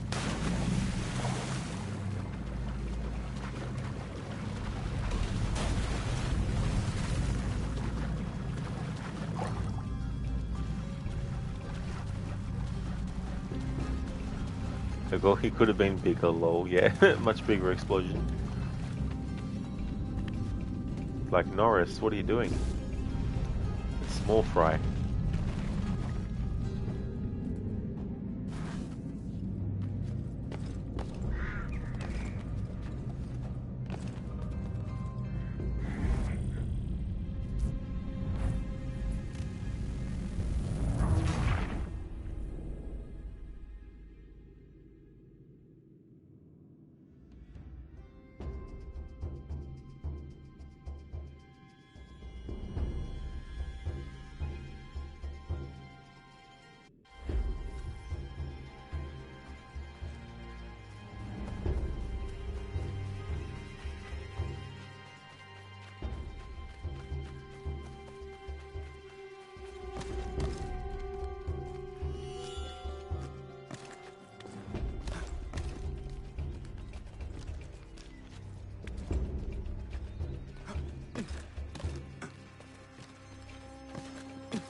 Gorky, your walk yesterday went good.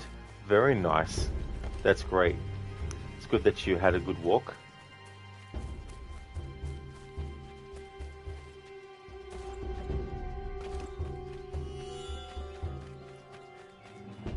Hey there, Arve. Welcome on in.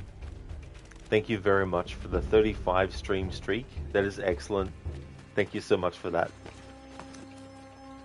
Stream is going really well, thanks, Arve. Things are going good. I'm doing this homestead mission where we have to get the painting for Achilles that's in a cave. And I'm doing really well, enjoying my weekend. How about yourself? I hope things are going good. Thank you very much for redeeming an Assassin's Creed quote. You'd like one from this game? Absolutely.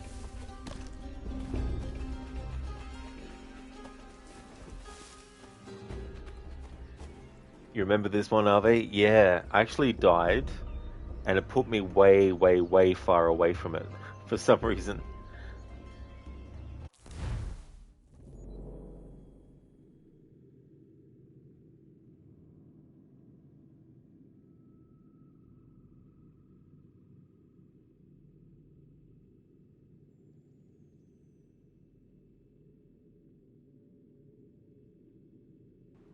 A Gorky need to get out, was getting cabin fever. Oh, that's totally understandable too, as well, a Gorky. It's definitely good to be able to go for a walk and get some fresh air as well. Are they glad to hear you're doing well? Thank you very much, dude. You're doing mostly awesome. Sadly, Sweden got its worst Eurovision score since 2010, with a 20th place finish. But really, you can't be mad because there were so many other songs you personally preferred. Oh, that's fair enough too, as well. And that'd be the tricky thing with so many different countries that have gone into that and trying to sort of like, sift through which ones are potentially good enough to win. And then when that gets decided, which one actually wins after all that. I mean, I don't know how many sort of like artists go into it. But if there's way more than 20, then that's pretty good.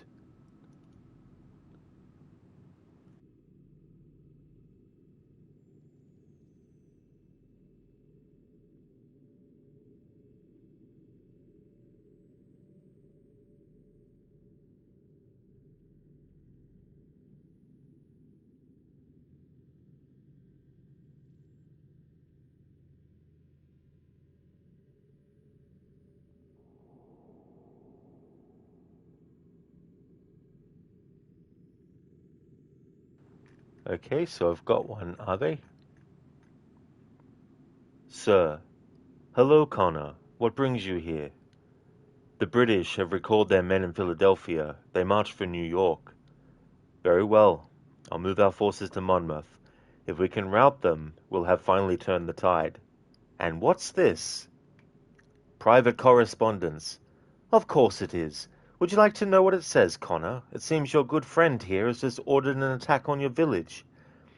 Although attack might be putting it mildly. Tell him, Commander. We've been receiving reports of Allied natives working with the British. I've asked my men to put a stop to it. By burning their villages, insulting the land, by calling for their extermination, according to this letter. Not the first time, either. Tell them what you did 14 years ago. That was another time, the 7 Years' War. And so now you see what happens to this great man when under duress. He makes excuses, displaces blame, does a great many things, in fact, except take responsibility. Enough! Who did what and why must wait. My people come first. Then let's be off. No, you and I are finished. Son, do you think me so soft that by calling me son I might change my mind? How long did you sit on this information, or am I to believe you discovered it now? My mother's blood may stain another's hands, but Charles Lee is no less a monster, and all he does by your command. A warning to you both. Choose to follow me or oppose me, and I will kill you. Thank you, Ave, for redeeming that from Assassin's Creed 3.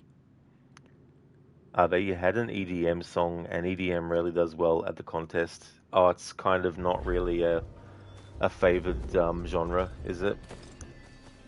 10 out of 10 scene. It really is, Ave, yeah. It's interesting too, because Hatham thinks he's achieved a gotcha. And he's hoping that will be the thing that makes Connor actually side with him and become a Templar. And it backfires on him.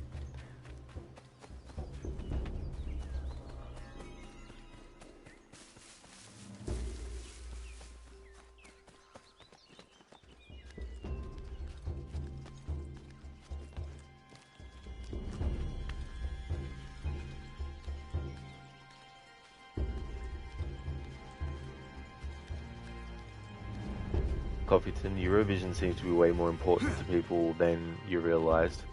Yeah, I mean, there seems to definitely be a big sort of like following for it. I mean, I've seen some songs from a Eurovision here and there, but not really enough to sort of have any particular like artist I'm hoping will win or anything like that.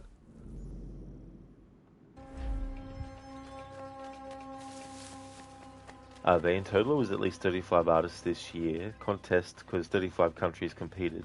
But if you don't count all the domestic contests, there's even more. There's even more people. Your representative had to beat 30 other songs to get to Eurovision, or 29 other songs. There were 30 in total. Oh, I see. Yeah, I mean, whittling down to one winner through all that would be very difficult.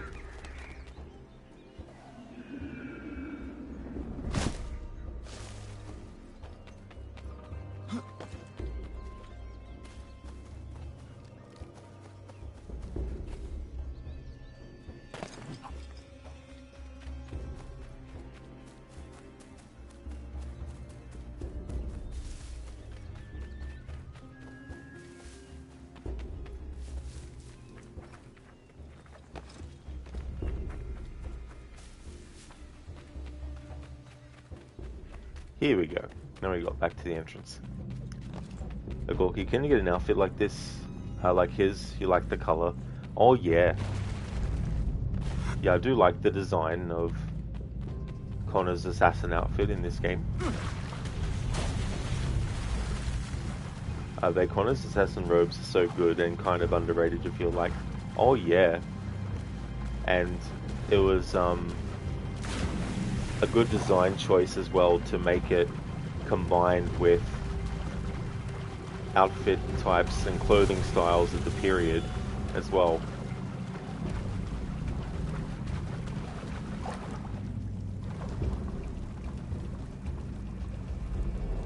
A Gorky blue is your favorite color? Nice.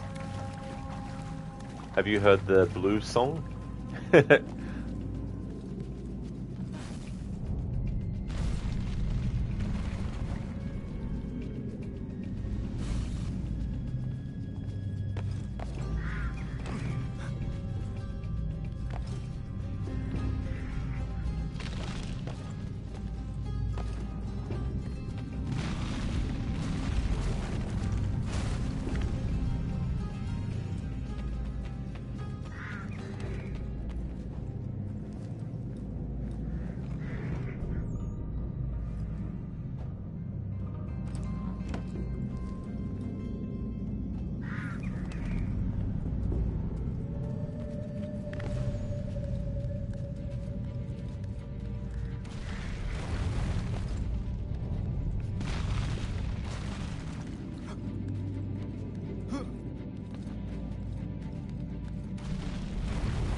That was close.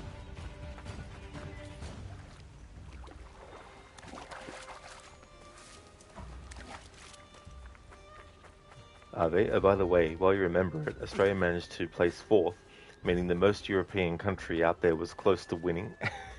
Almost, yeah. You'd never heard of the artist, Delta Goodrum, but apparently she's big in Australia. You know of her? Oh yeah, are they? Yeah, she was someone that also had a hand in acting early on, and I think she was in the soap opera Home and Away.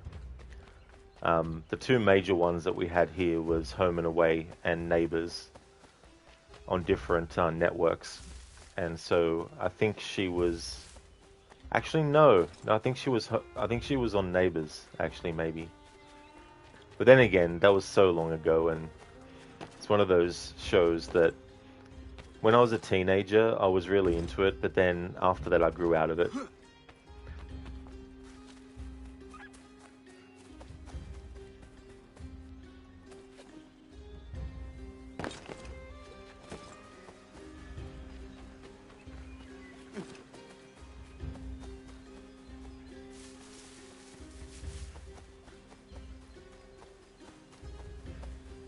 But she's also been like a judge on singing contest shows like The Voice, for example.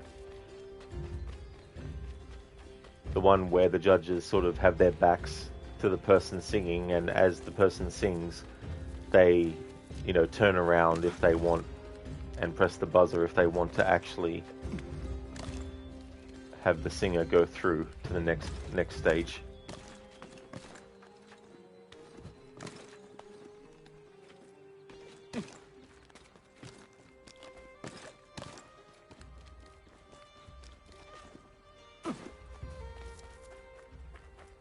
They kind of climbing the walls instead of running under them. Hella annoying, but so real. It really is, Ave, for sure, and the whole thing in this game, what they changed from the previous 4 to this one was when you're sort of like running at something, they teach you that all you need to do is hold down a button and then run at something. And you do just that, but you get punished by the programming fucking up and making the character run up the wall instead of going under the thing.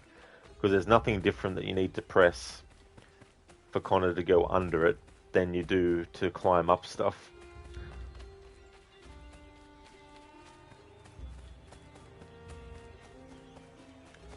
Copyton, it's pretty funny that Israel came in second and Australia came in fourth in the Eurovision Song Contest. Yeah, I didn't follow it, so I don't really know who's like singing in it and stuff. Yeah, are they? Yeah, I'm not into her music, but she is someone that has been in a lot of stuff in Australia. Also as a singer, of course, in her own right. Agorki, I was a teenager. Wow, lol. Absolutely. It was the 1700s. I mean...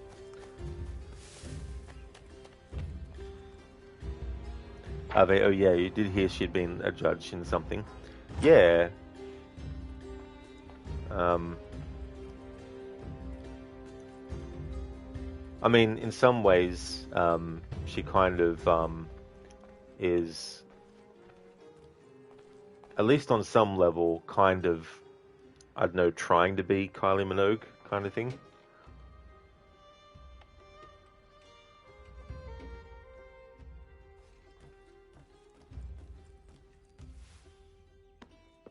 I have what you asked for. I must know who put it there and for what purpose. I did. I put it somewhere I knew only I could reach, but that was a long time ago.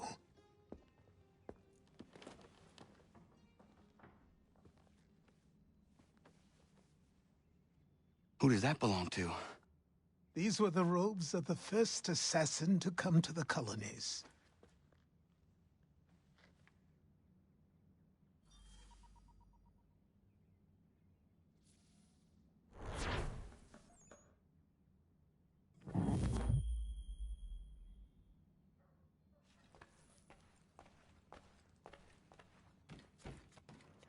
But in saying that, it's not that she was like a copycat or anything like that, but in terms of like, career trajectory, Kylie was an actor on the show Neighbours, and then became a pop star and went on to be big.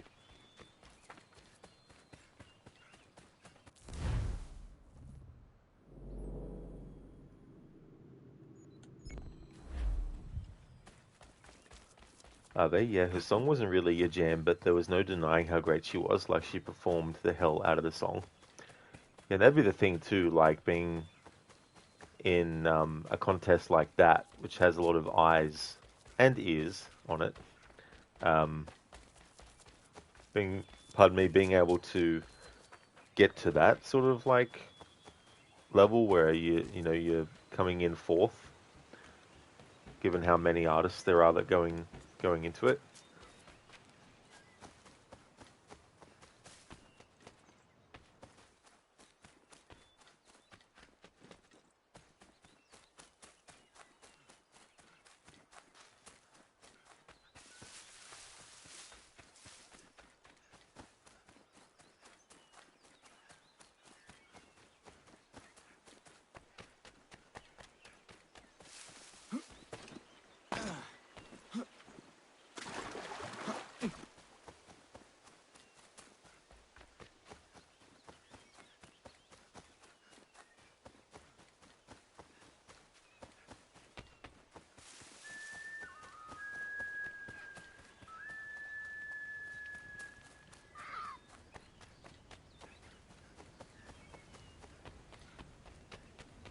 Connor!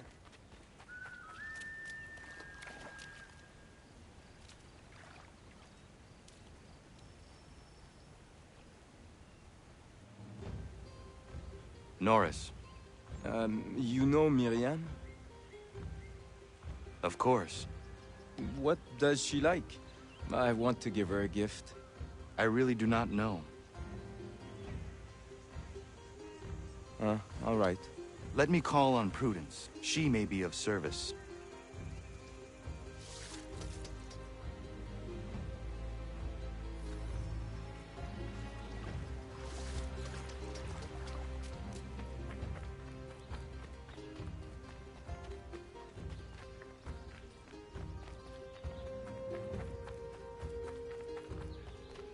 Okay, so what's funny about this whole scenario, right, is that Miriam is a hunter.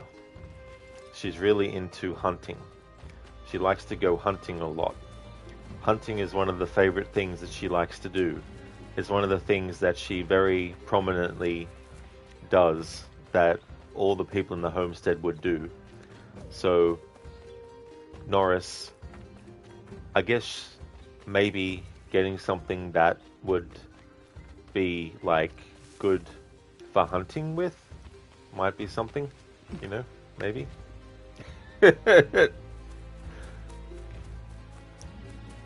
So we go and we speak to Prudence, and Prudence is like flowers, which,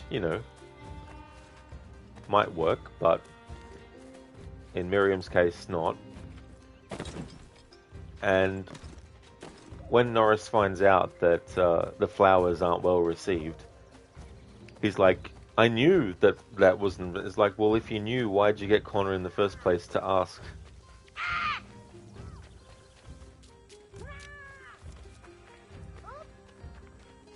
Ogoki, you've done that. Pan for gold, it was fun. Oh, you did? Oh, cool. Yeah, I've only ever seen that in stuff. Like, I haven't actually seen anyone do it IRL either, just in movies and games and stuff.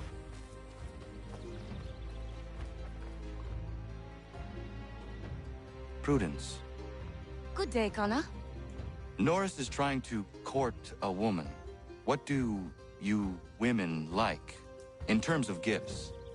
A nice bunch of wildflowers always brightens my day. Who is it Norris fancies? Best not say for now. Fair enough.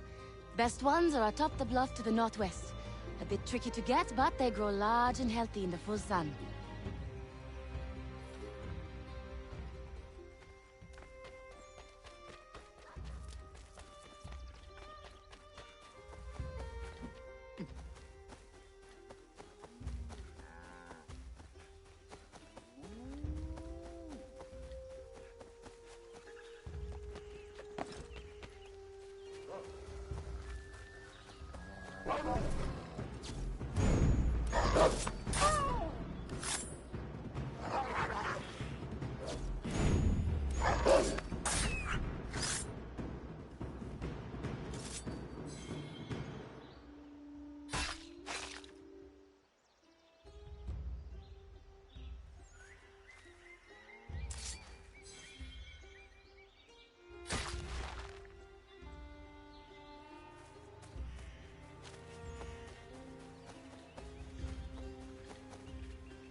A Gorky, poor wolf. Yeah, the wolf.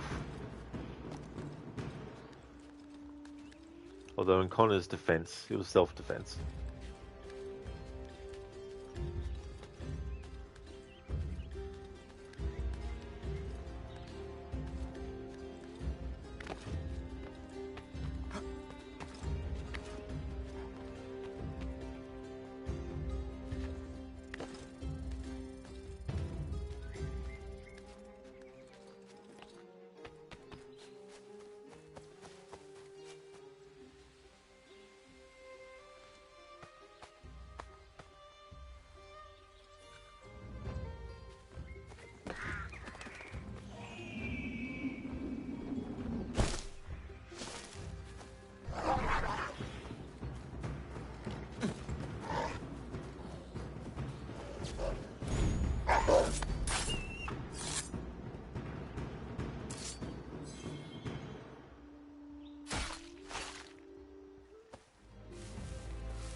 Gorky, money, money, happy day.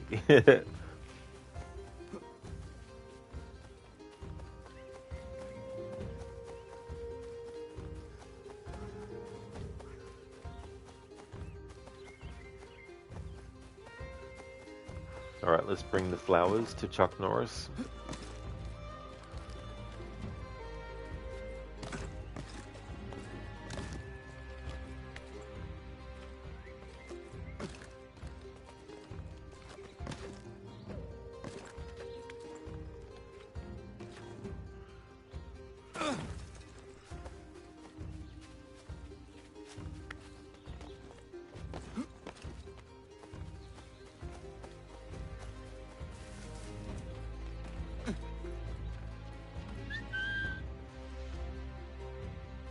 Morris, are you in there?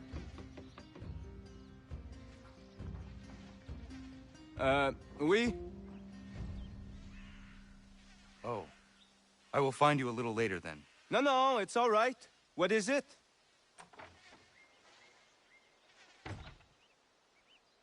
Prudence advised a bunch of wild flowers. Really? Are you sure? Doesn't seem right.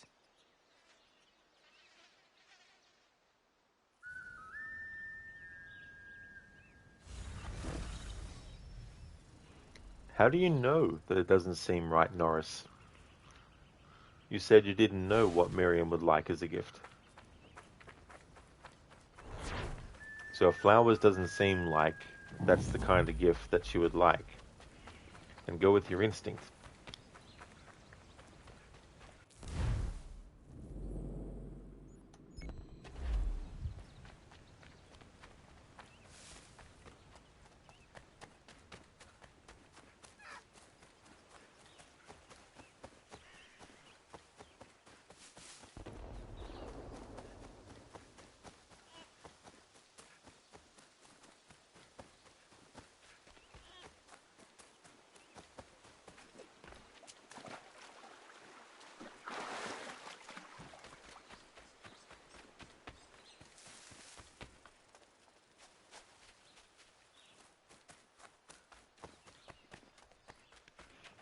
This homestead mission.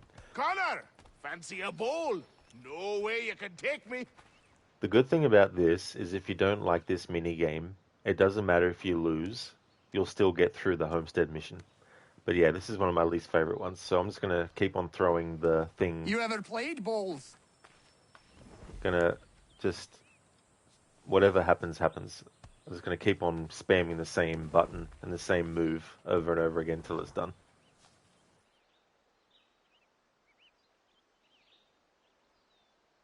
I see you are getting along again. Oh, aye. We're always at each other for one thing or another, but more often than not, we work it out in the end. It's just the thought of my family threatened got me hot under the collar. And Terry knows he couldn't beat me in a fight. You rat! That's why he built this bowls pitch, so he could beat me at something. Still can't, though, can you, Terry? I was winning till Connor came along! Sure you were.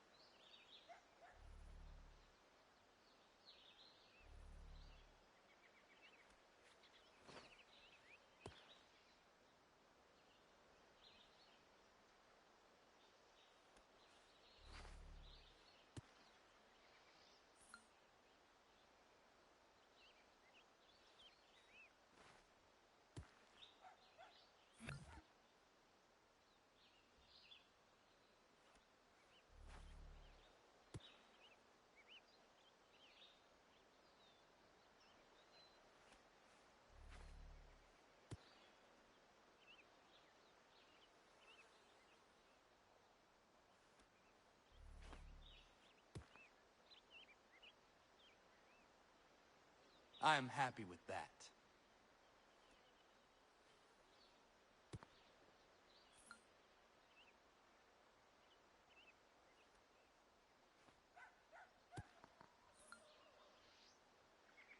Well done. I lost? Oh no. So anyway, that's that done.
You want to tell him, my love? I'm pregnant.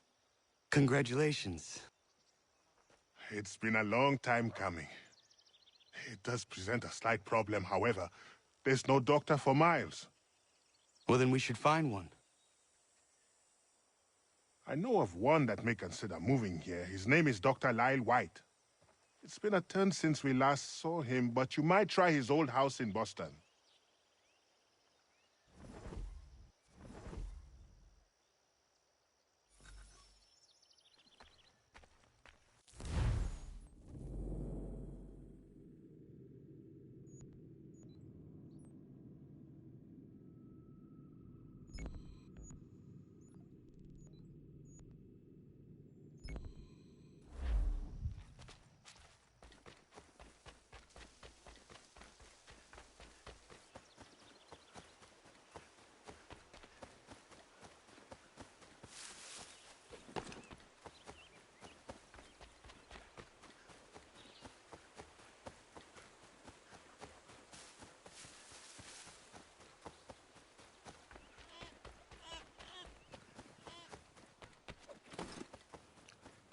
Banjay, the evening primrose oil must have worked.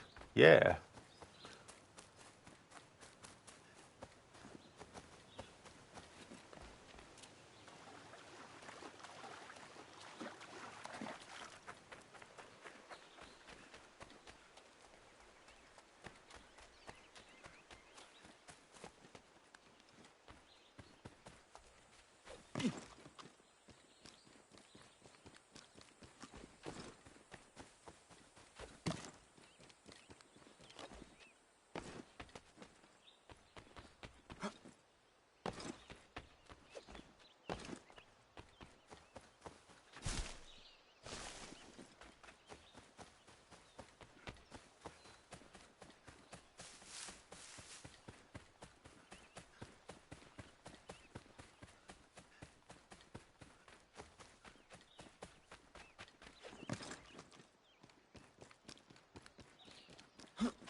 Barnes, my lucky day. You can throw money in this game too, as well.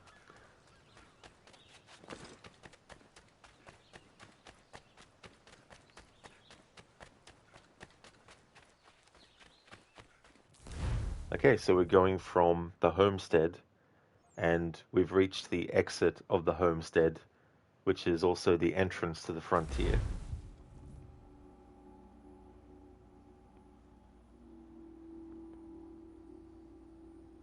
in this playthrough, not allowed to fast travel. But obviously, to actually get from one point to the other, when it's separated by a map, then we have to go to the exit point of the current location, and then that'll lead us to the entrance point to another location, and then from there travel to the destination. Barnes, but money's tight here, right? Well, in this game it can be for sure. I mean, if you really get into the convoy sending mechanic and everything early on, and you go around and get all the chests and all that kind of stuff, it can definitely add up over time. And the pelts that you get and all that kind of stuff.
Gorky, the only time you see lots of money is in video games. If only you could transfer it from the game world into the real world then. That'd be fun. There once was a man named Duccio, a rat with lecher's taste. Whenever he would show himself, my fists would find his face. Thank you, Dr. Darling, for deeming that as a Bane impression. Ezio singing from Assassin's Creed Revelations. You have to redeem Ezio's song, Sorry, you missed the part in your playthrough. You set a counter for the number of leaps you managed to do before touching the ground again. Dude, if I had a counter for everything, then I'd be going insane.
Alright, so that's the exit of the frontier and the entrance into Boston.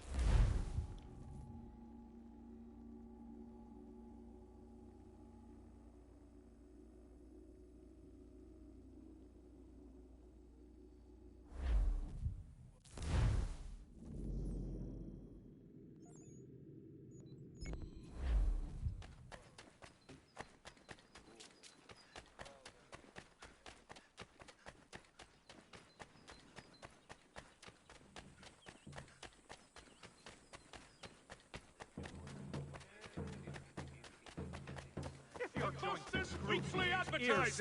A penny well spent. You have but one new.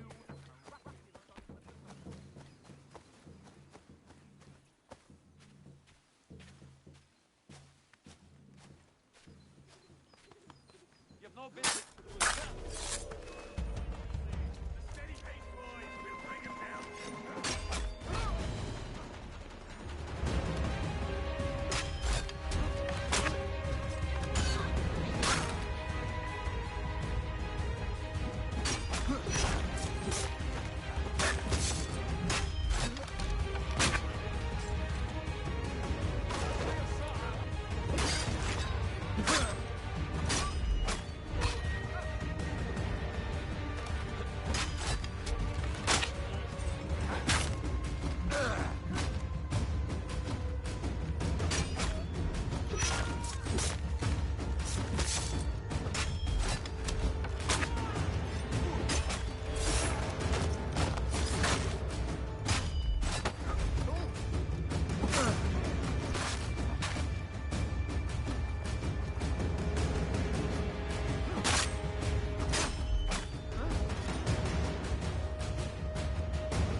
transport me between the elephant.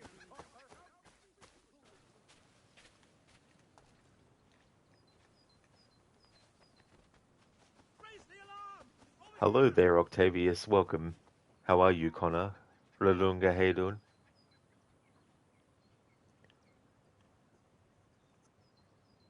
Thank you very much, Octavius, for the 3-stream streak. Thank you for that. Appreciate it. Hope things are going well. Too much beer. In this playthrough, when it comes to combat, I can't have Connor kill 2 enemies in a row with the same weapon.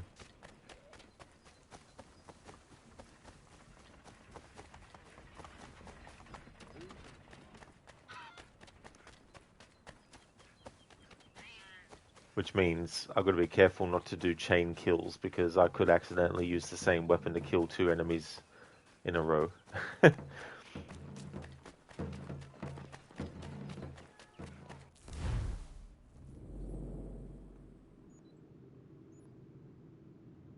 we're going to swing by and do this part of the homestead mission. But I won't go back to the homestead straight away, because I can't fast travel, and I've spent time getting to this location. I may as well continue with the main story.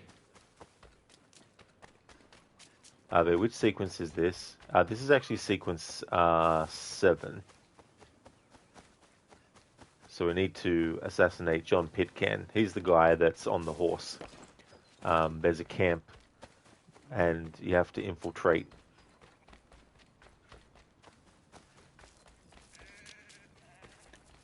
That's Bunker Hill sequence, yeah.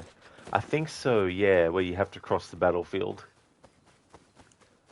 Which there's a way to get across there without getting hit that someone had discovered, which I like to do now that I know it's a thing that you can do. So if you want to get the optional objective, there's a surefire way to make sure that you get it every time.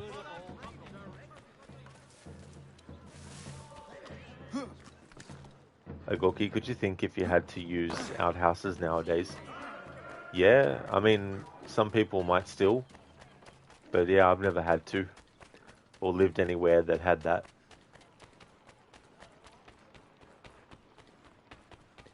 But yeah, you're alright. Remember this, you love this sequence, it's so intense. Oh yeah. Plus it was something that was depicted in one of the trailers for the game as well.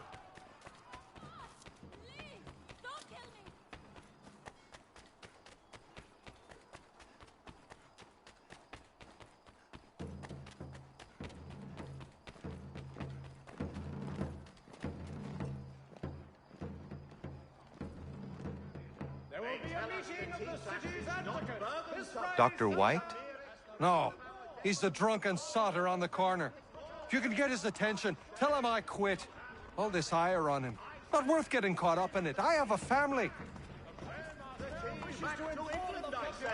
But it also had Lexington and Concord and destroying the ships. Yeah. I did a stealth challenge with this game once, and that ship mission... You believe everything you read in the broadsheets? Go to hell, you monster! I did nothing wrong.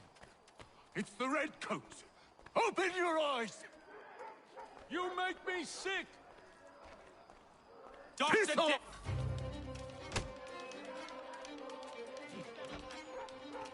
Alright, so in this particular instance, the game will not let me switch to weapons. Warning, use only your fists. So I have to make an exception for the combat in this scenario. So Connor can use his fists to take out every enemy.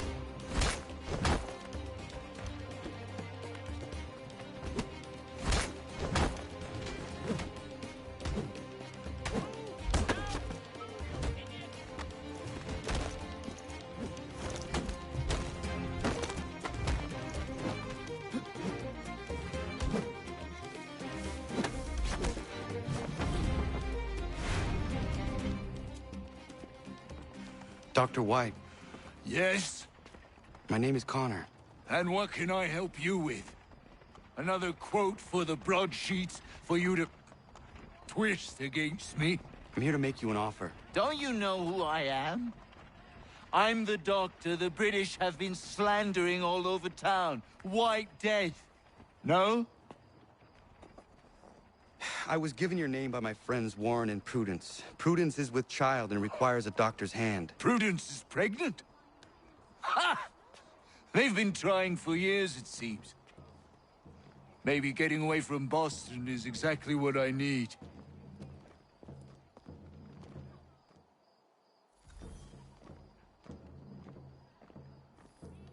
You love the use of the song Fight Club, one of your favorites on the AC3 soundtrack. It was also awesome when Hathan fought those guys in the bar. Oh yeah, it is a great piece of music. It really fits that scenario well too, as well. I love how he's like, and where are you off to? He's like, me? I was just leaving. He's like, and now?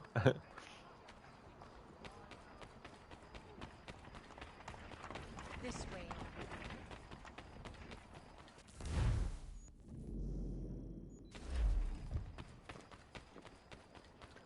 Okay, game, you can take the message off the screen now about having to defend Dr. White. We've already done that. Another glitch in the remaster of an older game. Octavius, we wish you you could be better, buddy. Lots of things to do and gaming is a way out. That's fair, Octavius, as well. You know, it might be a cliche thing to say, but you know, the best one can do is just take things one step at a time and one day at a time as well. Hopefully things can improve.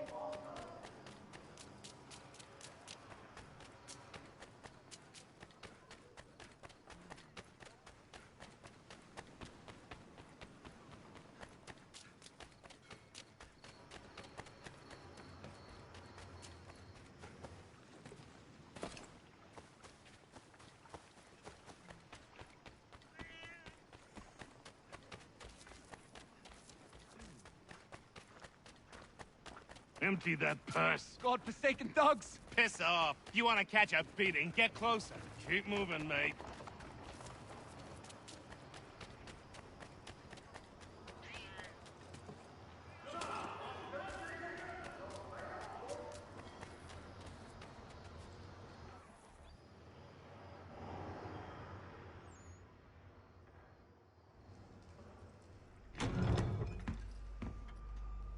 Ah, Connor!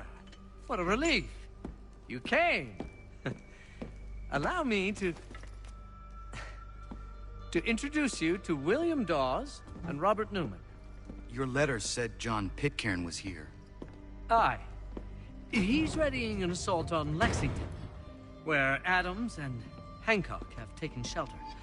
After that, he will march on Concord, hoping to destroy our weapons and supplies. You must help us. Only tell me where to find him, and I will put a stop to this. He has dozens, if not hundreds, of soldiers at his command. You cannot hope to match him by yourself. But fear not, for you will not have to. We have an entire army of our own, merely awaiting the order to take up arms.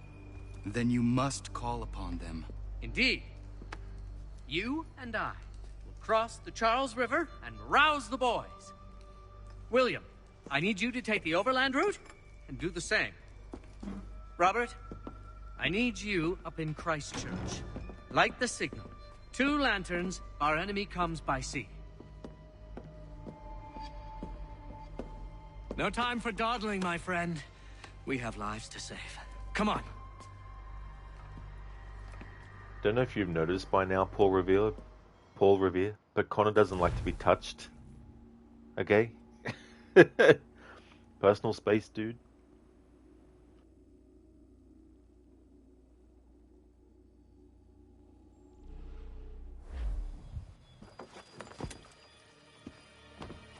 Huh.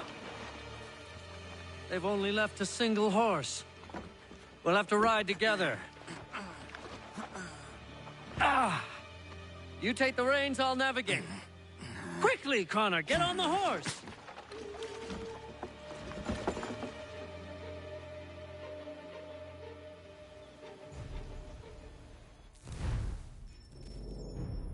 This way, Connor. To the left. To the left. Yes. That is the way. This way, Connor. To the left.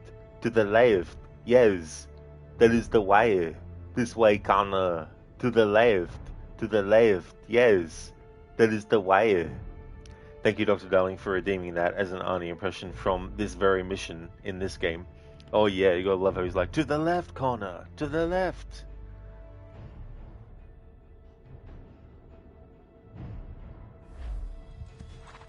I'll guide you towards those we need to alert. Follow my directions, and we'll be done in no time.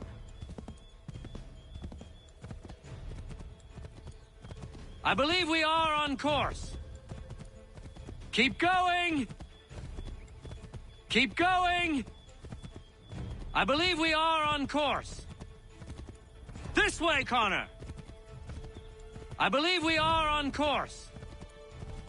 Excellent! We are right... Redcoats. What are they doing here? They must be scouts. Be careful, Connor. We mustn't let them warn the others.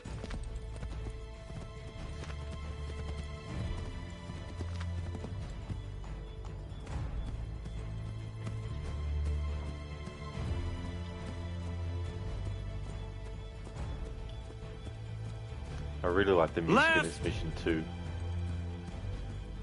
You pointed right when you said left. For review.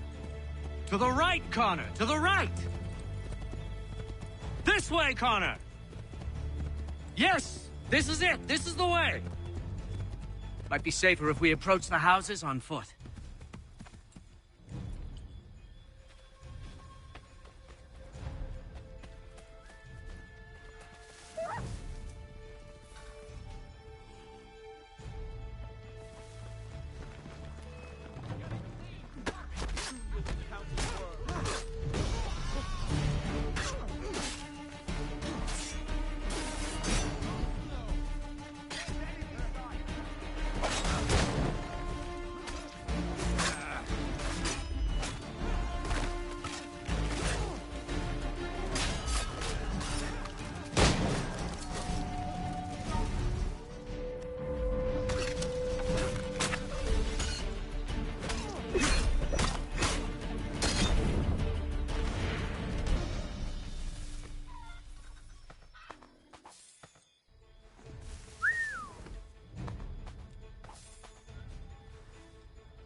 This is it! You have got the right place!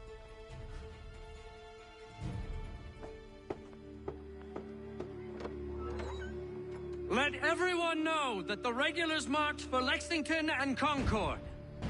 The British are coming! Back in the saddle, my friend! We have more people to warn.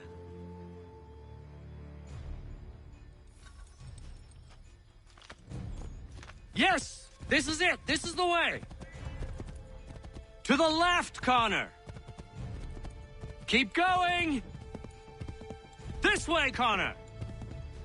This way, Connor! This way, Connor! Yes, this is exactly where we need to be. Yes, this is it. This is the way. Left. Yes, this is it. This is the way. Keep going. Excellent. We are right on course. Excellent. We are right on course. Be on the lookout for redcoats. I believe we are on course. Go left up here. To the left, Connor.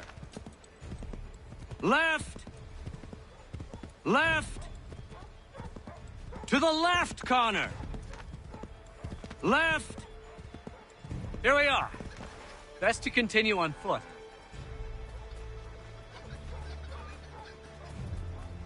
This is it. You have got the right place.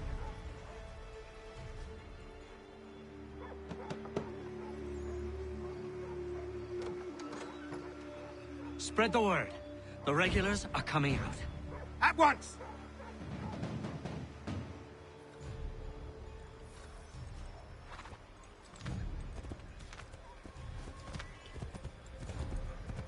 Excellent! We are right on course! This way, Connor! This way, Connor! Keep going! Go left up here. Yes, this is exactly where we need to be. Yes, this is exactly where we need to be. Go left up here, points right, goes right. That's the way. Dr. Darling. Stop talking.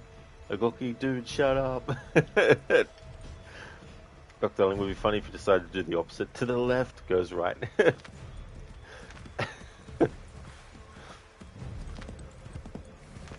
Turn right! Excellent! We are right on course! We should dismount for this. It'll be quicker and quieter.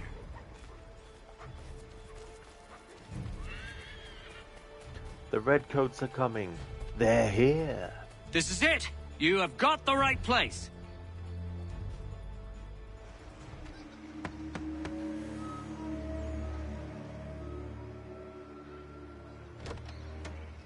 The regulars are coming. Here! We're here! Get them! Find a way to get rid of them, Connor.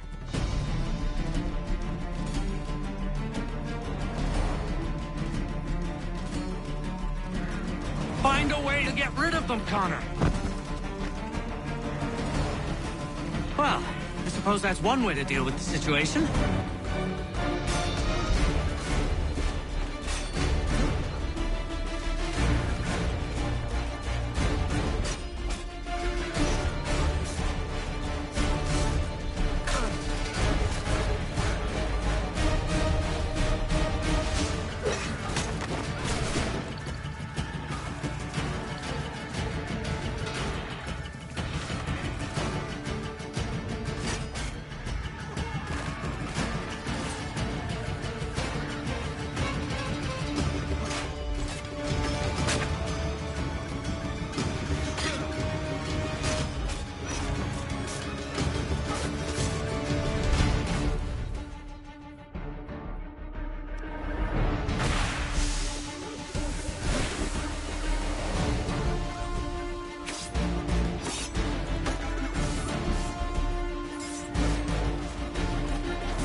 That was much too close for comfort.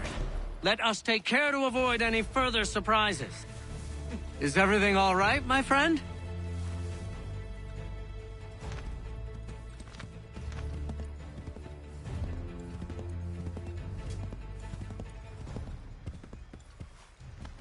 Excellent! We are right on course! I believe we are on course. Keep going! Keep going! To the left, Connor!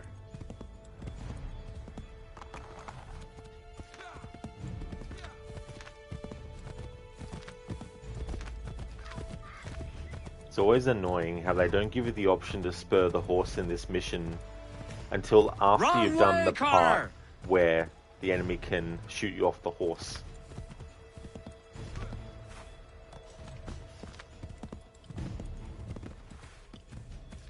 I believe we are on course. Yes, this is exactly where we need to be. Yes, this is exactly where we need to be.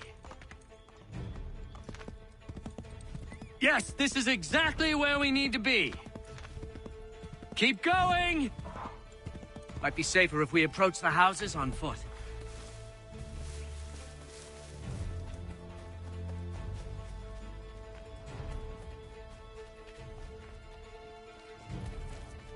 This is it! You have got the right place!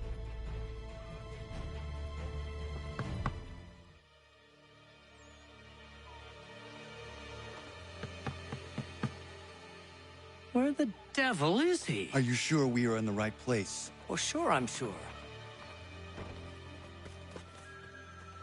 Prescott? Evening, gents. Listen, the regulars are out. You need to rally your men. And, put on some trousers. At once.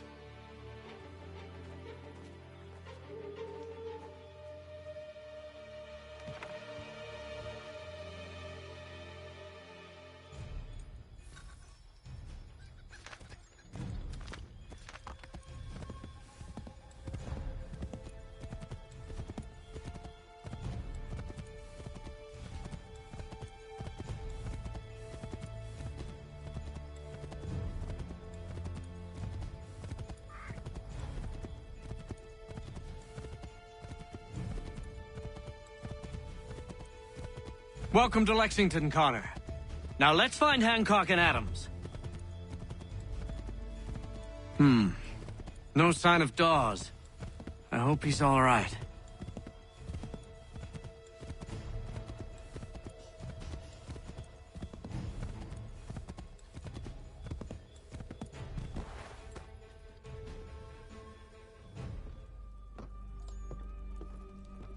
Paul, Connor. Good to see you. You need to leave. The Redcoats are coming. Aye, so Williams told us. Let them conduct their little search. They'll find nothing. You don't understand. Pitcairn intends to kill you. I'm afraid it's true. I suppose we have no choice then but to go. What of you three? Dawes and I will continue on to Concord. Connor, it's best you stay here and help our man John Parker hold the town. It'll give us time to spread the word.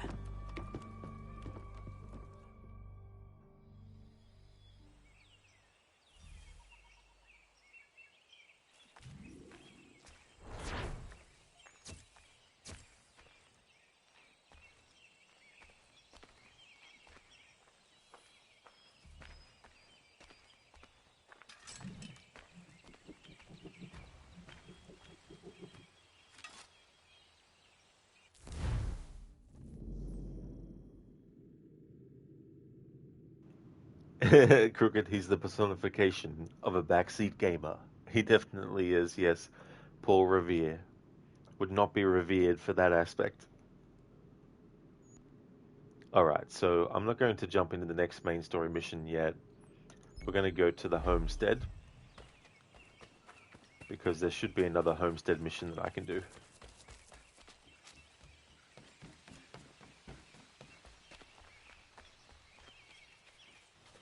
I'm not going to do a really long stream, because the last two streams I've done like between a 12-hour to a, well, the other day I did like a almost 12-hour stream, and then yesterday I did about a 10-hour stream, I think it was, so.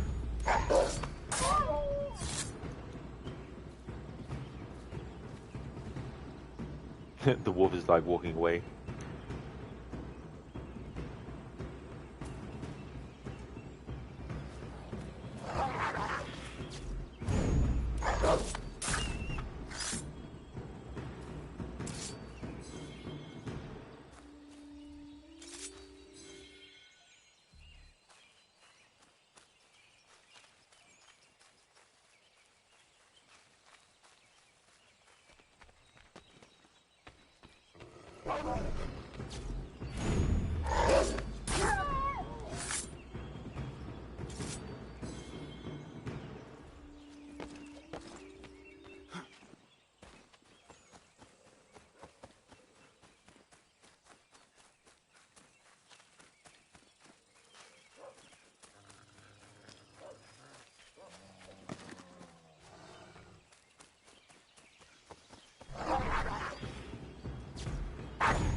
Come on, game. I know that Connor can actually go around that trunk.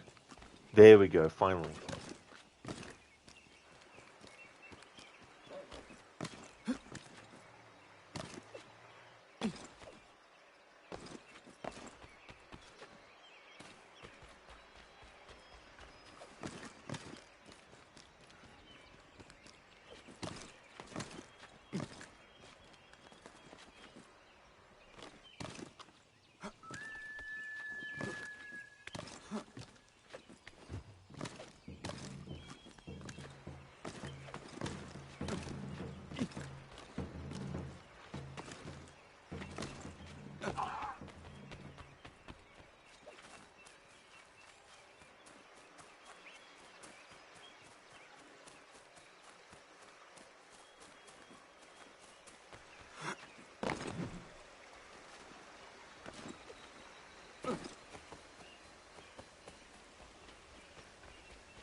Okay, so this is the exit of the frontier and the entrance into the homestead.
Bad news. She did not like the flowers. She tossed them aside. But Prudence was certain. I knew Miriam was not the type for flowers. I will uncover this mystery myself, Norris. All right, but please don't let her see you. She will think I'm bizarre.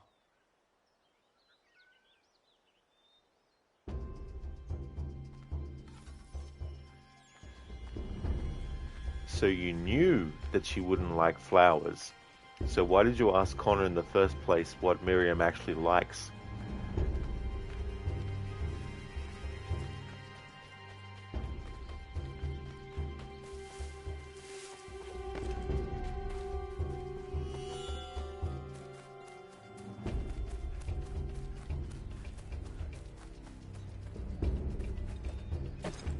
So Gorky bring her a bear hide, lol. Yeah, I mean, maybe she could do with a rug or something. Or a blanket.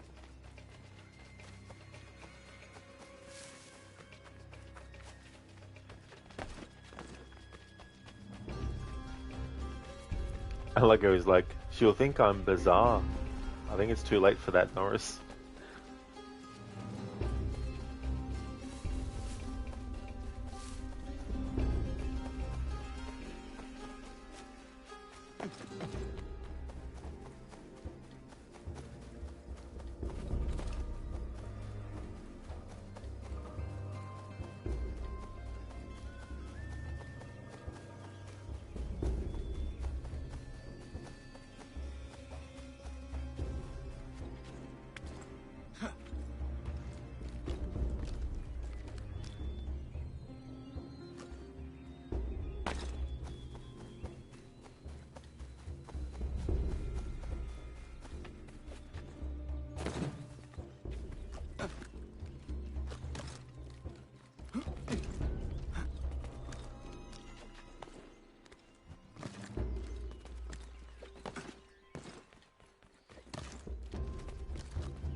What are you doing?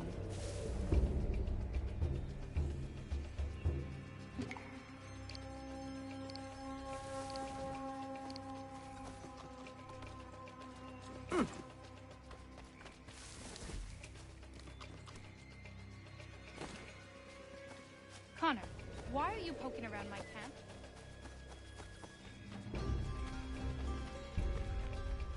Can I help you, Connor?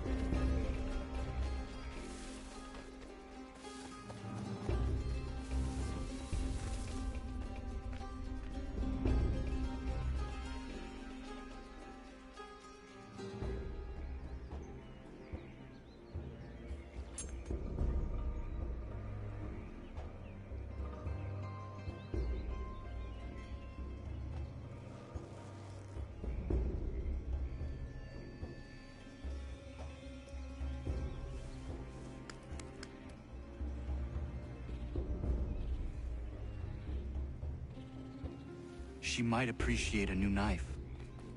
That blade has seen its prime.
Norris, I looked around her camp and it seems she needs a new hunting knife.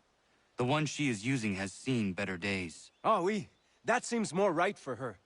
I'll think on it. Merci.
O'Connor, do you have a moment?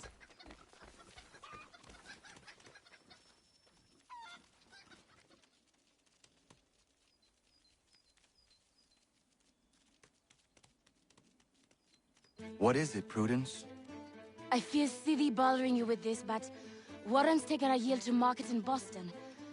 Could you round up the livestock for me? I've tried, but this baby in my belly takes the wind out of me. Of course. I will see to it.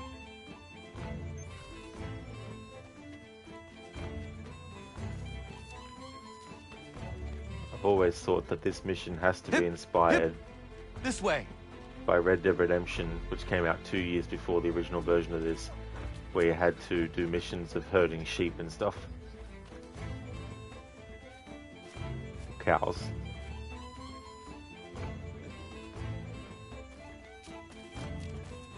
Not there.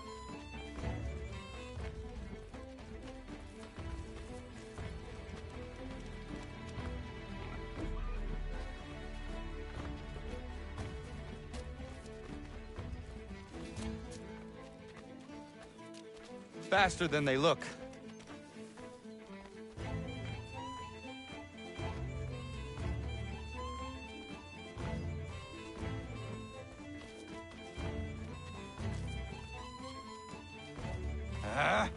The things I do for this place.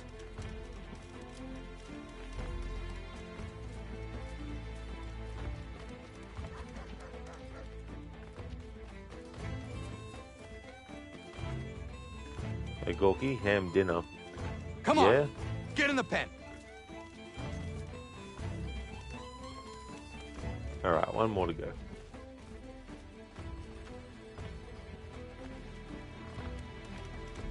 Hip, hip, this way.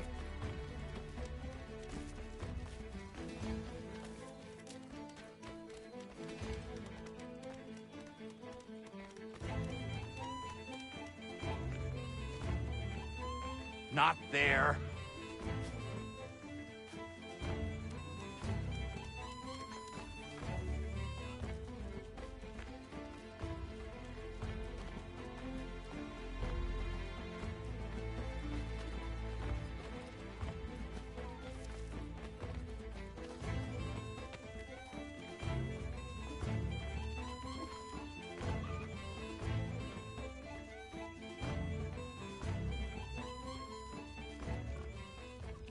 Thank you, Connor. I could never have managed that. It was my pleasure. Are you well? I am. And I couldn't be happier. Warren and I have been waiting a long time for this. And if truth be told, we could not dream of a better place to raise our family.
Life is not a fairy tale, and there are no happy endings.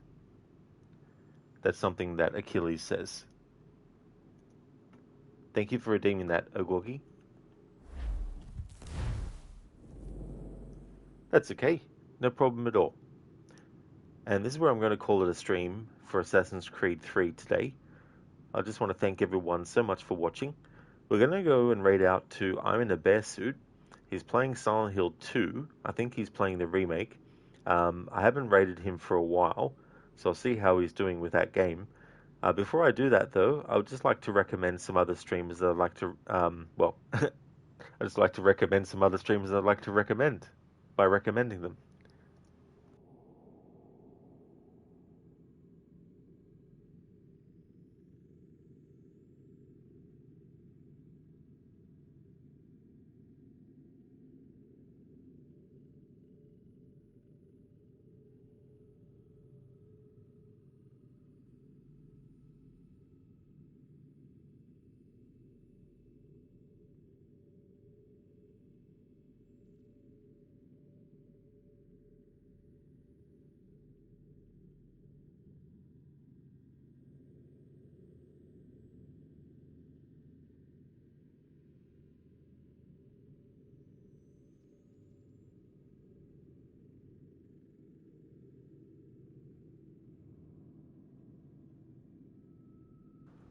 Oh yeah, Gorky, there's no problem at all for the stream. Would definitely like to recommend people check out Ave, who's been doing Ark Raiders. Cheesy Cheese has been doing Star Wars Battlefront 2. Inmita has been playing through Far Cry 3. Barnes has been doing Far Cry 2. Crocodiles has been doing a game called Skate Story. Lucinda has been doing a first-time playthrough of Watch Dogs 2. Maria Tail is doing a first-time playthrough of Hollow Knight. Pretty Leviathan is doing Forza Horizon 6.